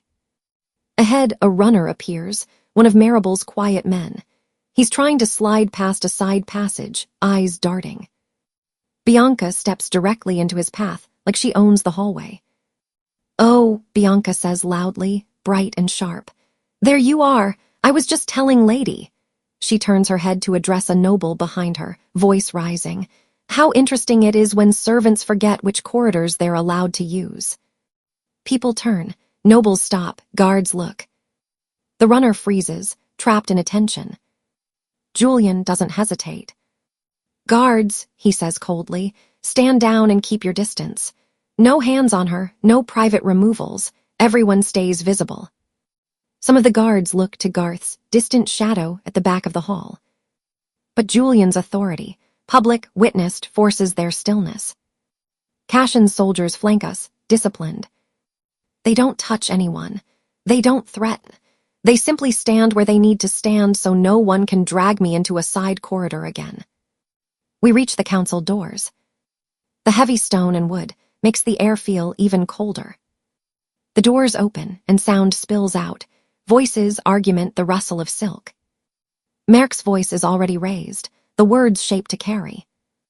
She is unstable, he says, smooth outrage. Emotional, erratic, a danger to procedure. My stomach flips, because he's doing it exactly how predators do it. They don't attack your evidence first. They attack your mind. I inhale slowly.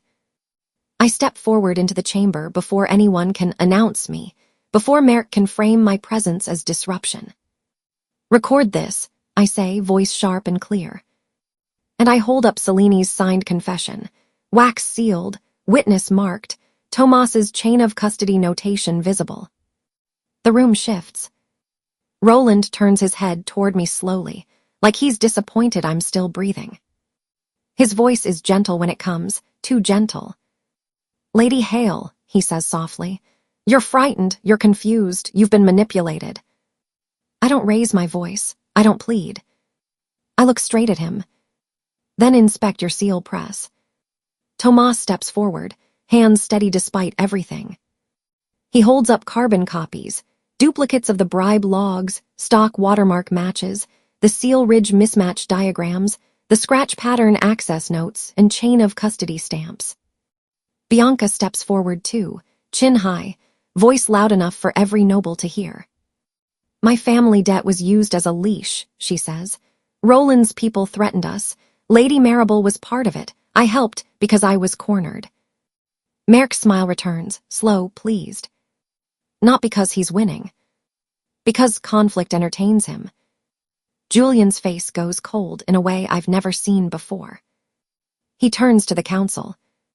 "Immediate inspection," he commands, voice ringing. "We inspect Roland's wing now, with witnesses, with guards at distance, with record." For the first time, Roland's smile breaks. Not fully, just enough. The saint mask slips. What looks out is cold, flat truth.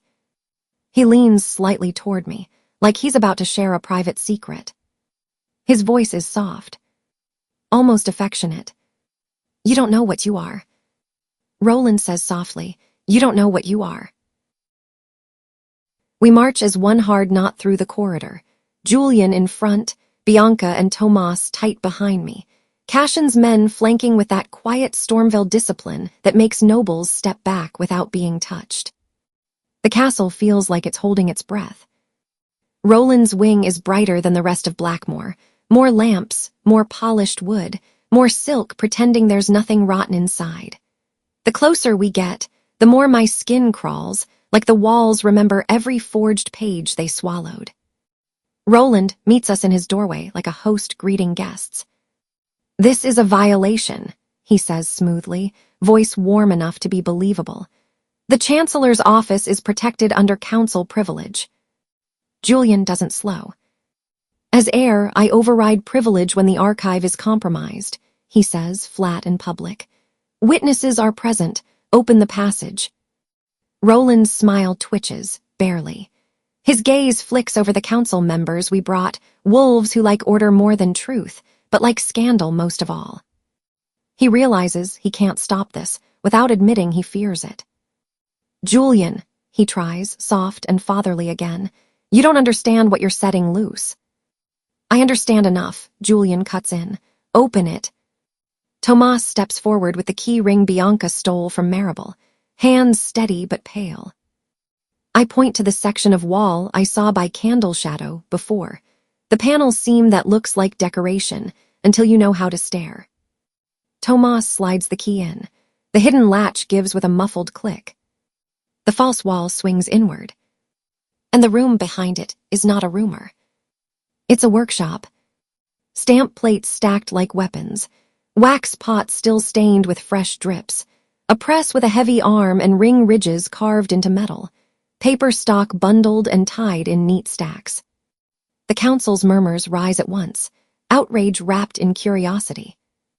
Julian steps into the threshold and lifts one hand. "No one touches anything without gloves. Archive evidence gloves now," he orders, voice carrying, and the clerk notes every contact. "We do this clean." A guard immediately produces the archive's evidence gloves from his satchel, white cotton, sealed and folded, while a neutral clerk readies ink and a ledger sheet for the chain of custody log. A councilman who'd half reached for a bundle stops mid-motion and withdraws, suddenly remembering the weight of witnesses. Julian doesn't let anyone drift into private corners. With witnesses watching, he orders the door held open and has a long table brought into the adjoining council antechamber, 2 doors down, close enough that the hidden room stays in sight, close enough that no one can later claim we staged evidence elsewhere. I step into the threshold anyway, forcing my breathing steady. "This," I say, is how you bind wolves without consent. Bianca leans closer, eyes sharp, seeing the machinery that held her family's debt over her throat. Tomas pulls on gloves, then lifts a sheet carefully and holds it up under the light. The watermark is unmistakable, my office stock, the exact faint crest we use for archive drafts. My stomach drops anyway, even though I already knew. They used my paper, I say, voice tight. They made my work look like theirs. I take my archive ring from my pocket. The council watches my hand like it might shake. It doesn't.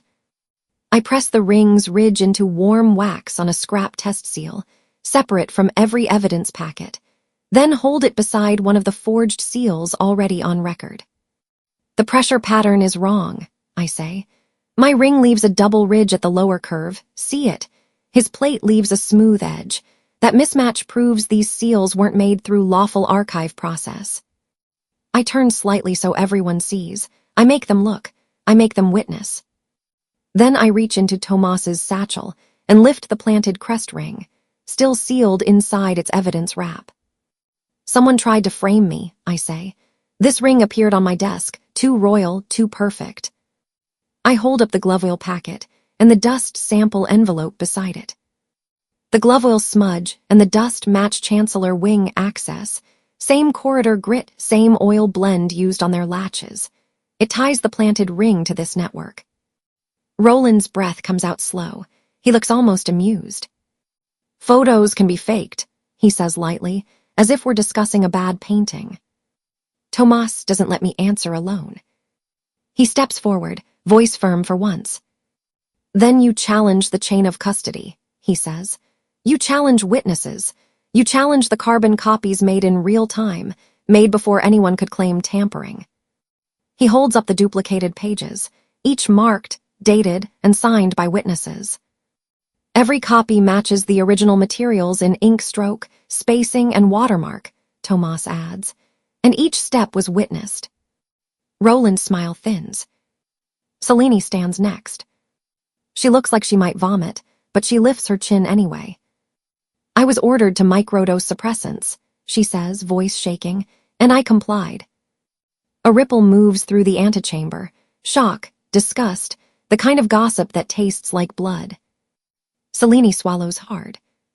The orders came from Chancellor Roland Varick, she says, and her eyes flick, just once toward Roland before she forces them back to the council. The deliveries came through Captain Garth's roots. I saw the corridor clearance notes. I saw who carried them. Roland's stare turns cold, not surprised. Bianca steps forward, before anyone can call Selene hysterical. My family debt was used as leverage, Bianca says. Roland's office held papers over us. Lady Marable ran the servant network that enforced it. I was used to isolate Lady Hale and keep her small. Her voice cracks on keep her small, but she doesn't back down. Then Tomas produces the dictaphone cylinder, sealed, marked, and carried like it's already being hunted. He doesn't hand it to Roland. He doesn't hand it to Merrick. He hands it to the neutral clerk under council witness. We play it, Julian orders. The cylinder spins. Marable's voice fills the chamber, too casual, too confident. Truth costs, I moved a newborn once. The room shifts. Nobles stare at each other like they've been punched. When the recording ends, there's a sharp, sick silence. Then voices begin erupting. Names, questions, accusations. Marable's network names surface out loud as people start connecting what they've always suspected and never dared say. Lady So-and-so's maid, the footman who never speaks, the guard who always shows up when someone needs a corridor cleared. Julian doesn't let it dissolve into chaos. Clerk, he orders, begin a verbatim transcript now. Witnesses will sign. The cylinder is resealed immediately after. The clerk's pen scratches fast. The cylinder is wrapped, sealed, and marked before anyone can misplace it. Merrick lifts a hand, calm as a priest. This is an internal dispute, he says, voice smooth. Not a reason to derail treaty procedure. His eyes find me like he's weighing which chain fits best. This doesn't disqualify my role as neutral judge. Cashin leans close enough that I can hear him without the court. That's his shield, he murmurs. Procedure. He'll hide behind it while he cages you with law. My throat tightens. Because Cashin's right. Because Merrick isn't shocked. He isn't angry. He's entertained. Merrick's smile widens a fraction. For stability, he says to the room, I will continue judging. We cannot allow chaos to decide blood law. And in that moment, I understand something sharp and ugly. We can destroy Roland's machinery and still lose to Merrick's paperwork. I feel it like a trapdoor under my feet. We need Merrick's personal signet proof, something that links him directly, not just through influence and oversight. Tomas shifts at my side, subtle as a breath. I found something, he whispers. He opens his satchel just enough for me to see a single page inside a sealed evidence wrap. Inside Roland's pressroom packet stack, he murmurs, there was a Duskhaven disbursement authorization page made to look like routine treaty spending. His eyes lift to mine. It's closed with Merrick Voss's personal signet. My pulse kicks hard. I keep my face blank. I keep my hands still. Guard it, I whisper back, until Merrick commits publicly, then we use it. Tomas nods once. He doesn't ask why. He trusts the timing. Roland has stopped pretending now. His dependable smile is gone. What's left is a man who thinks control is love. His eyes lock on me like a threat that doesn't need words. Then he speaks, voice quiet enough to sound reasonable. Peace requires obedience. Julian's answer is immediate. Peace requires consent. Cashin's voice cuts in blunt. Alliances must be voluntary. The council stirs, some with outrage, some with fear, some with calculation. Merrick lifts his hands again, as if disappointed in everyone's emotions. Enough, he says. The final session will be held at dawn. His gaze slides over me like he's already decided what cage will fit. We will resolve this without theatrics. My stomach knots. Because dawn is close. Because nights are where people disappear. Extraction attempts will come overnight. I feel it in my bones, like the castle itself warning me. We leave as a group again, tighter than before. No one is allowed to drift. No one is allowed to escort me politely into a private corridor. Back in the archive, we redistribute evidence copies, again. Tomas duplicates the paper evidence and the clerk's transcript pages, each set sealed with witness marks. Bianca takes one packet. Selene takes one. Julian keeps one with his own seal. Cashin keeps a verified copy under Stormville mark. I reinforce the wardrobe panel trap in my room. Thread, chalk, tiny foil edge that will shift if the seam breathes open. I don't make it fancy. I make it reliable. Night pulls down over Blackmore like a lid. Bianca's family guards are already posted in my corridor, quiet shadows with orders not to blink. I'm there when it happens, so close I can hear every word before anyone thinks to soften it. A runner is caught near the panel passage, pinned between torchlight and stone. He jerks, eyes wild. I didn't touch the newborn, he spits. I didn't touch the newborn. Name who pays you, Bianca snaps, voice sharp. His gaze darts, searching for Garth, for Marable, for anyone who can save him.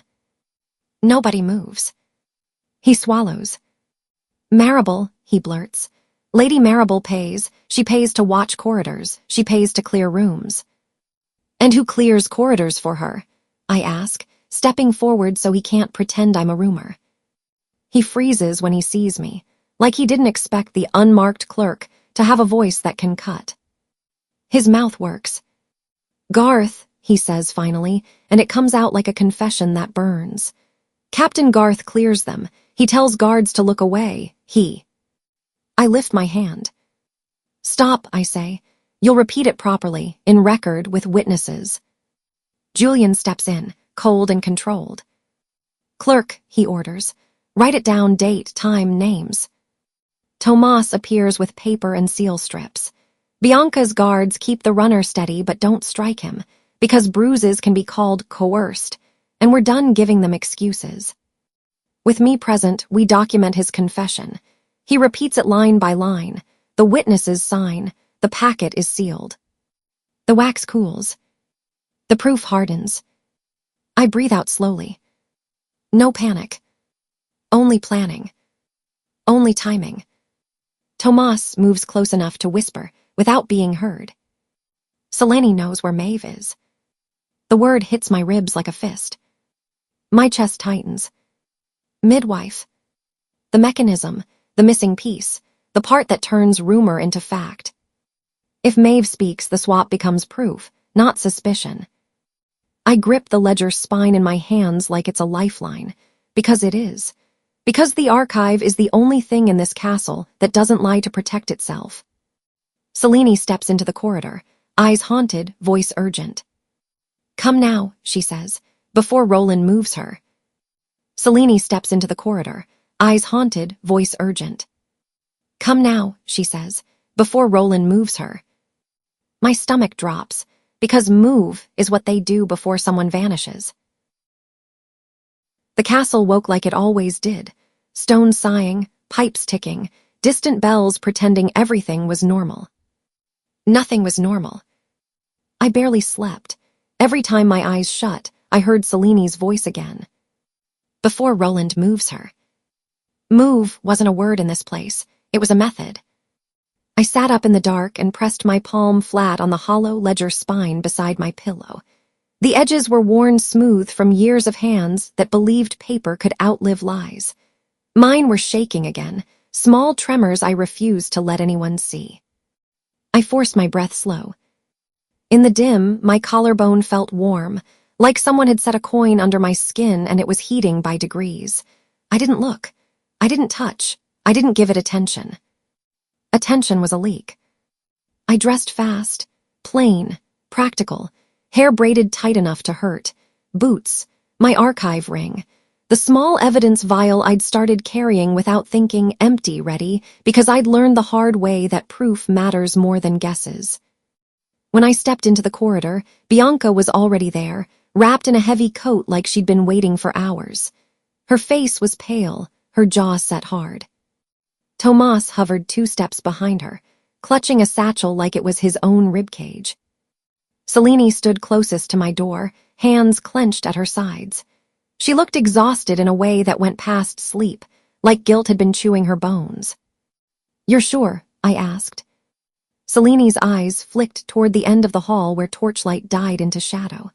"I'm sure enough to be scared." Bianca's gaze snapped to me. "Then we go now." Tomas swallowed. "Guards." "Outside," Bianca said. "My family's men. They won't step into the cottage unless you want them to. Witnesses matter, not muscle." I nodded once. My throat felt tight, but my voice stayed even. "Before we go," I said, "I need one thing straight." The words from counsel were still lodged in my skull, calm, clean, and cruel. I repeat Merck's line from memory, exactly the way he delivered it. Neutral judge removal requires either my personal signet proof or unanimous vote. Selene nods, pale, like the sentence physically hurts her. "That's what he said," she whispers. "He made sure everyone heard it." Bianca let out a sharp breath through her nose. "Unanimous," she muttered, "as if this council ever agrees on the color of daylight."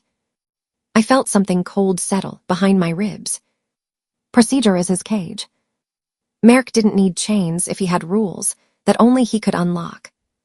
"Let's move," I said. We didn't walk like thieves. We walked like people who belonged in the halls, because anything else would invite a reason to stop us. Bianca led, chin high, boots clicking like she owned every stone she stepped on. Tomas stayed close enough that I could hear his breathing.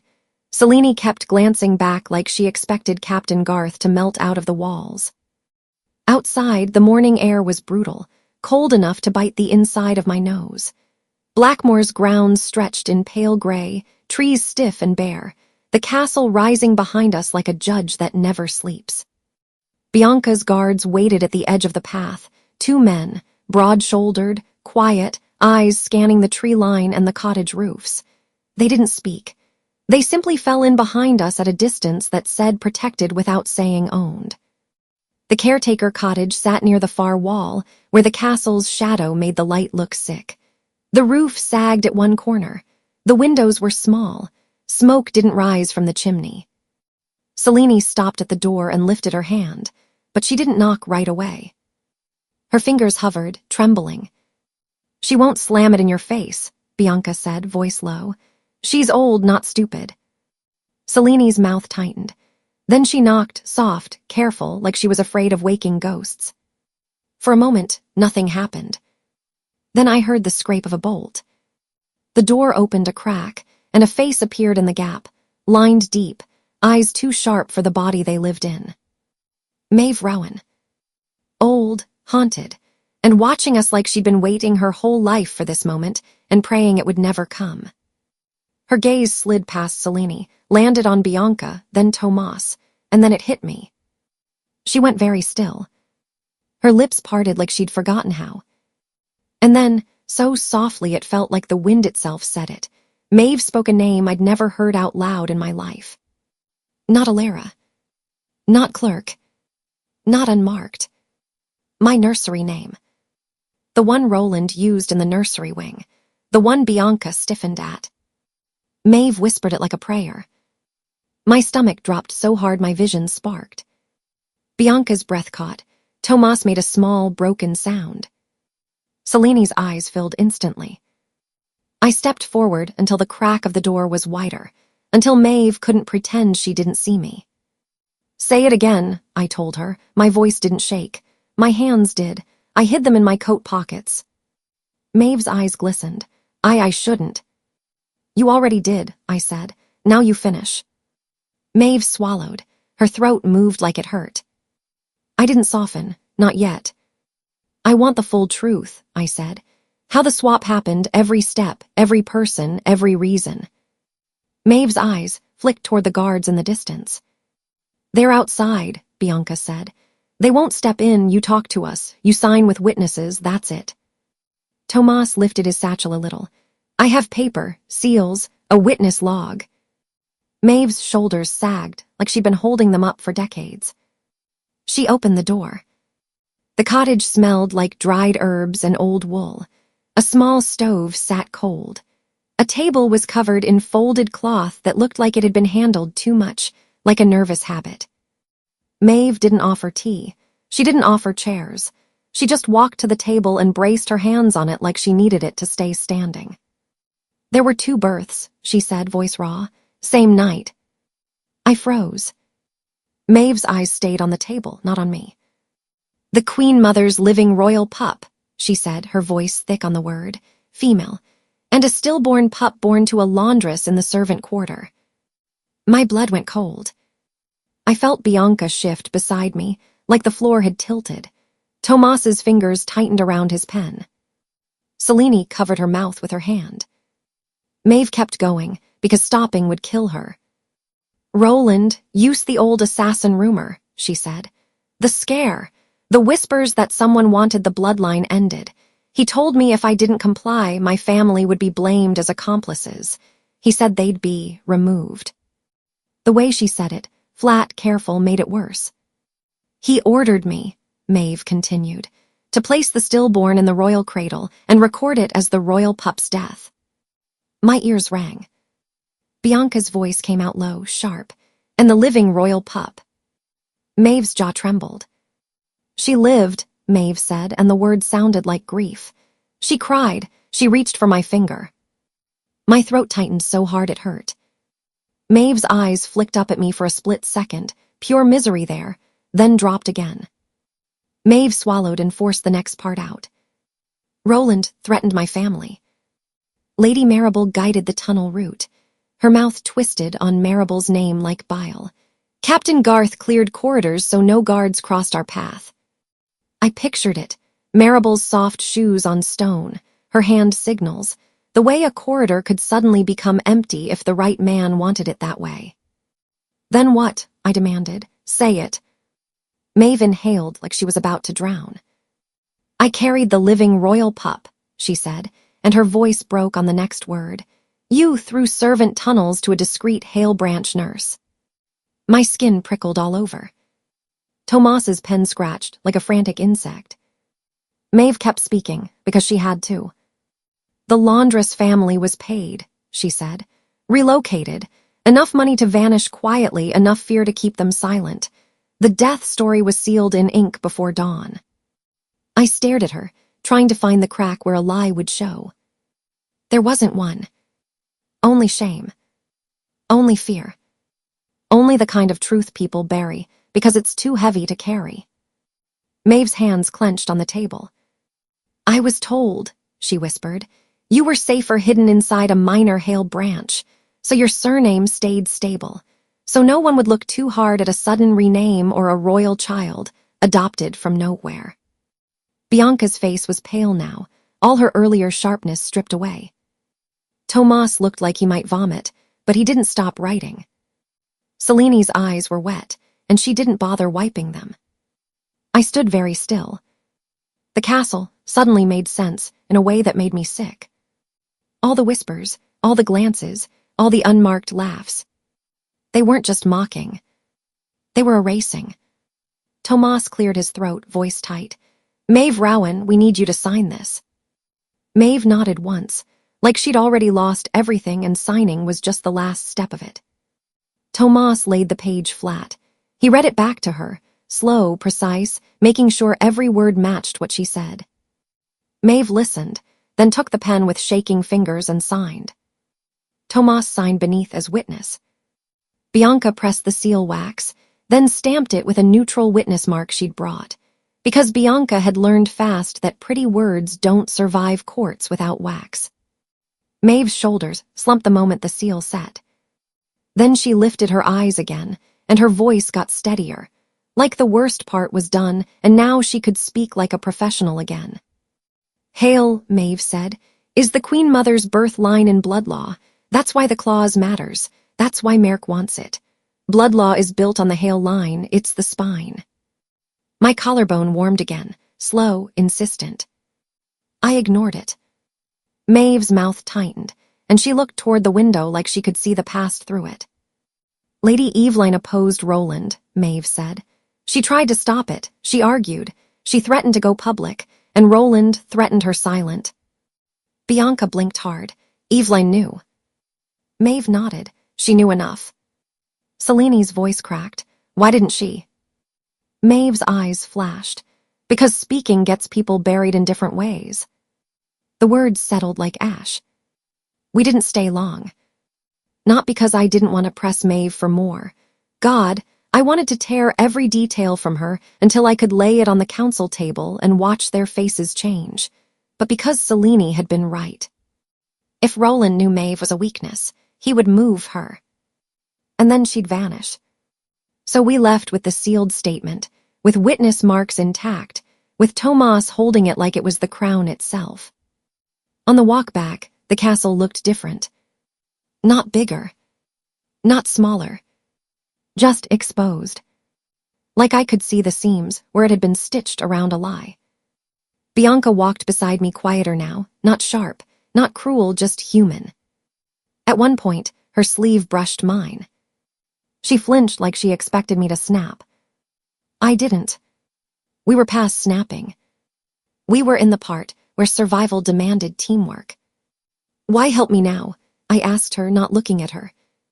Bianca's jaw tightened, because I was wrong. I let the silence stretch until she had to fill it honestly. And because, she added, voice lower, I'm not letting Roland keep using me as a weapon and calling it loyalty. That was the closest thing to an apology Bianca Sterling could manage. I nodded once. It wasn't forgiveness. But it was a step. Back inside the castle, Selene peeled away with a whispered promise to keep Maeve's location quiet. Tomas and Bianca stayed with me. Witnesses don't vanish until the danger passes. I barely had time to breathe before a servant delivered a message. Sealed, cream paper, a familiar crest. Lady Eveline. My pulse jumped.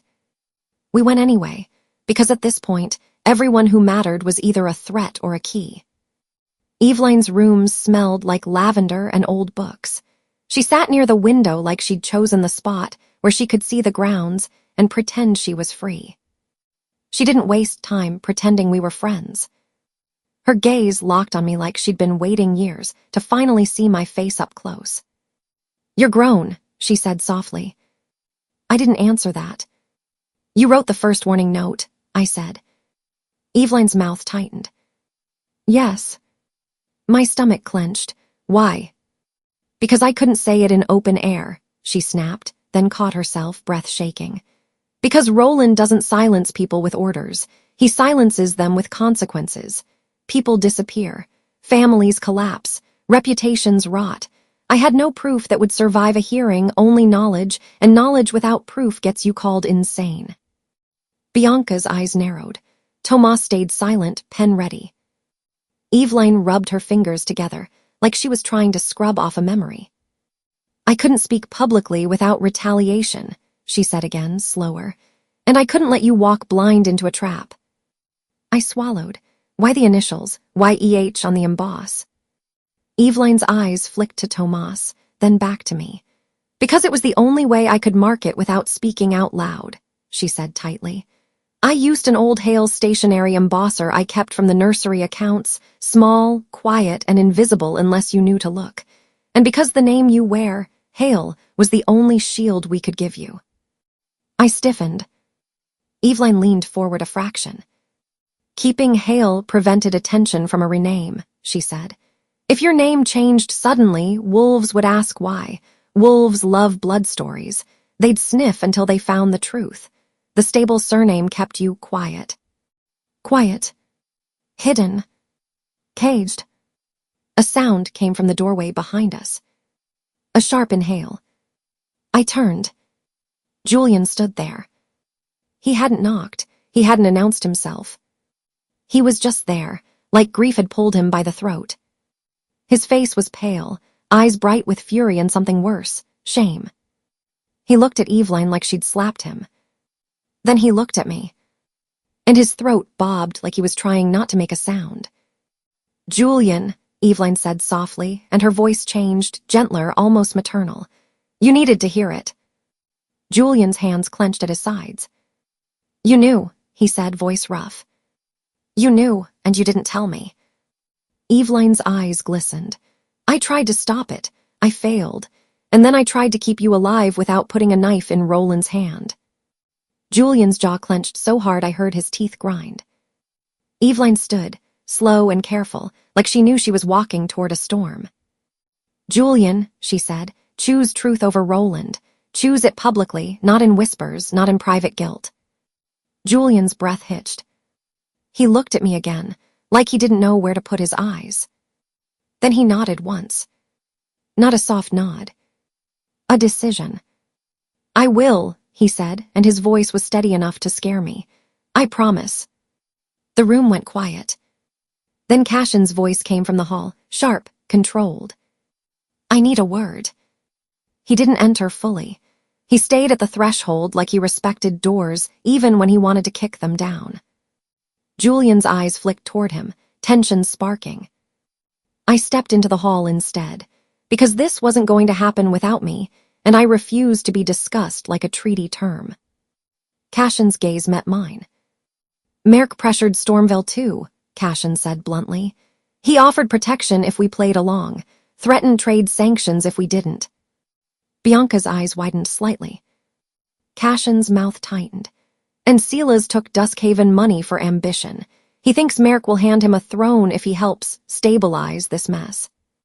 Julian's expression went hard. "Silas is your second," Julian said. Cashin's jaw flexed. "He is, and he betrayed the pack for a crown-shaped fantasy." My stomach sank, but I didn't let it show. Everything kept circling back to the same thing. Power. Control. People who thought they deserved to own others because paper said so. I stared down the corridor, thinking fast. "Merrick has a cage," I said quietly, "and the key is procedure." Tomas stepped closer, voice low. "We have the key," he murmured. "The sealed Duskhaven disbursement page," I said. Tomas nodded. "The one closed with Merrick Voss's personal signet." I kept my voice even.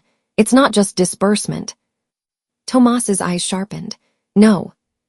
It's a coded payment order, I said, wrapped in treaty language so it looks clean. Bianca's mouth twisted. So he can fund crime and call it governance. I nodded once. We bar Merck tomorrow, I said, with signet proof. Cashin's gaze stayed on me, unreadable. And you reveal it only at the final session. Only there, I said. Not before, not where it can disappear. Tomas nodded hard. Agreed. Bianca exhaled slowly, then looked at me, really looked, not like a rival, not like a target. You're steady, she said like it surprised her. I let out a breath that almost turned into a laugh. I'm terrified, I told her. I'm just done letting it drive. Bianca's throat bobbed. Me too. It wasn't a hug, it wasn't even warmth. But it was real. Behind us, Julian shifted closer. His voice came out rough. Ilara, I turned to face him. He looked like he'd been carved open and left standing. I tried to protect you, he said, and his hands trembled once before he forced them still. I tried to keep you. Caged, I finished for him. His face flinched. Julian swallowed. Yes. He looked at the floor like it might forgive him. Forgive me, he said quietly. I didn't soften, not yet. Earn it, I said. Julian nodded like he expected nothing else. Cashin stepped closer too, voice low enough that it felt private even in the corridor. I'm not asking you to trust me, he said. Not yet. His gaze held mine, steady, intense, controlled. I'm asking you not to assume I'm your enemy. I studied him. The way he stood, no reach, no claim, no touch. Just presence. Respect first, I said. Cashin's mouth twitched like he understood the rules I was setting. Respect, he agreed. The warmth at my collarbone held longer again, pulsing slow like a heartbeat that wasn't mine. I kept it hidden. I kept my shoulders squared. And then, distant, sharp, the castle bell rang. Not the soft morning bell. Not a meal bell. An alarm bell. Bianca's guard stiffened instantly. Julian's head snapped toward the sound. Cashin's posture changed, subtle, predatory readiness. And Tomas came running down the corridor so fast he almost tripped, breath tearing out of him. His face was white. His eyes were wide. Chapel floor is open, he gasped. Someone's digging right now. My stomach clenched. The bait rumor from days ago. The chapel cavity. The place where secrets get hidden and stolen. Move, I said, and my own voice sounded like steel. We ran. Boots hammered stone, torchlight blurred. My breath shook, but I forced my voice steady every time someone looked at me, because if I cracked now, the castle would swallow me whole. We reached the chapel doors. They were half open. And inside, under the cold stare of saints carved in stone tiles, had been lifted. Fresh tools lay on the floor. Dust hung in the air like smoke. Someone had been here seconds ago. I step into the chapel and stare at the open cavity. Fresh tools, still warm with recent hands. The chapel smelled like old wax and cold stone, like prayers that dried out years ago and never left. Tiles were lifted in a rough circle near the front row. A cavity gaped open in the floor like the building itself had been cut and left bleeding dust. Fresh grit glittered where someone had scraped mortar away too fast, too nervous, too hungry. For half a second, my brain tried to pretend I was seeing it wrong. Then I saw the hands. Silas Cade knelt beside the hole with his coat open like he'd been working hard. Two guards stood behind him, Blackmore colors on their collars, but their posture was wrong. Too tight, too watchful, like they were here to cover him, not protect the chapel. Silas looked up at the sound of our boots and tried to smile like we'd walked in on something harmless. Security check, he said smoothly. But his eyes didn't match his voice. They were bright in a greedy way, hungry, like the cavity was a mouth and he was about to feed it. Behind me, Julian's breath went sharp. Bianca's hand brushed my elbow like she was reminding herself I was real. Tomas hovered slightly back, satchel clutched to his chest. Selene stood rigid, face pale. Cashin moved one step forward, shoulders squared. Calm the way storms are calm right before they hit. I took a slow breath and forced my voice steady. Silas, I said, and the name tasted like iron. Why are you here? Silas spread his hands, palms up, all innocence. I told you, it's a chapel floor security check, I cut in. During a diplomatic crisis, with lifted tiles and fresh tools. One of the bribed guards shifted his weight. The sound of his boot scraping stone made my skin crawl. I looked back at the hole. Someone had been digging for something specific. Not praying, not cleaning, not repairing. Hunting. I made myself look straight at Silas again. I planted a rumor, I said, slow and clear. A bait rumor dropped through two maids in the laundry corridor like it was nothing. I watched the network respond to it before. So tell me why you came exactly where that rumor pointed. Silas's smile faltered. Not fully, just enough. His eyes flicked, fast to the bribed guards, then back to me. It was the smallest hesitation in the world. But it was also a confession without words. Because if he'd been here for security, he wouldn't have needed to check who was watching him. Cashin's voice came low and dangerous. Who pays you? He asked. Silas's jaw flexed. He didn't answer. Cashin took one more step forward. He didn't raise his voice. He didn't touch him. He didn't need to. Say it, Cashin said, quiet as a blade sliding from a sheath. Who pays you?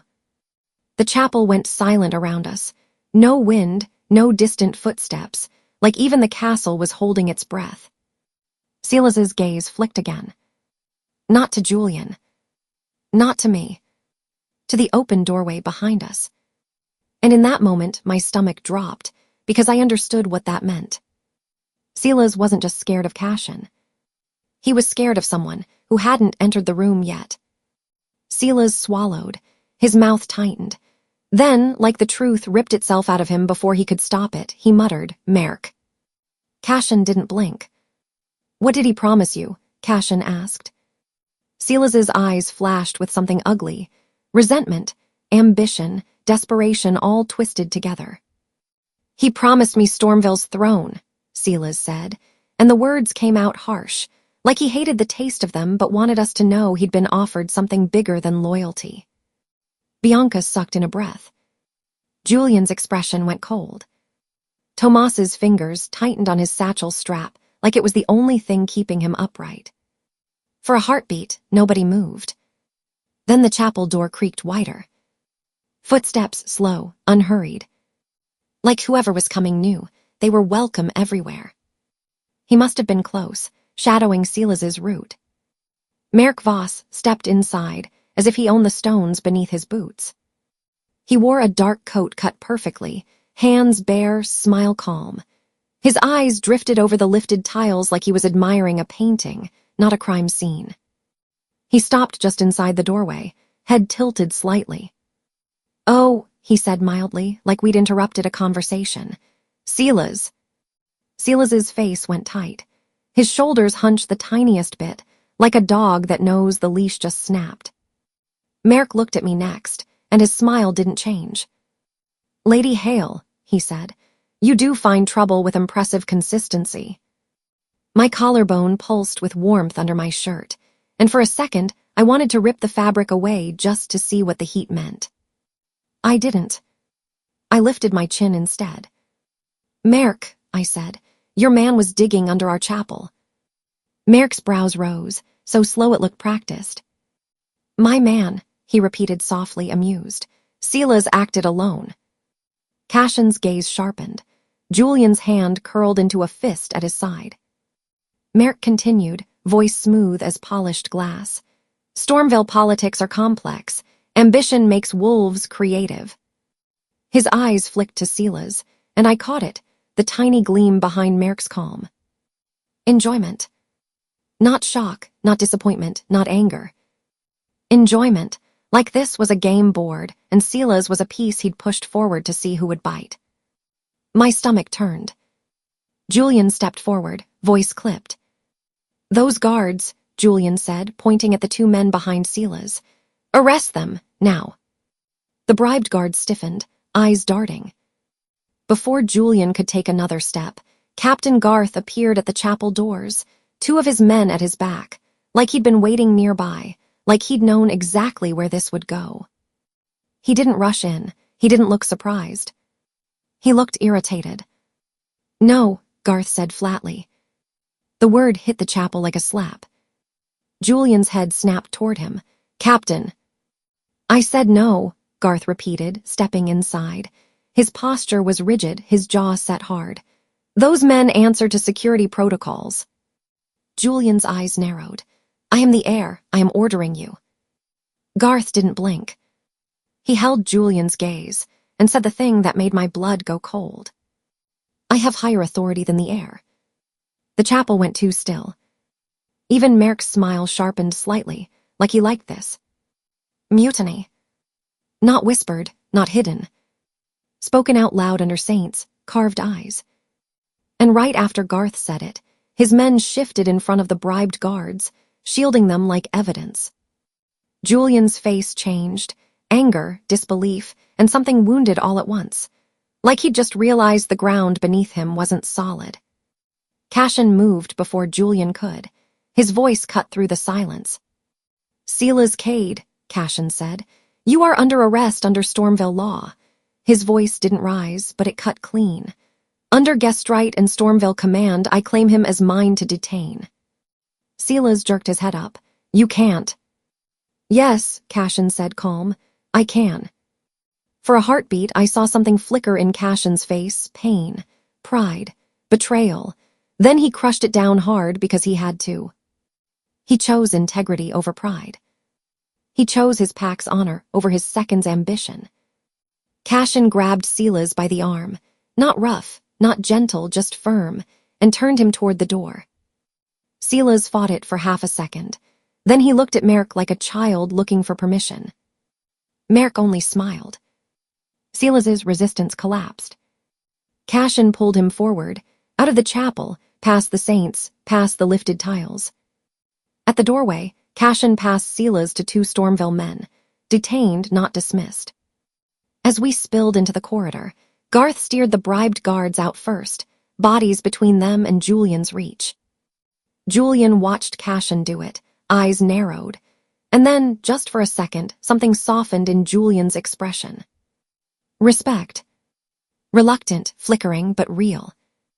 Bianca leaned close to my shoulder, whispering so low only I could hear. "He's pushing everyone," she breathed.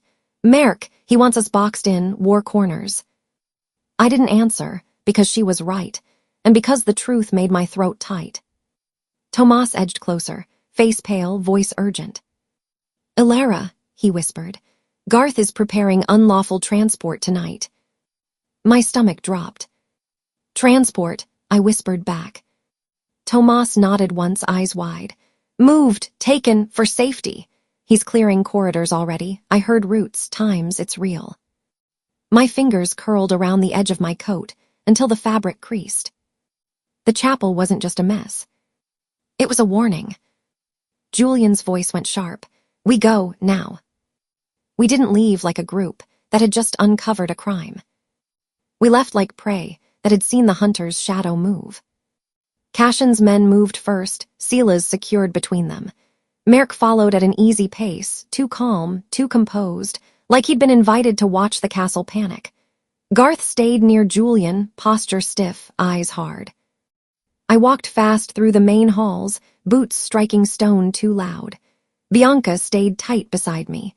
Tomas hovered just behind, satchel clutched close. Selene kept glancing over her shoulder like she expected hands to reach out from the walls. As we hit the first long corridor, my collarbone heat surged. Not painful, not sharp. Just stronger.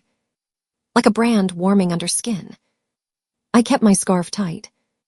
I would not give them a reason to stare at my chest like I was an artifact. We turned into the grand hall, and the castle was already buzzing. Servants pressed along edges, nobles half hidden behind columns, whispers leaking like steam. Merrick lifted his hand, and the room quieted too fast. Council ushers snapped the room to order at his signal. That alone told me how deep his reach was.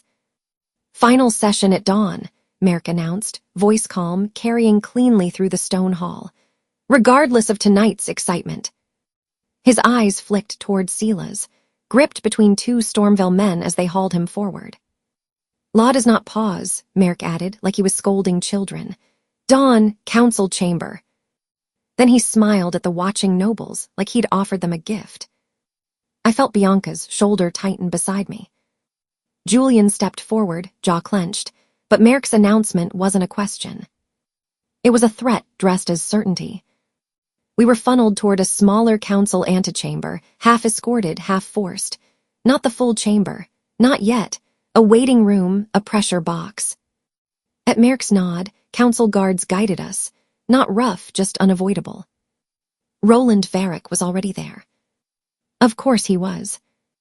He stood near the fire like he'd chosen warmth to make himself look human, hands clasped loosely behind his back, smile gentle. Like a saint. Like a leash. His eyes went straight to Sila's. "What a shame," Roland said softly. "Proof, at last, that foreign wolves cannot be trusted inside Blackmore walls." Cashin's shoulders went rigid. Julian's expression went murderous. Roland's gaze slid to the watching nobles. Stormville brings ambition, chaos, unrest, and now. "Enough," Bianca snapped. The room blinked at her, startled. Bianca Sterling didn't usually raise her voice at men like Roland. She stepped forward, chin high, eyes sharp. "If we're talking proof," Bianca said, "we can start with the earlier runner confession, the sealed statement from the last catch. That links Lady Marable to the panel route into Alara's rooms." Roland's smile tightened. Merrick's eyes gleamed, interested. Bianca turned slightly, gesturing for one of her guards to step in. The guard held a sealed statement, wax set, witness marks pressed. Bianca didn't offer it like a plea. She offered it like a blade. "I heard it," Bianca said. "I witnessed it. It was sealed with witnesses present." Roland's voice stayed gentle. "And what does that prove, Lady Sterling?" "It proves access," Bianca shot back. "Unauthorized access, nightly, cleared corridors, a network." Roland tilted his head. "Networks are rumors." Selene stepped forward, hands shaking but voice steady enough to surprise me. "Then let's talk about orders," Selene said. She held up her dozing logs, papers she'd signed, notes she'd kept, delivery marks. "The suppressants were microdosed," Selene said. "Delivered through Captain Garth's roots, marked as tonics, ordered from the Chancellor's office." Roland's smile twitched, almost imperceptible.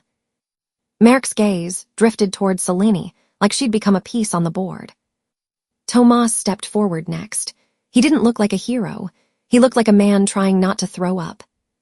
Tomas pulled the prepared pages from his satchel. But he held his papers steady. "Typed forgery practice," Tomas said, voice tight. "Demanded by the Chancellor's office. Ilara-style documents, multiple drafts, times, pressure." Roland's eyes sharpened. Merrick watched, amused, like he liked seeing the room heat up.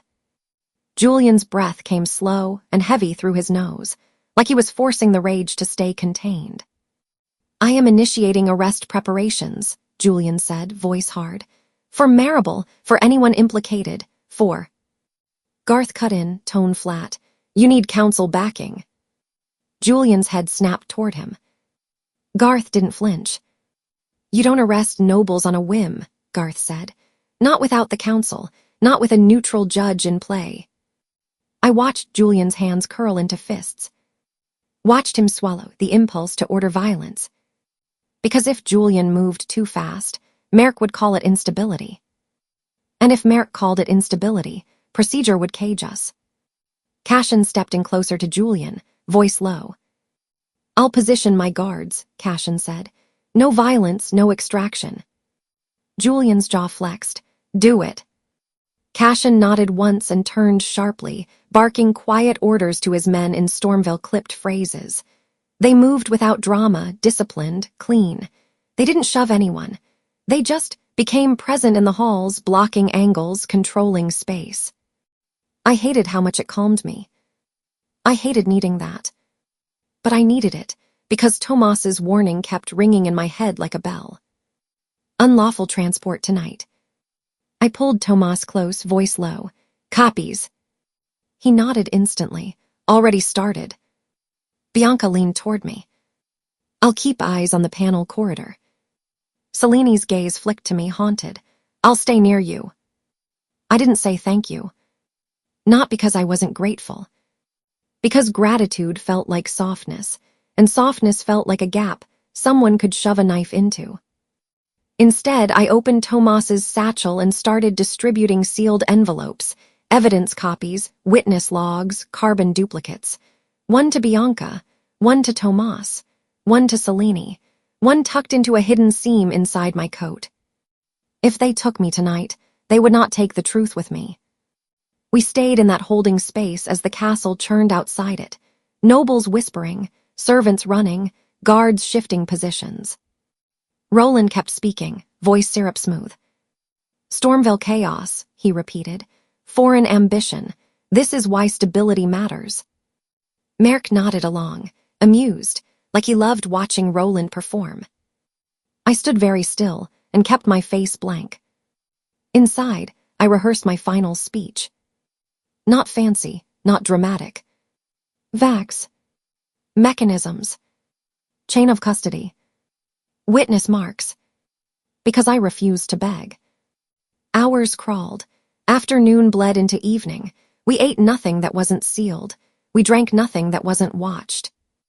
Julian kept moving, speaking in low tones with council members, trying to gather backing without letting Merrick smell desperation. Every time Julian's eyes landed on me, something in his face tightened. Guilt. Fear. Resolve trying to grow teeth. Cashin rotated his men quietly, like he was building a fence out of bodies and discipline. Bianca's guards held their own line. Selini stuck close enough to me that I could feel her shaking when the hall grew too quiet. When the castle bell finally tolled for night, it didn't sound like a schedule. It sounded like a warning. Bianca walked me back to my room. We didn't talk much in the corridor. Talking felt like inviting ears. At my door, Bianca paused. Her eyes were tired, real, not cruel. Don't sleep, she said softly. I almost laughed, but it came out like a breath. Wasn't planning to, I murmured. Bianca nodded once, then stepped back as her guards took position down the hall. I entered my room, locking the door out of habit, even though I knew the lock wasn't the only way in. The wardrobe sat against the wall like it always had, heavy, polished, innocent. Liar. I stashed the evidence envelopes in their hidden places. I checked the thread trap on the panel seam. Still intact. For now. I didn't undress fully. I didn't let my hair down. I sat on the edge of the bed with my boots still on and my blade within reach. The collarbone heat pulsed again, slow and insistent. I kept my scarf high. Minutes passed. Then metal. A faint click behind the wardrobe wall. So quiet I almost convinced myself it was the house settling. Then another click. And another. Like someone working a latch carefully. My blood went cold. Night, movement behind my wardrobe panel again. I didn't move. I didn't breathe. I listened. The sound wasn't loud enough to pin exactly, but it was there, tiny shifts, a faint scrape, the hush of fabric brushing stone. Someone was on the other side. Testing the cage. My fingers tightened around the bedspread. I wanted to jump up and throw the wardrobe open and scream. I didn't. Because screaming was what they wanted, proof I was unstable. I forced my breath slow. Then, outside my room, real footsteps. Fast, heavy, more than one. A muffled shout. Bianca's voice, sharp and low. Hold him. A thud. the sound of someone swearing through clenched teeth. I sprang up, blade in hand, and cracked my door open a fraction. 2 of Bianca's guards had a man pinned in the corridor, hands twisted behind his back, face pressed toward the wall. His clothes were servant plain, but his eyes were wild. He reeked of corridor dust, like he'd just come through the service passage. A runner. Bianca stepped into view, hair pulled back, cheeks flushed with adrenaline. "Caught you," she said, voice cold. The runner spat, struggling. "I don't know." "Yes, you do," Bianca snapped. "Names." He jerked his head toward my door, panic flashing. "I don't." One guard tightened his grip, just enough to make the runner hiss. Bianca leaned in, voice low and sharp. "If you want to keep your wrists unbroken, you speak."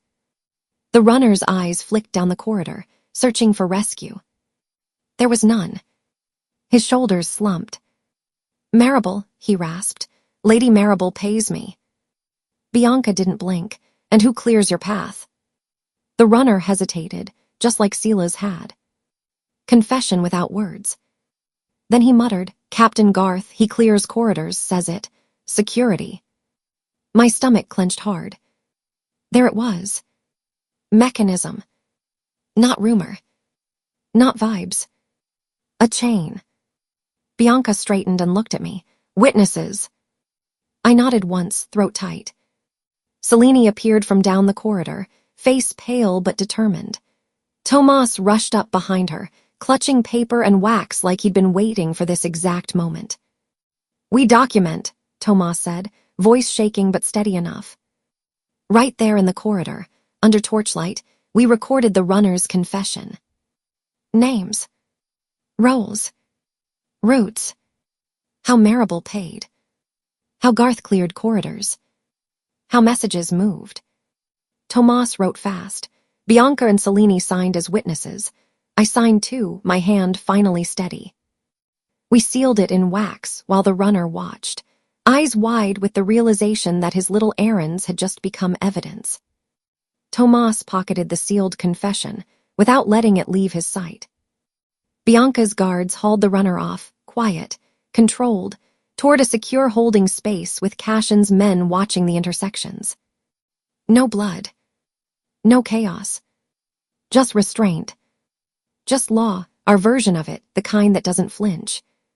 When the corridor quieted again, I stepped back into my room, closing the door softly. My heart pounded like it wanted out of my ribs. I leaned my forehead against the wood for 1 second.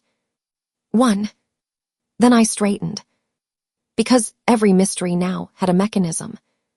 The missing treaty file. The forged oaths. The dozing. The panel entry. The bribed runner. The bribed guards. Silas's ambition. Merrick's smile. Garth's mutiny. Gears. And gears can be jammed. I went back to the wardrobe and stared at it. The clicking had stopped. Whoever was behind the wall had heard the commotion and retreated. Not gone. Retreated. I reset my thread trap with careful fingers. I placed my blade within reach. I kept my scarf near my throat in case the collarbone heat decided to betray me. I sat again on the edge of the bed. And this time, I rehearsed my final speech out loud, quietly to the empty room. Not poetry. Not pleading. Just truth. "I have evidence," I whispered. "Sealed, witnessed, verified. The mechanism is documented. The chain is intact." My voice didn't crack. It tried. But I didn't let it. Outside, the castle shifted toward dawn. Not softly. Like a beast waking. Footsteps started in the halls before the first light even touched the windows.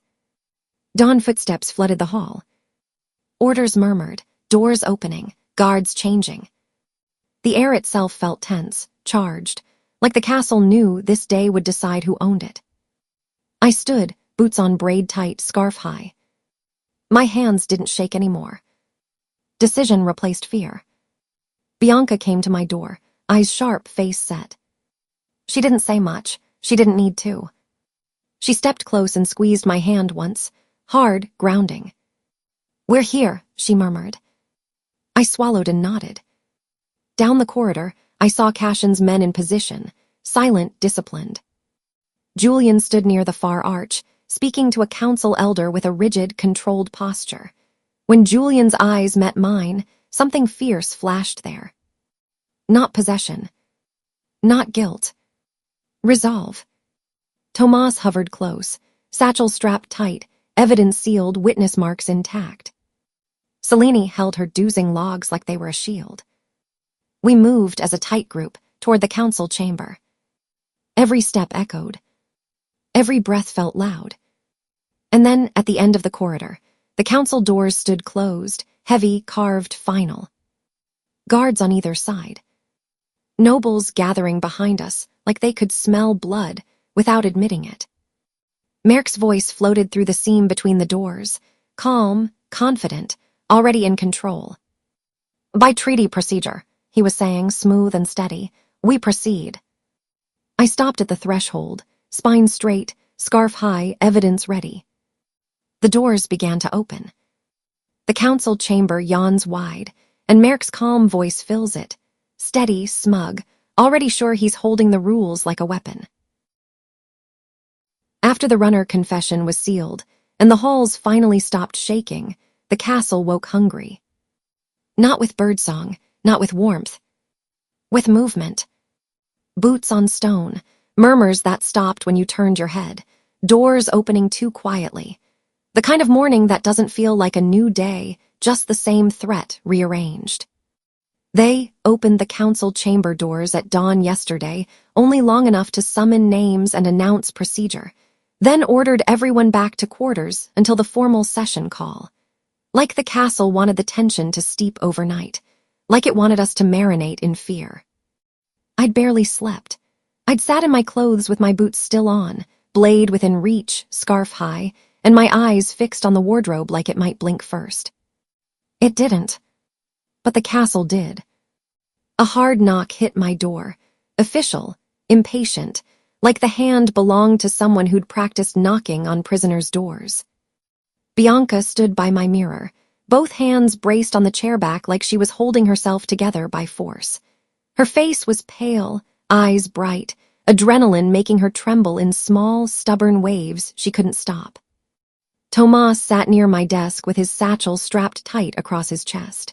His lips were pressed so hard they'd gone white. He kept staring at the seam of my wardrobe like he expected it to open and swallow him. Julian waited in the corridor, close enough that I felt him before I saw him, like the air leaned toward him. Cashin was farther back, quiet as a wall, present, watchful, not pushing. Selene wasn't here yet. She'd gone to fetch the last sealed packets. The knock hit again. I didn't adjust my scarf. I didn't touch my collarbone. I kept my hands visible and my posture straight. Then I opened the door. Captain Garth stood there with two of his men behind him. Their uniforms were clean. Their faces were blank. Their eyes were not blank at all. "Lady Hale," Garth said, voice smooth and false soft. "Time to escort you to the chamber, for safety." His gaze flicked past me, counting bodies, measuring distance, reading angles. It wasn't a question. It was a grab dressed in manners. I didn't step back. Julian did. He moved into the doorway space with a calm that looked trained, and a fury he didn't hide as well as he thought. "No," Julian said. Garth's jaw tightened. "My orders are." I said no, Julian repeated even. "She walks with the group, public, witnessed." Garth's eyes narrowed, like he'd found the line he wanted to push against. "With respect," he said flat now, "your role as heir does not override security protocols during a claim procedure." His words landed sharp. The mutiny from yesterday, polished into legal language. Julian's chin lifted a fraction. "You are not taking her." "I am escorting her," Garth corrected like the word mattered. "For safety." Behind me, Bianca took a quick inhale. Tomas's breathing sped up, then he forced it down like he was trying to make his lungs obey him. Cashin stepped forward one pace, just enough to be seen. "Witness escort only," Cashin said, controlled, clipped. No private corridors, no hands on her, no separation. Garth's eyes slid to Cashin. A flicker, annoyance, or calculation. Before Garth could answer, the corridor pressure changed. A pause, a shift, the feeling of a space turning toward one person. Merk Voss appeared at the far end of the hall like he'd been there the whole time and simply decided to be visible now. He didn't hurry, he didn't look strained. His coat was immaculate, hair neat, expression composed. He looked like a man walking into a meeting he'd already won. "What is this?" Merk said mildly. "At dawn." His gaze moved from Garth to Julian to me, measuring, assessing, cataloging. Garth straightened. "Security escort, sir." Merk hummed as if considering. Then he lifted a hand, not to me, to the situation. "Optics," he said, almost kindly. "We will not begin today with a scene in the hall. Captain, you may provide escort presence. The heir and the Stormvale delegate may attend. Witnesses close. No unnecessary handling." Garth's mouth tightened, but he dipped his head. Julian didn't look relieved. He looked insulted that Merk's approval was required at all. Cashin's expression didn't change, but I saw his fingers flex once at his side. Control, contained. I stepped forward into the corridor before anyone could decide to guide me. "I'm walking," I said. Every face turned toward me. I kept my voice level. Not being steered, not being pulled, not being separated, I walk under my own power. Merk's mouth curved slightly, like he enjoyed the phrase, like he wanted me to say it so he could later twist it into consent. "Of course," he said smoothly. Bianca moved to my side immediately, shoulder to shoulder. She was trembling with adrenaline, the kind that makes your body light and heavy at the same time. Her whisper was barely sound. "I'm here." "I know," I whispered back. Footsteps came fast from the stairwell. Selene appeared, cheeks flushed like she'd run without caring who saw. Her hands were full, 2 sealed packets clutched tight against her chest. Wax seals, witness marks. Behind her, Tomas adjusted his satchel strap and then pulled out a thicker evidence envelope. Heavy paper, sealed clean, witness marks still unbroken. My stomach clenched, not from fear, something colder. The kind that comes when the truth is finally heavy enough to crush someone. Selene held her packets up, not handing them away like she was afraid the air itself could steal them. "Confession," she said. "Logs, delivery notes." Her voice caught, and Maeve Rowan's signed statement. Bianca's breath hitched. Julian stared at the seals like they were weapons. Cashin's gaze flicked once to Merk and back to the evidence, like he was running an internal checklist. Tomas leaned close, low voice. "The envelope stays sealed." "It stays sealed," I agreed. Then I angled toward Tomas, so only he heard the next part. "That Duskhaven disbursement authorization page, pulled from Roland's pressroom packet," I murmured.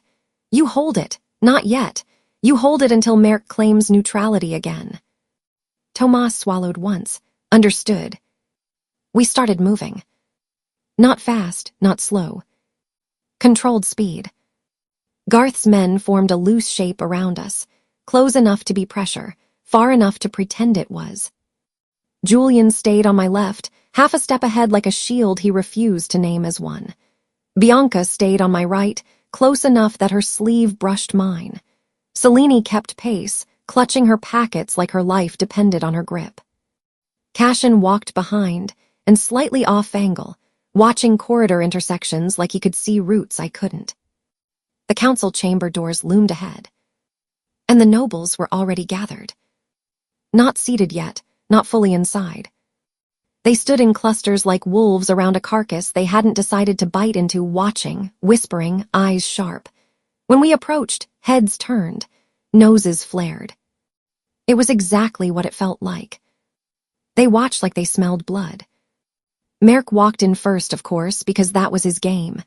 Appear steady, appear in control, make everyone else look like the problem. Inside, Roland Varick stood near Merk's position, close to the front, mask restored perfectly. Hair neat, hands calm, face gentle.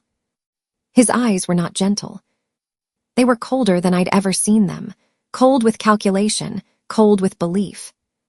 Like he still thought he could take the truth and fold it back into silence if he pressed hard enough.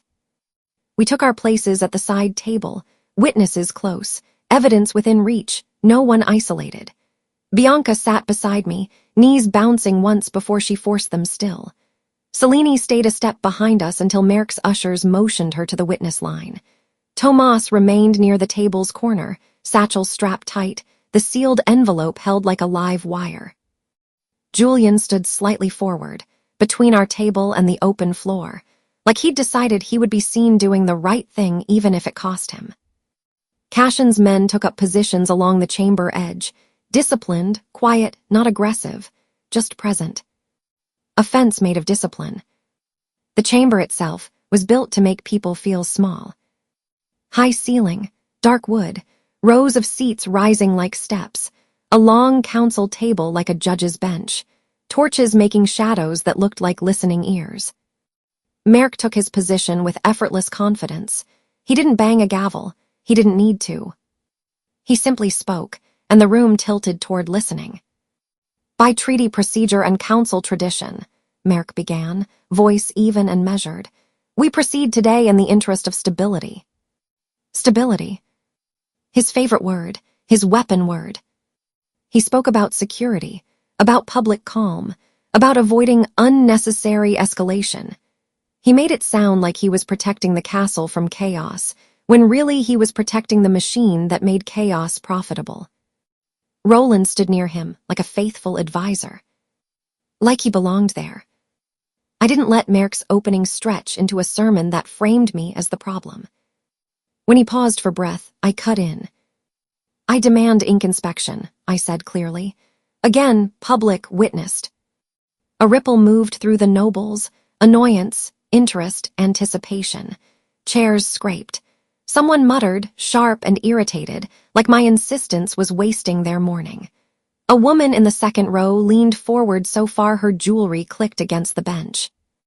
Merck looked delighted. Certainly, he said, almost cheerful. Transparency is, after all, the root of trust. He gestured toward the clerk's desk. The clerk, young, nervous, stood with a ledger open and an ink bottle set near the record pages. His fingers hovered like he was afraid of touching anything without permission. Ink inspection means what it has always meant, I said, so no one could pretend it was vague. A blot test on scrap, an archive stamp swatch, witness initials beside the test. Then and only then does the clerk write.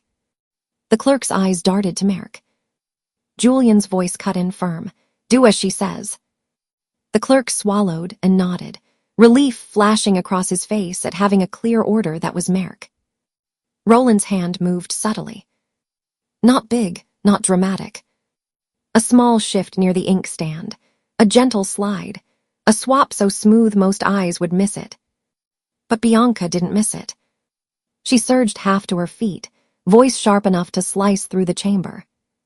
He swapped it, Bianca said. That bottle, he switched it. Every head turned.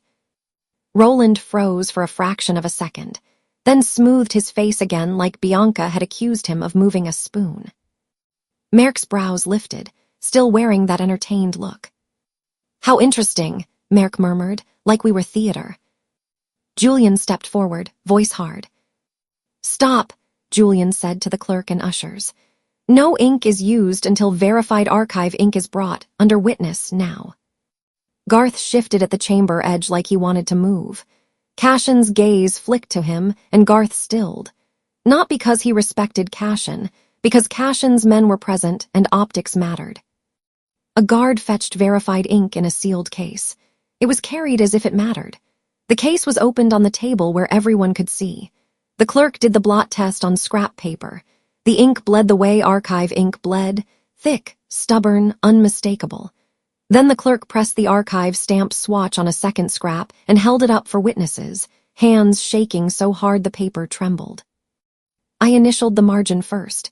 Bianca initialed next. Tomas initialed last, precise, small letters like he was writing law into stone.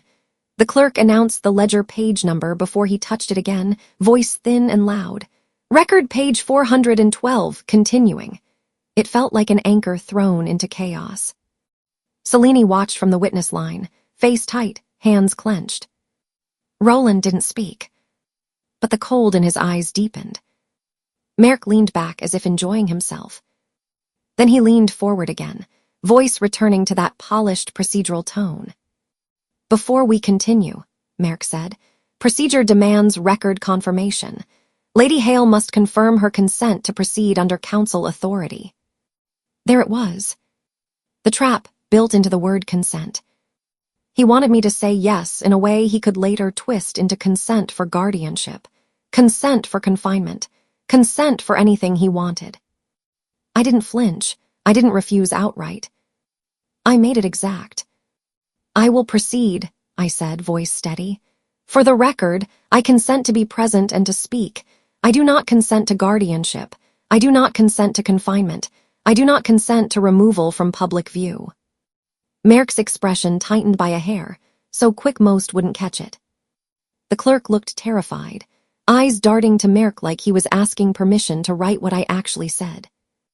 I stared at the clerk until he steadied. Record it, I said, out loud. The clerk swallowed hard. Then, in a shaky voice that echoed too loudly in the chamber, he read as he wrote. Lady Hale consents to proceed and speak on record, he said, and states she does not consent to guardianship, confinement, or removal from public view. A hush fell. Nobles leaned in. Some looked entertained. Some looked uneasy. Some looked angry, like my words inconvenienced their planned gossip. Merrick's expression smoothed again instantly, polished. Noted, he said. Now guardianship. Of course. He pushed it like a blanket, like a kindness. Given stress indicators, Merrick said gently, and the volatile political environment, a temporary guardianship arrangement would protect you, protect the heir, and protect stability. Every time he said protect, I heard control. I stood. No, I said loudly. I refuse guardianship, publicly, on record. Murmurs snapped across the benches like sparks.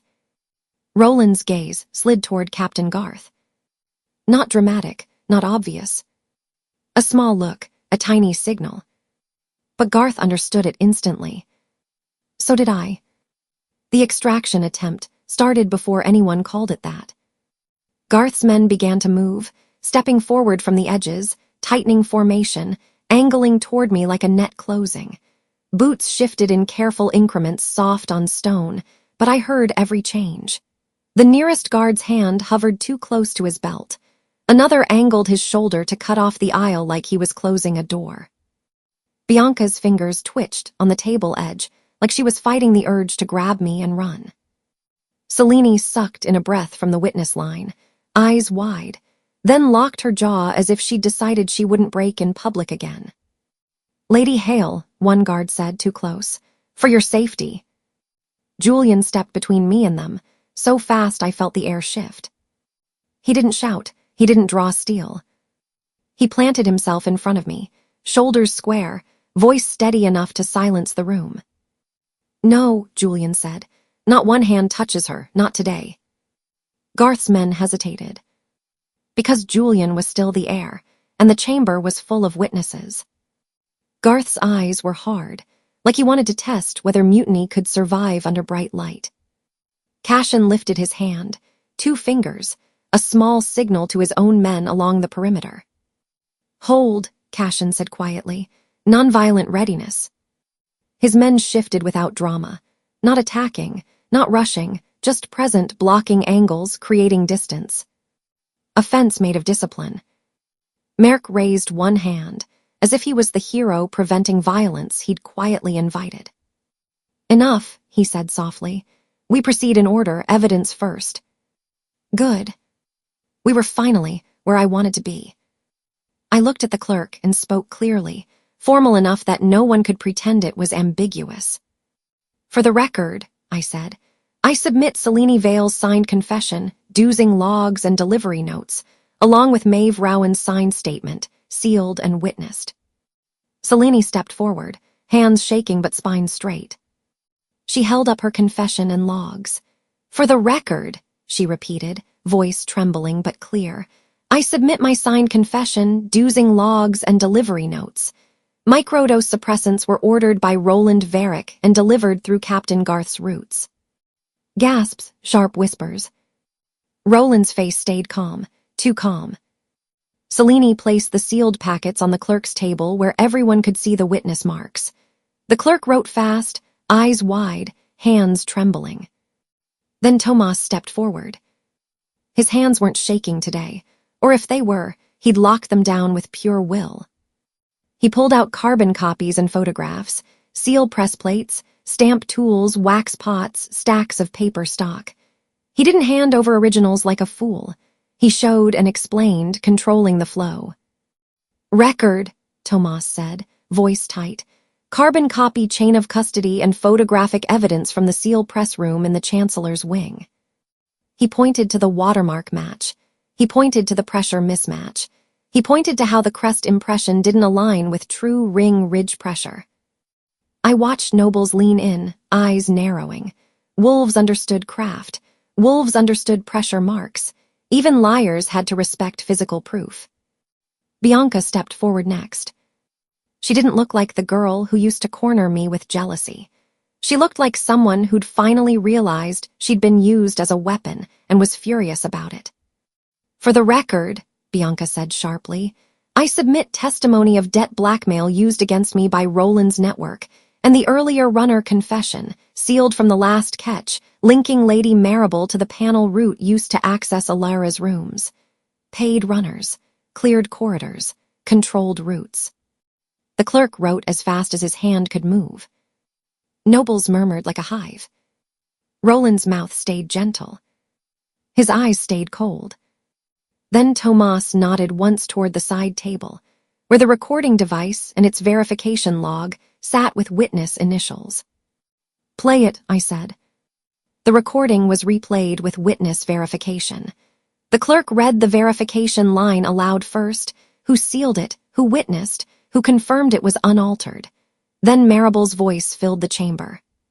Smooth, confident, cruel in the quietest way. The tunnels, the newborn, the way she spoke about truth like it was currency. It hit harder in a room full of nobles than it ever had in a small parlor. Even wolves who liked lies flinched when the lie got spoken out loud. When the recording stopped, the silence was heavy. Merk waited like a man savoring the pause. Then he spoke, calm as a knife laid down gently. A troubling internal dispute, Merk said. A corruption problem, a matter for Blackmore to resolve under my continued neutral oversight. None of this, as presented, disqualifies me.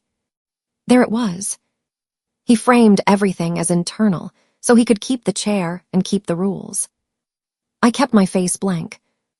Inside, I was counting heartbeats.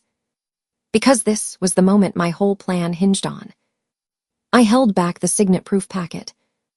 I didn't nod to Tomas. I didn't move. I kept it hidden like a blade you don't show until you can cut clean. Merk's eyes found me. He leaned forward slightly, voice polite enough to be dangerous. Lady Hale, he said, you continue to challenge treaty authority while presenting accusations against Blackmore officials. His gaze sharpened, still courteous, still deadly. Provide proof bearing my personal signet of misconduct, Merk said, or accept guardianship for stability. I watched Roland as Merk spoke. Roland's mask was perfect again, but his eyes weren't calm. They were convinced. Like he truly believed control was peace. Like cages were kindness. Julian turned toward the benches, voice ringing out with a force that made several nobles startle. I call for a vote, Julian said. Roland Varick must be removed from office immediately pending final determination. He has compromised the archive, the council process, and the safety of Blackmore. A ripple surged through the room, relief in some faces, panic in others, anger in the ones who didn't like seeing the heir grow teeth. Merk lifted a hand. Procedure, he said calmly. The vote cannot be held mid-session without notice period and verified quorum. We proceed under structured order. We do not devolve into rash decisions. He didn't argue merit. He argued the clock. And then he did something worse. He smiled gently and announced, "Given the volume of claims and the need for careful review," Merrick said, "this session will extend into the next dawn as final determination." Noise burst, objections, whispers, anger. My stomach dropped, not because I didn't expect it, I did. Because I knew why. Merrick wanted overnight bargaining time. Time to corner witnesses, time to pressure nobles, time to negotiate truth into silence. Time to try extraction again in the dark. My collarbone warmed, strong enough now that it felt like a pulse under skin, heat spreading in a slow circle. Close. The mark was close to stabilizing. I kept my scarf high anyway. I didn't give anyone the satisfaction of seeing it. Merrick's gaze slid to Cashin. "Lord Cashin," Merrick said pleasantly, "a private discussion may help prevent." "No," Cashin cut in. One word, flat, final. The chamber stilled. Cashin didn't raise his voice. He didn't posture. He simply refused. "I will not bargain in private," Cashin said clearly. "Not with you, not about her, not about procedure." Merrick's expression tightened, just a hair. Under the table edge, Bianca's hand found mine, quick, firm, grounding. When I looked at her, her eyes were wide and bright and scared. But steady. Real loyalty. Not performative, not borrowed. Earned. Merrick turned back to me like we were the only two people in the room.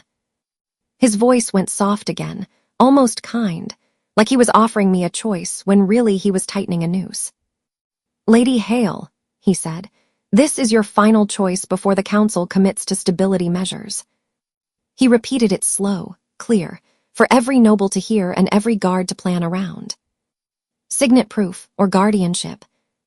And my collarbone heat surged like a warning bell under my skin. Dawn came like a verdict. Not gentle, not forgiving. The torches in the corridor still burned from the long night, throwing the same tired shadows against the stone. Only now those shadows looked sharper, like they'd learned new shapes while I wasn't looking. I didn't know if I'd slept at all. Maybe my body had shut down for 10 minutes out of spite. Maybe I'd only blinked too long. Either way, when the bell tolled, the castle didn't feel like it was waking. It felt like it was being summoned. A servant passed in the distance with a tray and eyes down. A guard's boots scraped the floor, measured and careful. Somewhere behind a closed door, someone whispered my name like it tasted like danger.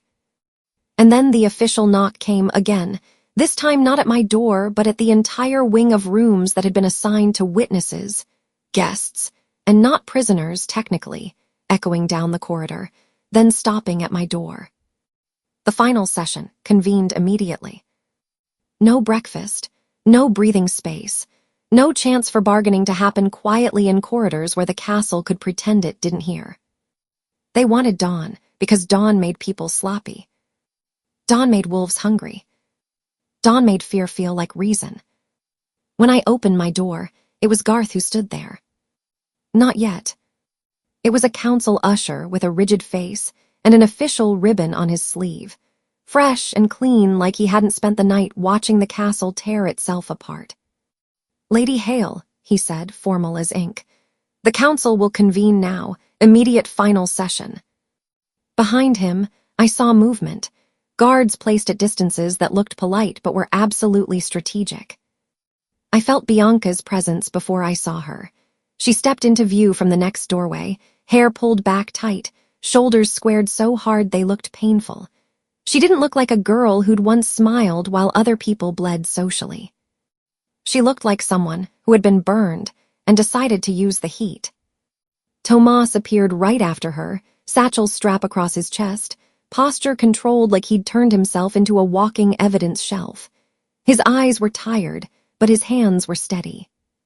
Cashin's men were already positioned farther down the corridor, spaced out like silent pillars. Cashin himself stood near a window, arms loose at his sides, face unreadable, gaze scanning the hall the way you scan a battlefield without admitting that's what it is. Julian walked up from the opposite end. No rush, no hesitation. He looked like he'd been awake for days and still refused to blink first. When his eyes landed on me, something in his expression tightened.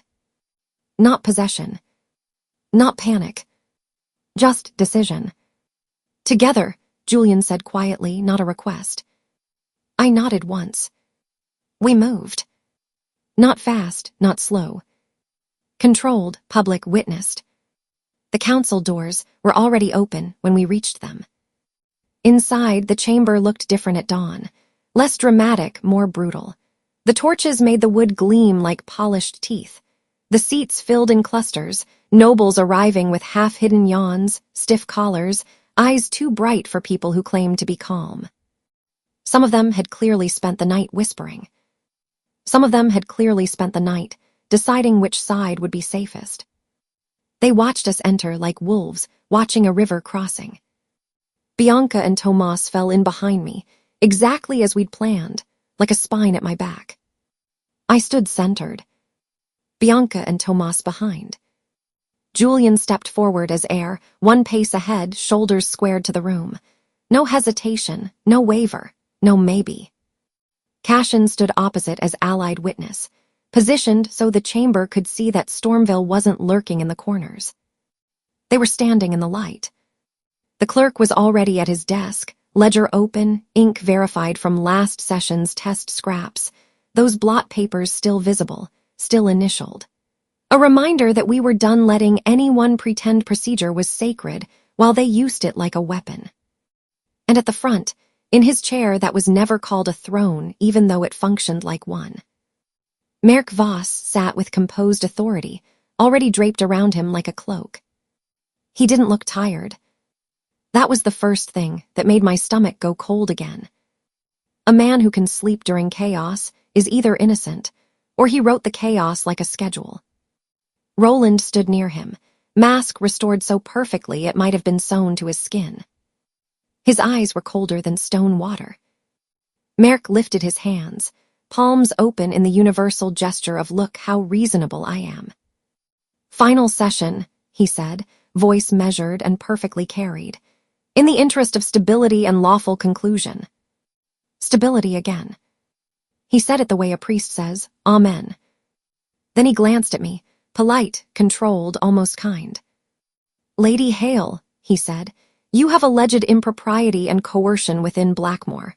I have allowed extensive record measures, evidence submissions, and witness statements. I remain neutral." A faint stir ran through the benches, some nobles nodding, some watching too closely. Merk continued, still even, still performing. "I will repeat the condition that preserves order," he said. "Either you provide proof bearing my personal signet demonstrating misconduct that triggers treaty disqualification, or the council proceeds with guardianship measures to ensure stability." There it was. The same cage, polished and presented like a gift. Personal signet proof. Signet proof, or guardianship. He stared at me like he expected me to flinch. I didn't. I felt my collarbone warmth pulse under my scarf like a heartbeat not fully mine. It didn't burn, it didn't sting, it just insisted. It knew the room was full. It knew this was the moment. I let the silence stretch, just long enough for Merk's confidence to start to feel like pressure. Then I looked at Tomas. Not dramatically. Not with a nod that could be mistaken. With a clear signal we had rehearsed in the middle of the night, while the castle's walls listened. Tomas moved instantly. He stepped forward and held out the sealed evidence envelope like it was a blade and a holy text at once. I took it from his hands carefully, both palms visible, so no one could claim I concealed anything. The envelope was thick paper, heavy, official. The wax seal sat on the flap like a bloodless wound. And stamped into that wax, crisp and unmistakable, Merk's personal signet. A visible ripple ran through the chamber. It wasn't loud, it wasn't a shout. It was chairs shifting, breath catching, a few nobles leaning forward like their bodies moved before their minds could pretend they weren't interested. Merk's expression didn't change. Not fully. But for half a breath, his calm thinned, like the polished surface of it cracked under a hairline fracture. He recovered instantly. But I saw it. And I knew Julian saw it too. I raised the envelope slightly so the chamber could see the seal clearly. For the record, I said, voice steady, this is the Duskhaven disbursement authorization page. It was pulled from the press room packet, assembled under Chancellor Roland Varick's office authority. It has remained sealed with witness marks unbroken. I glanced to the clerk. Record that, I said. The clerk swallowed and spoke aloud as he wrote, voice stronger than it had been yesterday. Lady Hale presents sealed evidence envelope with unbroken witness marks. I looked at Merrick. Your personal signet is on the seal, I said. Do you deny it is yours? A murmur surged, soft, hungry. Merrick smiled, as if I'd asked him whether the sky was blue. I do not deny my signet, he said evenly. I deny your interpretation. Good. Let him deny the meaning. He couldn't deny the imprint. I broke the wax. The crack was loud in the silence. Not because it was truly loud. Because the room had been holding its breath. I opened the envelope and removed the single page inside. It smelled faintly of ink and pressroom dust, like paper that had been handled quickly and meant to disappear into drawers. The code lines ran down it in neat, official columns. Disbursement amounts in figures, but the annotations were the real language, phrases that read like nothing to an outsider and everything to someone who built a machine. I lifted my voice and read it aloud. Slow. Clear. So the clerk could catch every word. So the nobles could hear it. So no one could later pretend they didn't understand what they were agreeing to. Disbursement authorization, I read. Approved allocation to RV network routing. Roland's mouth stayed gentle. His eyes went sharper. I kept reading. Line items reference, ledger copies, and distribution assurance. My gaze flicked up briefly. I could feel Bianca behind me, tense as a bowstring. I went on. Supplemental note, witness suppression, maintain calm. A wave of sound rolled through the chamber. Not shouting. A ripple of murmurs, a dozen quiet voices colliding. Witness suppression, someone hissed not softly enough. Is that what I think it is? That's coded. That's not. Merrick's gaze locked on the page like he wanted it back. His calm cracked again for half a breath. And then it was gone, replaced by something colder. I didn't stop. I read the final line that made the room tip from curiosity to alarm. Seal confirmation, I said, authorized under personal signet of MV. I looked straight at Merrick. You signed off on payments routing to Roland's network, I said. This is not rumor. This is not interpretation. This is your signet authorizing coded disbursement with reference to ledger copies and witness suppression. The clerk's quills scratched rapidly. The nobles shifted, as if the benches had become uncomfortable under their bodies. A treaty clause doesn't care about charm. It cares about proof. Julian stepped forward, voice cutting through the room like a bell. Treaty clause is triggered, Julian said. Disqualification by signet proof. Merrick lifted his hand, as if to soothe the chamber. Procedure. But Julian didn't back down. He turned toward the clerk. Read the clause, Julian ordered, into the record. The clerk hesitated, eyes flicking to Merrick. Julian's voice sharpened, still controlled. Now. The clerk swallowed and reached for a bound copy on his desk, treaty extracts that had been referenced like scripture all week. He read aloud. Treaty procedure, he said, voice shaking at first, then steadier as he found the rhythm of law. Neutral judge remains seated unless signet proof demonstrates conflict of interest, whereupon the council must bar and replace the neutral judge by immediate vote.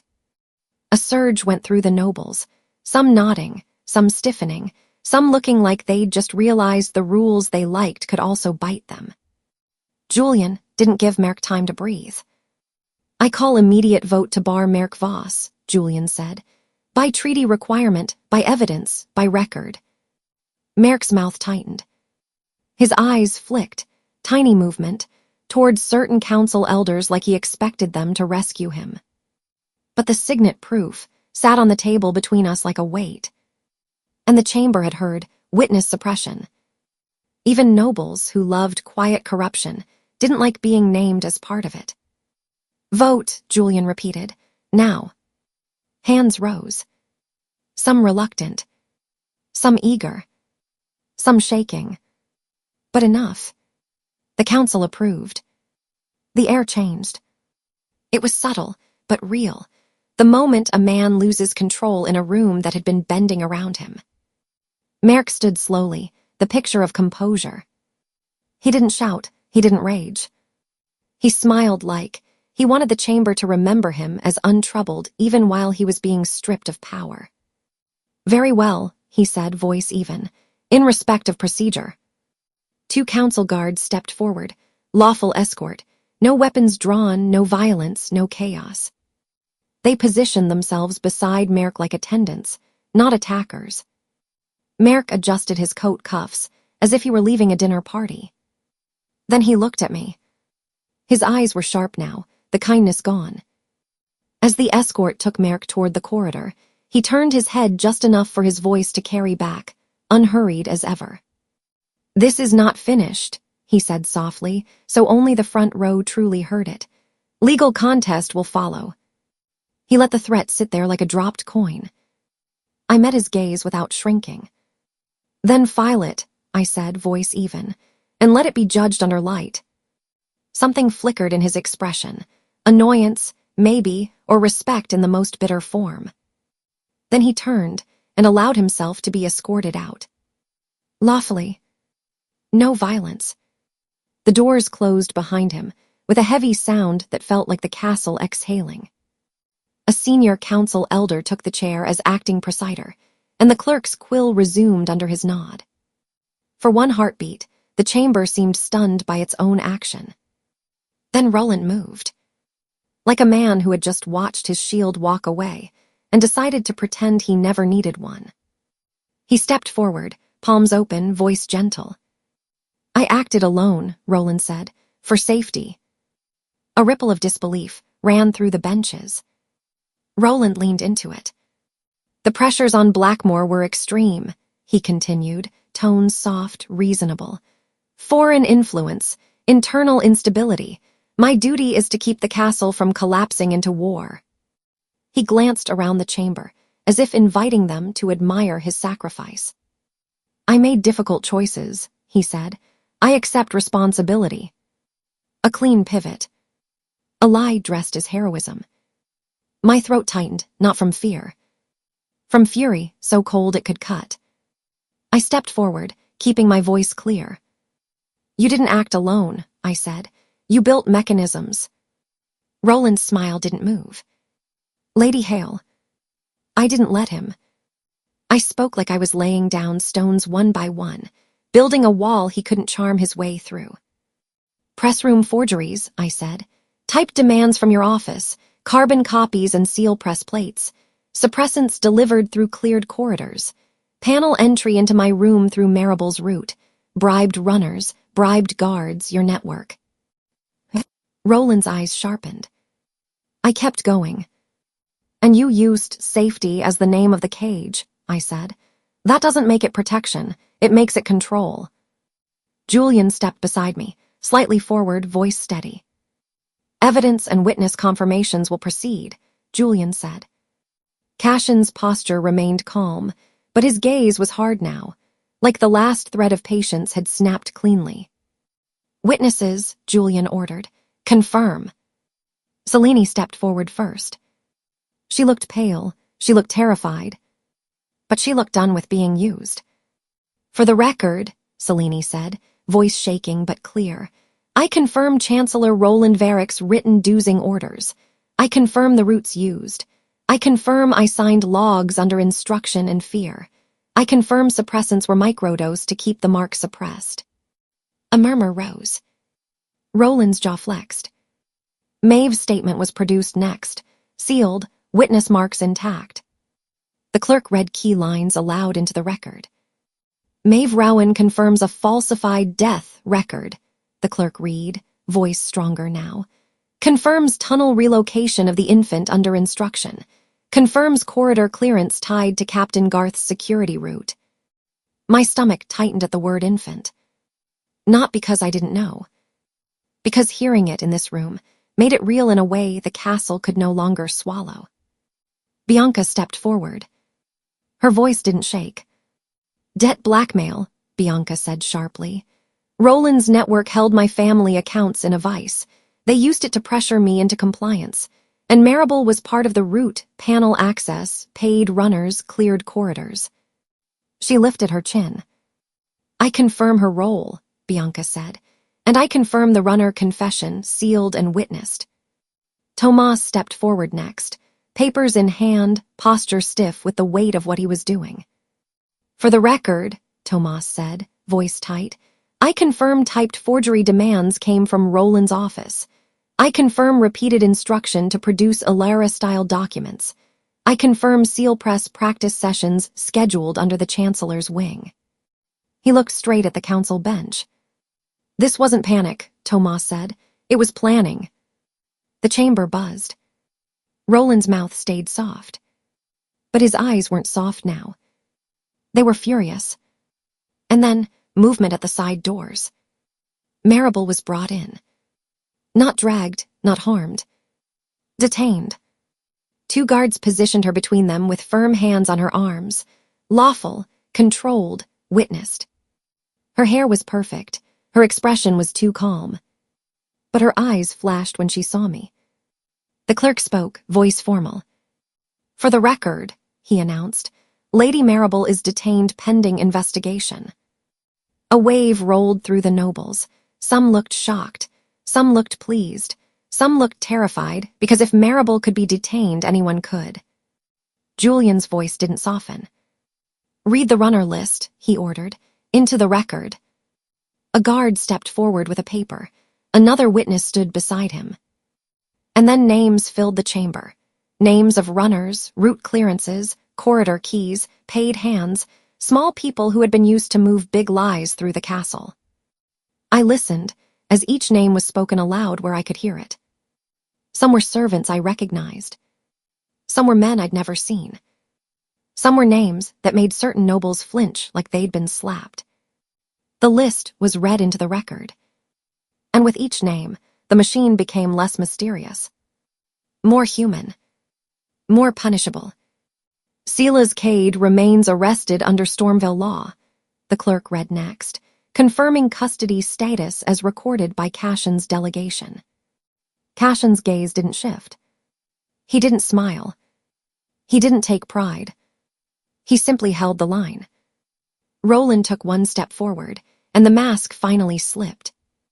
Not fully, but enough. His voice hardened. You are tearing apart the structure that keeps people safe, Roland said. Peace requires obedience. The word obedience landed like a chain. Julian turned his head slowly toward Roland. And for the first time, Julian's voice carried something that sounded like grief and rage fused into one clean truth. Peace requires consent, Julian said. The chamber stilled. Cashin spoke next, voice low and controlled, carrying across the room without effort. Forced alliances rot, Cashin said. They look strong until they collapse, then everything stinks of betrayal. Roland's nostrils flared. He looked like he wanted to deny it. Like he wanted to fight. But the room was no longer listening to him. I drew a slow breath. This was the part they had tried to erase. Not just documents. Not just money. Not just power. Me. The silent mark, I said, voice steady, existed. A ripple moved through the benches. Some nobles shifted, uncomfortable. Some leaned forward like they couldn't stop themselves. It was chemically suppressed, I continued, looking straight at the front row, and socially erased. People pretended it was nothing. People joked. People lied. People built rules around it without ever asking me what it meant to carry it. Roland's eyes narrowed, like he wanted to cut me off. I didn't let him. And that is what your peace required, I said. My silence. The warmth at my collarbone surged. Not painful. Not wild. Steady. Anchoring. Like something inside my skin decided it was done waiting. I reached up slowly, deliberately, so no one could mistake it as panic.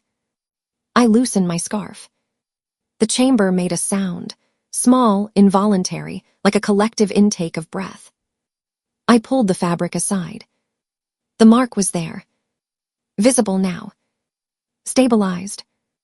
Not faint, not half-hidden, not a ghost of heat under skin. It was a living symbol, clear against my collarbone, an imprint that looked like it had always belonged there and only now had stopped being forced into hiding. For 1 second, the room didn't know what to do with it. Then mockery, the old reflex, tried to rise in a few faces. It died quickly, because what they saw wasn't a rumor. It wasn't a trick of ink. It wasn't a hysterical girl with a story. It was something real enough to make even arrogant wolves swallow. Fear moved through the benches. And something else. Awe in the ugliest and most honest sense, because they realized they had been wrong and the proof was not polite. I held my chin up. Let them look. Let them understand what their silence had done. Then I spoke again. Emergency consent decree, I said. Now. Julian's posture snapped tighter. The clerk's quill hovered. Council elders leaned forward, suddenly alert. No coercive blood ink binding, I said, voice clear. Without explicit spoken consent, on record under witnesses. No binding done in private corridors. No safety escort used as a pretext to take someone's voice. A murmur rose, some agreement, some alarm. Julian didn't hesitate. He stepped forward, voice ringing out. I agree, Julian said publicly. On record, as heir of Blackmore, I order an interim consent decree sealed immediately. Full codification scheduled with council review. The clerk looked to the council elders. An elder nodded. Seal it, Julian ordered. The clerk's hands shook as he wrote, but his voice was strong when he read the decree aloud, worded carefully, procedural, binding enough to matter even before full codification. Cashin stepped forward slightly, voice steady. Stormville agrees publicly, Cashin said. We will recognize the interim decree in our dealings and provide support for enforcement if requested. The chamber shifted again, because consent had just become law, not rumor. I looked at Merrick's empty chair. Then at Roland. Then at the guards, at the perimeter, who had been trained to move people like objects. I refuse guardianship, I said, voice firm. Over my body, over my mark, over my future. Roland's mouth tightened.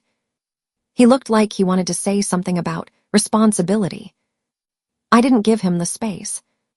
Roland's gaze snapped toward Captain Garth at the chamber edge.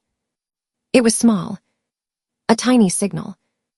The same kind of signal that had started the extraction attempt yesterday. Only now the room was watching. Julian saw it. And Julian moved faster than Roland expected. Stop, Julian said, voice like iron laid down flat. Garth stilled.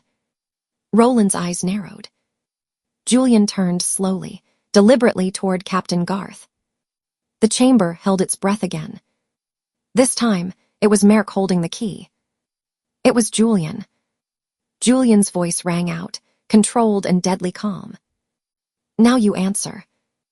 Julian faces Captain Garth in full view of the council, because the machine just lost its judge, and the next gear is finally in the light. The chamber stayed frozen on Julian's last words. Now you answer.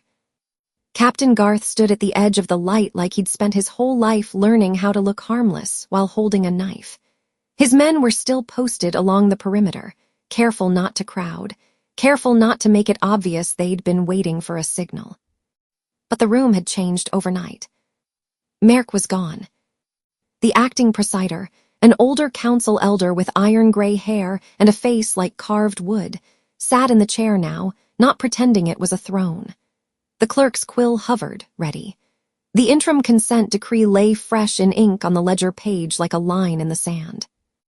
The council delegate for this session, the presider's sworn recorder and seal bearer, stood at the presider's shoulder, pages already stacked in his hands.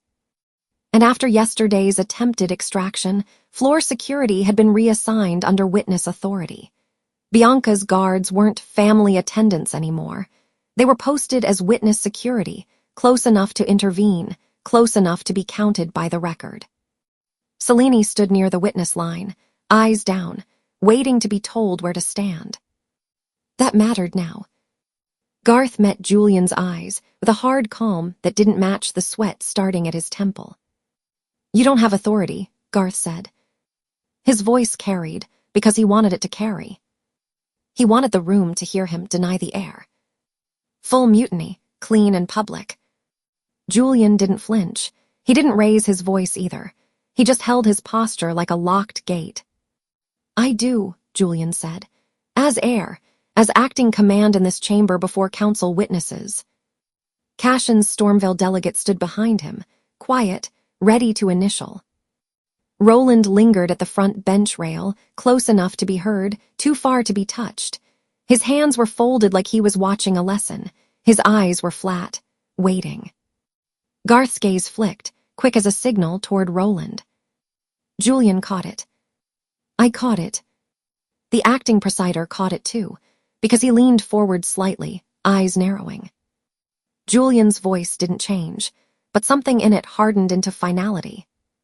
"Captain Garth," Julian said, "you will answer on record. Did you attempt to remove Lady Hale from public view during treaty procedure yesterday?" Garth didn't blink. "I attempted to protect her." The word protect hit like an insult now. I stepped forward half a pace, scarf still open from yesterday, mark visible enough to make the front benches uneasy. I didn't need it as a weapon, but the room needed reminders. Proof had a smell, and wolves respected it.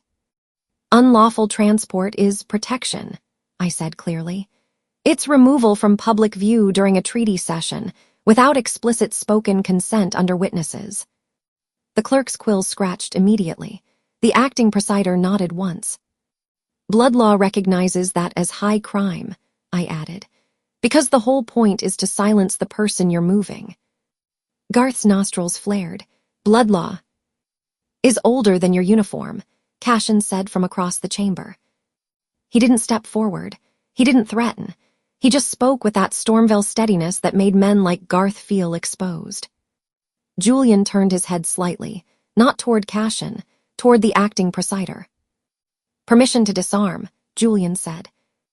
The elder didn't dramatize it. He didn't perform. He simply said, "Granted, under witnesses."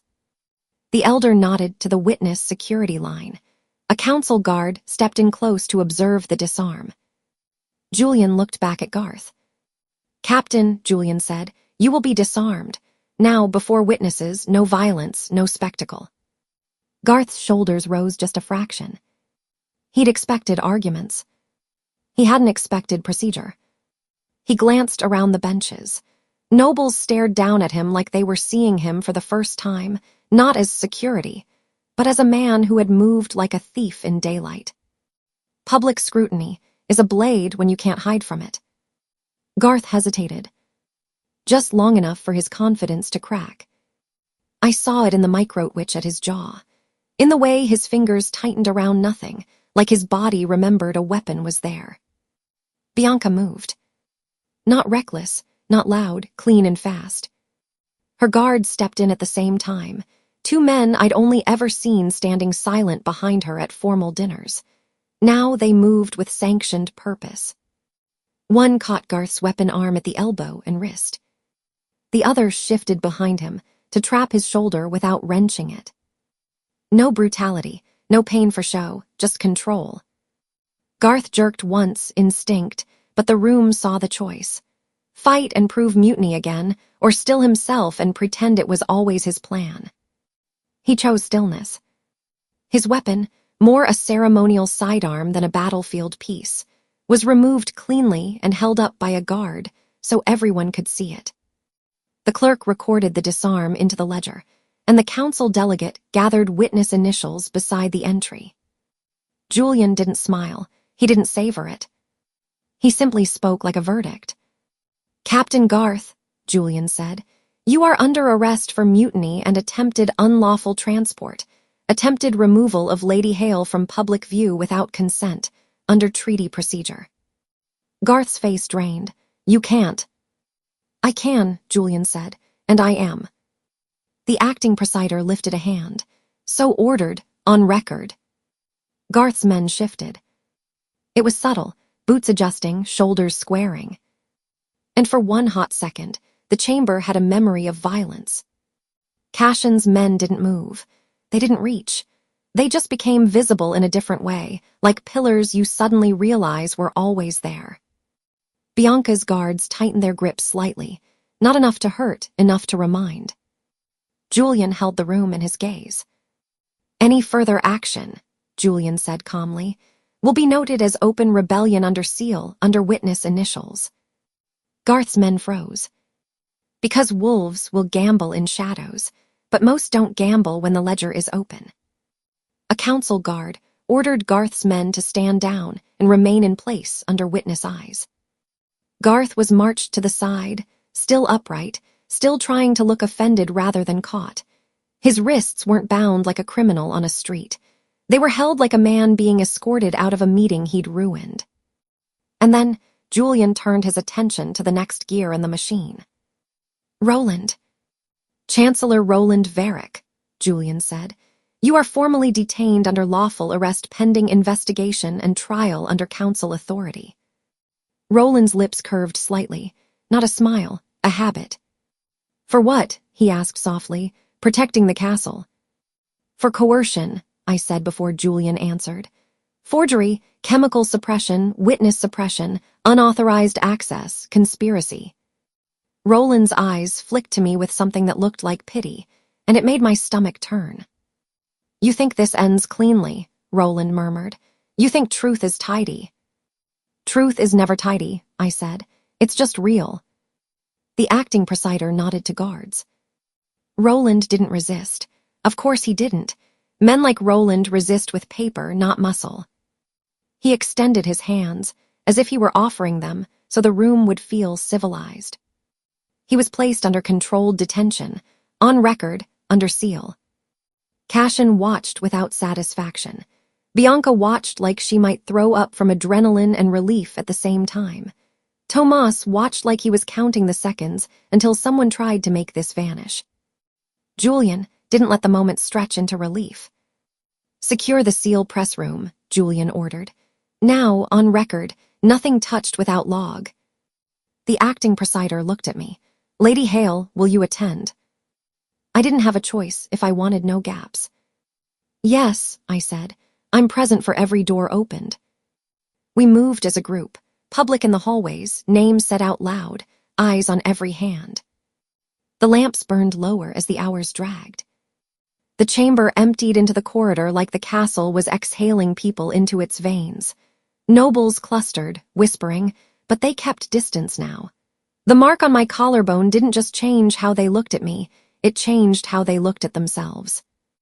Julian stayed slightly ahead, not guarding me like property, clearing the path like someone making room for a person to walk freely. Cashin kept pace on the opposite side, visible, hands empty, eyes sharp. Bianca stayed close, a steady shoulder. Tomas stayed close, satchel locked to his chest like it was part of his bones. Roland and Garth were escorted between guards, separated, watched. When we reached the Chancellor's wing, the air smelled like ink even in the corridor. Press dust lived in the stone. The seal press room doors were shut. Julian didn't touch them. He nodded to the acting presider's appointed security, a council guard with a ledger clipboard and an uncomfortable sense of history. "Witness names," the guard said. The clerk wasn't with us now. The council delegate was standing ready with his pages and seal kit. He read names aloud. Mine, Julian's, Cashin's, Bianca's, Tomas's, Selene. 2 council guards, 2 Stormville guards, the council delegate himself. Then the room was opened. Slow scene, noted. The seal press sat in the center like a black heart. Plates lined the wall, wax pots, ink rollers, paper stock stacks. Tomas didn't touch anything. He didn't even step too far in until the council delegate said, "Proceed." Then Tomas pointed with 2 fingers like a surgeon. "There," he said. "Plate ridge wear. That one was used recently. The wax residue is still fresh." The council delegate leaned in, wrote, and had a guard photograph and bag the visible wax scrapings. Julian's voice stayed steady. "Seal it." A council guard placed evidence tape across drawers, pressed wax witness seals on top of the tape, and asked for initials. I initialed first, Bianca next, Tomas last. The Stormville delegate initialed too, then the guard. Then the council delegate added the seal mark beside the notation. Chain of custody became a wall. From there, we moved to Roland's office. The office safe was built into the stone, behind a painting that suddenly looked ridiculous. Roland watched from under guard, face calm, eyes not calm. "You're making a theater," Roland said quietly. "No," Julian replied. "We're making a record." The safe wasn't opened by guessing. It was opened under witness. Roland's keys were removed from him under witness initials. The council delegate logged it. The keys were placed on the desk. The council delegate placed his own hand on the safe dial to show neutrality. Then Tomas, at the council delegate's direction, guided the opening without forcing. The safe was opened without forcing. Dial, key, and record. The safe door clicked. And the smell that came out wasn't money. It was paper. Old ink lies stored clean. I drew a breath and my stomach tightened, not fear, recognition. "The first day I arrived," I said, voice tight. "The treaty reference file I requested vanished from the archive shelf." Julian glanced back at me. Roland's eyes sharpened. "And I couldn't compare the true clause language against the oath draft," I continued, "because it was gone." The council delegate's pen moved fast. Tomas reached in carefully and withdrew a bound file. The missing treaty file from day 1. It sat in his hands like a stolen relic. "And there it is," Tomas said, almost to himself, "kept hidden to block clause comparison." The council delegate read it into the log. "Treaty reference file, missing from archive since day 1, recovered from Chancellor's office safe." Then Tomas lifted typed samples. Forged addendum drafts, typed demands, letterhead fragments, crest impressions. "Forgery samples," he said. My throat went dry. Because I remembered the warning note, the one burned down into a little ghost of ash that I'd refused to throw away. I pulled the small vial from my pocket. I'd kept it like a secret weapon. No one could steal unless they tore my clothes.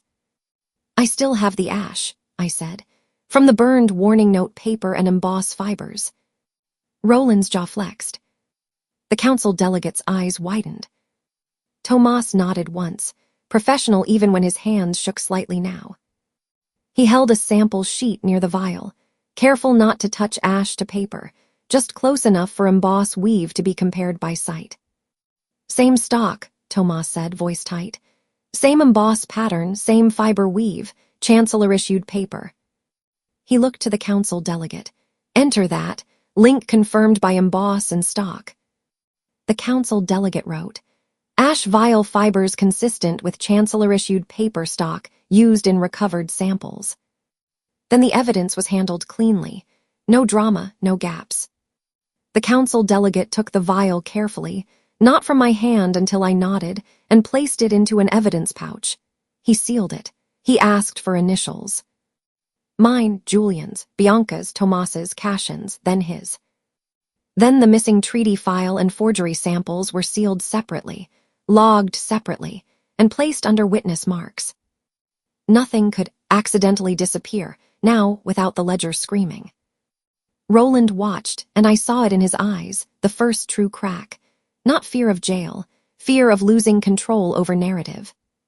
"Peace needed this," Roland said softly, like he was confessing to a priest. Order needed it. No, I said, you needed it. We didn't leave the wing. We moved to a side interrogation room. Small, bright, windows high so no one could throw themselves dramatically into darkness. Marable was brought in. Detained, not harmed, hair still perfect, eyes sharp as glass. She sat like a woman who expected to be offered tea. I sat across from her as witness. Bianca stood behind my chair, and I could feel her shaking in quiet, contained waves. Julian stayed near the door. Cashin remained visible in the corner, present, not pressuring, just ensuring the room stayed honest. The council delegate spoke first. Lady Marable, he said, you are questioned on record. You will answer directly. Marable's gaze slid to me. You look triumphant, she said. I look awake, I replied. Her mouth twitched. Did you deliver the lure note?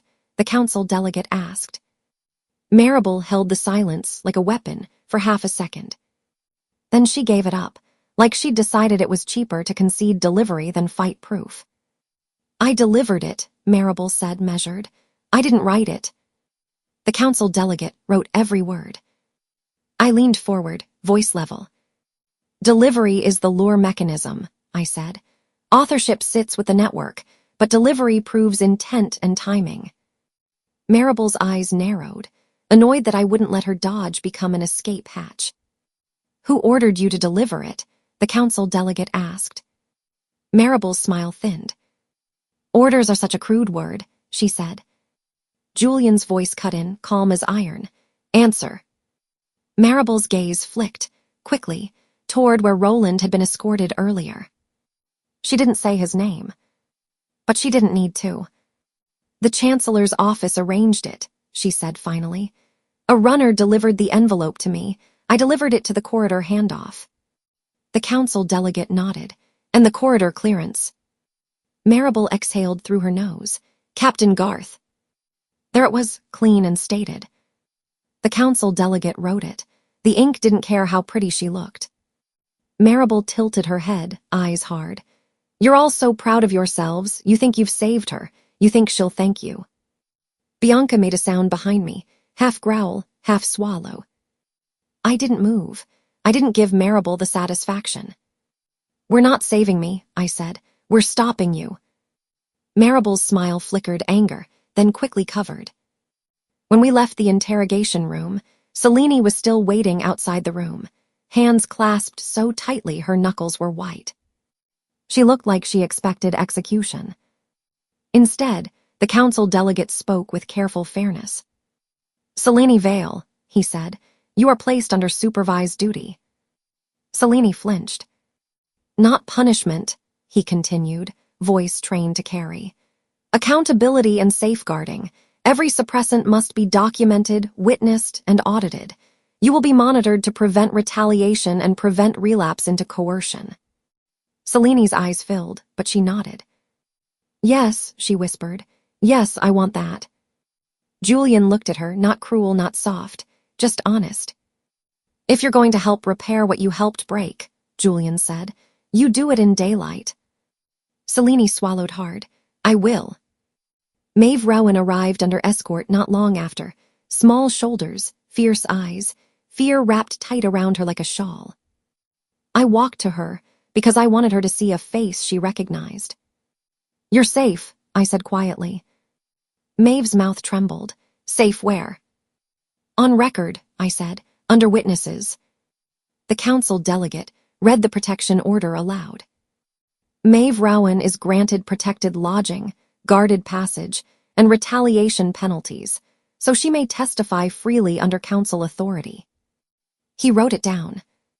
Maeve closed her eyes like she'd been holding her breath for years. Thank you, she whispered, and it sounded like it hurt her to say it. We moved back into the open hall outside the council chamber, because the castle needed public ritual now, not private bargaining. Nobles lined the edges like spectators who didn't know whether to clap or pray. Tomas stood near the wall, still holding himself like a shelf, shoulders rigid from the night. Julian stepped forward, voice carrying. By authority of the heir, Julian said, And with the acting presider's ratification, Tomas is appointed interim archive steward for chain of custody, effective immediately. The council delegate nodded once. So recorded, so appointed. A ripple moved through the hall. Not everyone liked it, but no one challenged it, not after watching seals break and files emerge from safes. Tomas blinked like he hadn't expected anyone to say something good out loud. "You did your job," Julian said to him quietly, closer now. "You held the line when people threatened you." Tomas swallowed. "I held paper." "You held truth," I corrected. Tomas's eyes flicked to me, stunned for half a second. Then he looked away like he didn't trust praise not to turn into a trap. Bianca brushed his elbow as she passed, small, human. "Good," she said. "You were brave." Tomas's ears went a little red. He nodded once tight, but it was real. Julian didn't let the hall stay in applause or shock. He turned to the council delegate. "Decree," Julian said. The decree restoring archive independence was read aloud, sealed, and placed into record. "Archive independence restored," the council delegate read. "Joint custody attempts ended. No guardianship mechanism may seize records under stability without explicit spoken consent under witnesses." Then Julian signed it in front of everyone. He didn't sign it like a boy pretending to be a ruler. He signed it like someone finally choosing a spine. After that, I demanded what I'd needed since the first unauthorized entry. Mechanisms shown, not just claimed. "Panel demonstration," I said. The council delegate looked at me. "You will demonstrate." "I will," I said, "because it happened to my body, and I'm done letting people call it rumor." We moved to the corridor outside my quarters, the exact stretch of stone where the air always felt wrong at night. Guards lined the area. Witnesses gathered, nobles, clerks, security. Bianca's guards held position close, authorized, counted. I went to the wall panel and ran my fingers along the edge. "Here," I said. "The latch, it's disguised, but it wears under repeated pressure." I pressed in the spot I'd learned by fear and observation, and the panel gave slightly. A murmur rose. I used a clean cloth and rubbed the edge. Then I held the cloth up. "Smear-proof," I said. "Oil residue, same as a key hand, someone's fingers repeatedly using the same point." Tomas leaned in, and that scratch pattern show them. I pulled out my notebook, my own record with dates and details. "I've been documenting the master key scratch pattern for days," I said. "Tiny crescents, same place, same pressure, same hand." I showed the sketch, the lock's metal scar, recorded each day, each return. "And the intimidation," I added, voice tightening. "The key returned under my pillow, like a message." The corridor went silent. Even wolves who liked control hated hearing it framed that way, because it sounded exactly like what it was. Unauthorized access, repeated, taunting. The council delegate wrote it down. Then I turned and pointed to the corridor junction. "Runner confession confirms it," I said. "Marable plus Garth corridor clearance, panel entry plus cleared route." A guard read the runner confession line aloud into the record. Names, clearance notes, times. Bianca's breath hitched. She leaned close to me for half a second. "I'm sorry," she whispered. I didn't answer with comfort I hadn't earned yet. I answered with truth. "We'll talk," I whispered back, "after the record is sealed." Because repair comes after safety, not before. From there, we moved to the evidence vault, because the castle needed to see proof handled correctly. The crest ring was brought out in a sealed pouch. The ring that had been planted. The ring that had been meant to accuse me of nursery theft. I stared at it and felt my stomach knot with the old nausea of being framed. "This ring was planted," I said. "Not lost, not stolen, planted to make me look like the thief." The council delegate nodded. "Explain." I did. "The crest ring framing was designed to accuse me of nursery theft," I said. "To make me the villain so no one would ask who moved the infant through tunnels." The ring was logged with dust and oil proof. Photos taken, residue swabs bagged, witness initials entered. Evidence vault, the council delegate said. The ring disappeared into the vault under seal. For the first time since arriving, I felt something unclench in my ribs. Then came the part I'd promised myself I would do if I survived. Make every chain clear so no one could hide behind confusion again. We returned to the chamber. Not for drama. For clarity. The acting presider sat. The clerk returned. Back in the chamber, the clerk took the council delegates' pages and copied them into the ledger under seal. Tomas stood as interim steward. Bianca and Cashin stayed visible as witnesses. Roland and Garth were held under guard. Marable was detained. Silas remained arrested under Stormville law, confirmed by Cashin's delegation, stated aloud, entered. And then I laid it out. Not as a speech to be admired, as a map to be used. I stood at the center of the room, hands open. We are not leaving any mystery to rot, I said. We are nomming every mechanism. The clerk's quill hovered. Swap chain, I said first, voice steady. Stillborn substitution, then death record, then tunnel move, then hail branch cover. The clerk repeated it into record. Maeve's statement confirmed the tunnel move. A noble in the second row made a strangled sound like his throat, didn't want to believe words could be that ugly. Ledger forgery chain, I continued. Missing pages cut, replacements aged, seal press, typed addendums. The clerk repeated it. Tomas confirmed one key link. The pressure ridge mismatch proves press room reproduction, not true seal history. Nobles leaned in despite themselves. Wolves understand craft. Suppressant chain, I said. T. Selene orders, Garth Roots, nightly dozing. The clerk repeated it. Selene confirmed with her voice shaking. Microdose schedule, logged under instruction, delivered through cleared routes. The room felt different when every chain had a spine. No fog, no maybe, just mechanisms. Then I named motives, because facts without motive leave room for someone to call it accident. Merrick's motive, I said, was high crown control through stability, procedure as leash, guardianship as cage. I didn't need Merrick present. His words had been enough evidence. Roland's motive, I continued, eyes on him, was control disguised as peace doctrine. Roland's gaze burned.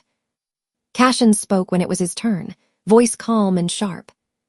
Silas's motive, he said, was ambition fueled by Duskhaven money. Money makes men brave until it makes them stupid. The clerk wrote it down. Roland laughed under his breath, bitter. You're proud, he said. You think you've saved her, but you're tearing apart the structure that keeps people safe. Julian turned slowly toward Roland. And then Julian did something I hadn't expected, not in a chamber, not under witnesses. He admitted something true. I made a mistake, Julian said, voice tight but clear. I tried to cage her to prevent danger. I thought control would keep her alive. The room stilled. My heart kicked once hard. Julian's eyes flicked to me, not asking forgiveness like a performance, just stating reality. I drew a breath and answered because my whole body was built on the difference between those two words. Protection without truth is control, I said. The clerk entered it. Julian swallowed. His shoulders dropped a fraction, like he'd finally set down a weapon he'd been holding too long. Then he stepped back. One full step. Hands open. Body turned slightly aside. Not retreat. Respect. Space. Cashin mirrored it opposite, almost imperceptibly. One step back, hands empty, gaze steady. No claim. No pressure. Agency returned in inches. My lungs filled like they hadn't since day one. Bianca moved closer, not to claim my hand, not to demand comfort, just to stand beside me where everyone could see her choice. We need to talk, she whispered. Now, I said, because repair doesn't wait until it's convenient. We didn't leave the room. We didn't hide it. We spoke plainly in front of witnesses, because harm had happened publicly in whispers, and repair needed daylight. Bianca's throat bobbed. Harm happened, she said, voice rough. I helped. Even when I didn't understand it, I helped. Her eyes flicked to my collarbone mark, then back to my face. I don't get to erase that, she said, but I want to start repairing. My jaw tightened. My wolf wanted to bite. My human wanted to collapse. I chose the third thing. Honesty. You don't get to erase it, I said, but repair begins when you stop defending what happened. Bianca nodded fast. I'm done defending it. And I'm not forgiving you today, I added, but I'm willing to build a future where you're not my enemy. Bianca's eyes filled. She wiped them harshly with the back of her hand like tears were an insult. Okay, she whispered. Okay. Then I turned to the law, because feelings don't hold a castle together. Procedures do when they're honest. I will draft the full consent law, I said, from the interim decree. The acting presider leaned forward. Today. Emergency order sealed today, I clarified. Formal adoption scheduled. Committee review, public reading, final seal within the next cycle. The clerk entered it. Julian nodded. Set the committee, set the dates. Seal the emergency order now. The acting presider's seal was brought forward. Wax, stamp, witness initials. The consent law became more than a promise. Then I laid out the next repair, paper repair. Ledger restoration plan, I said, begins today using duplicates and witness testimony. Tomas nodded, already thinking ahead. Completion will take weeks, I added. Not hours, but we begin now. The clerk entered it. Witness names attached. Then came the reclassification, because the castle had used language as a weapon for too long. The council delegate read it aloud. Lady Hale is reclassified in council record, not unmarked, suppressed and proven. Silence hit the chamber. Not approval. Not celebration. Acknowledgement. The kind that changes history. I didn't smile. I just breathed. Night had thinned toward dawn when the session finally released us. Not because everything was done, because enough was sealed that the castle could not swallow it back. The sunrise was thin at first, pale over stone. Julian asked if I wanted an escort. He stopped himself mid-word. He'd learned. I'll walk, I said. He nodded, under your own power. We climbed to the wall. The wind up there smelled like cold metal and distance. Below, the castle looked smaller than it had inside the chamber, like power had been a trick of ceilings. In my hands, I held repaired ledger pages. Not the whole ledger, not miracles overnight. Just the first few restored pages, stitched from duplicates, witness testimony, and the kind of stubborn patience that builds truth one page at a time. The paper edges were rough where cuts had been made. The ink was fresh where corrections had been entered. Witness initials sat in the margins like little anchors. Sunrise climbed, slow and indifferent. Julian stood at a respectful distance on one side, hands behind his back, gaze turned partly away so it didn't feel like pressure. Cashin stood opposite, also distant, also steady, present without claiming. Bianca stood a little behind me, not trying to touch, just there. Tomas stood near the stairwell entrance, guarding the pages like they were his heartbeat. Selene remained below under supervised duty, watched and documented. Accountability and safeguarding, not revenge. Maeve was safe, under protection order. Silas remained arrested. Marable detained. Garth arrested. Roland detained. Merc barred, threatening legal contest, but gone. Every chain named. Truth secured in wax and ink and witness voices. I looked down at the pages in my hands, and then I looked out at the horizon. For the first time since arriving at this castle, my future didn't feel like someone else's property. Julian took a breath like he wanted to speak. Then he didn't. He respected the silence. Cashin didn't speak either. Neither of them stepped closer. They both let me stand alone, without being lonely. That was the difference.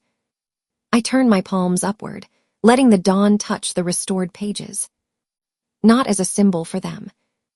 As a promise to myself. I choose myself first. Truth is secured. The future is mine.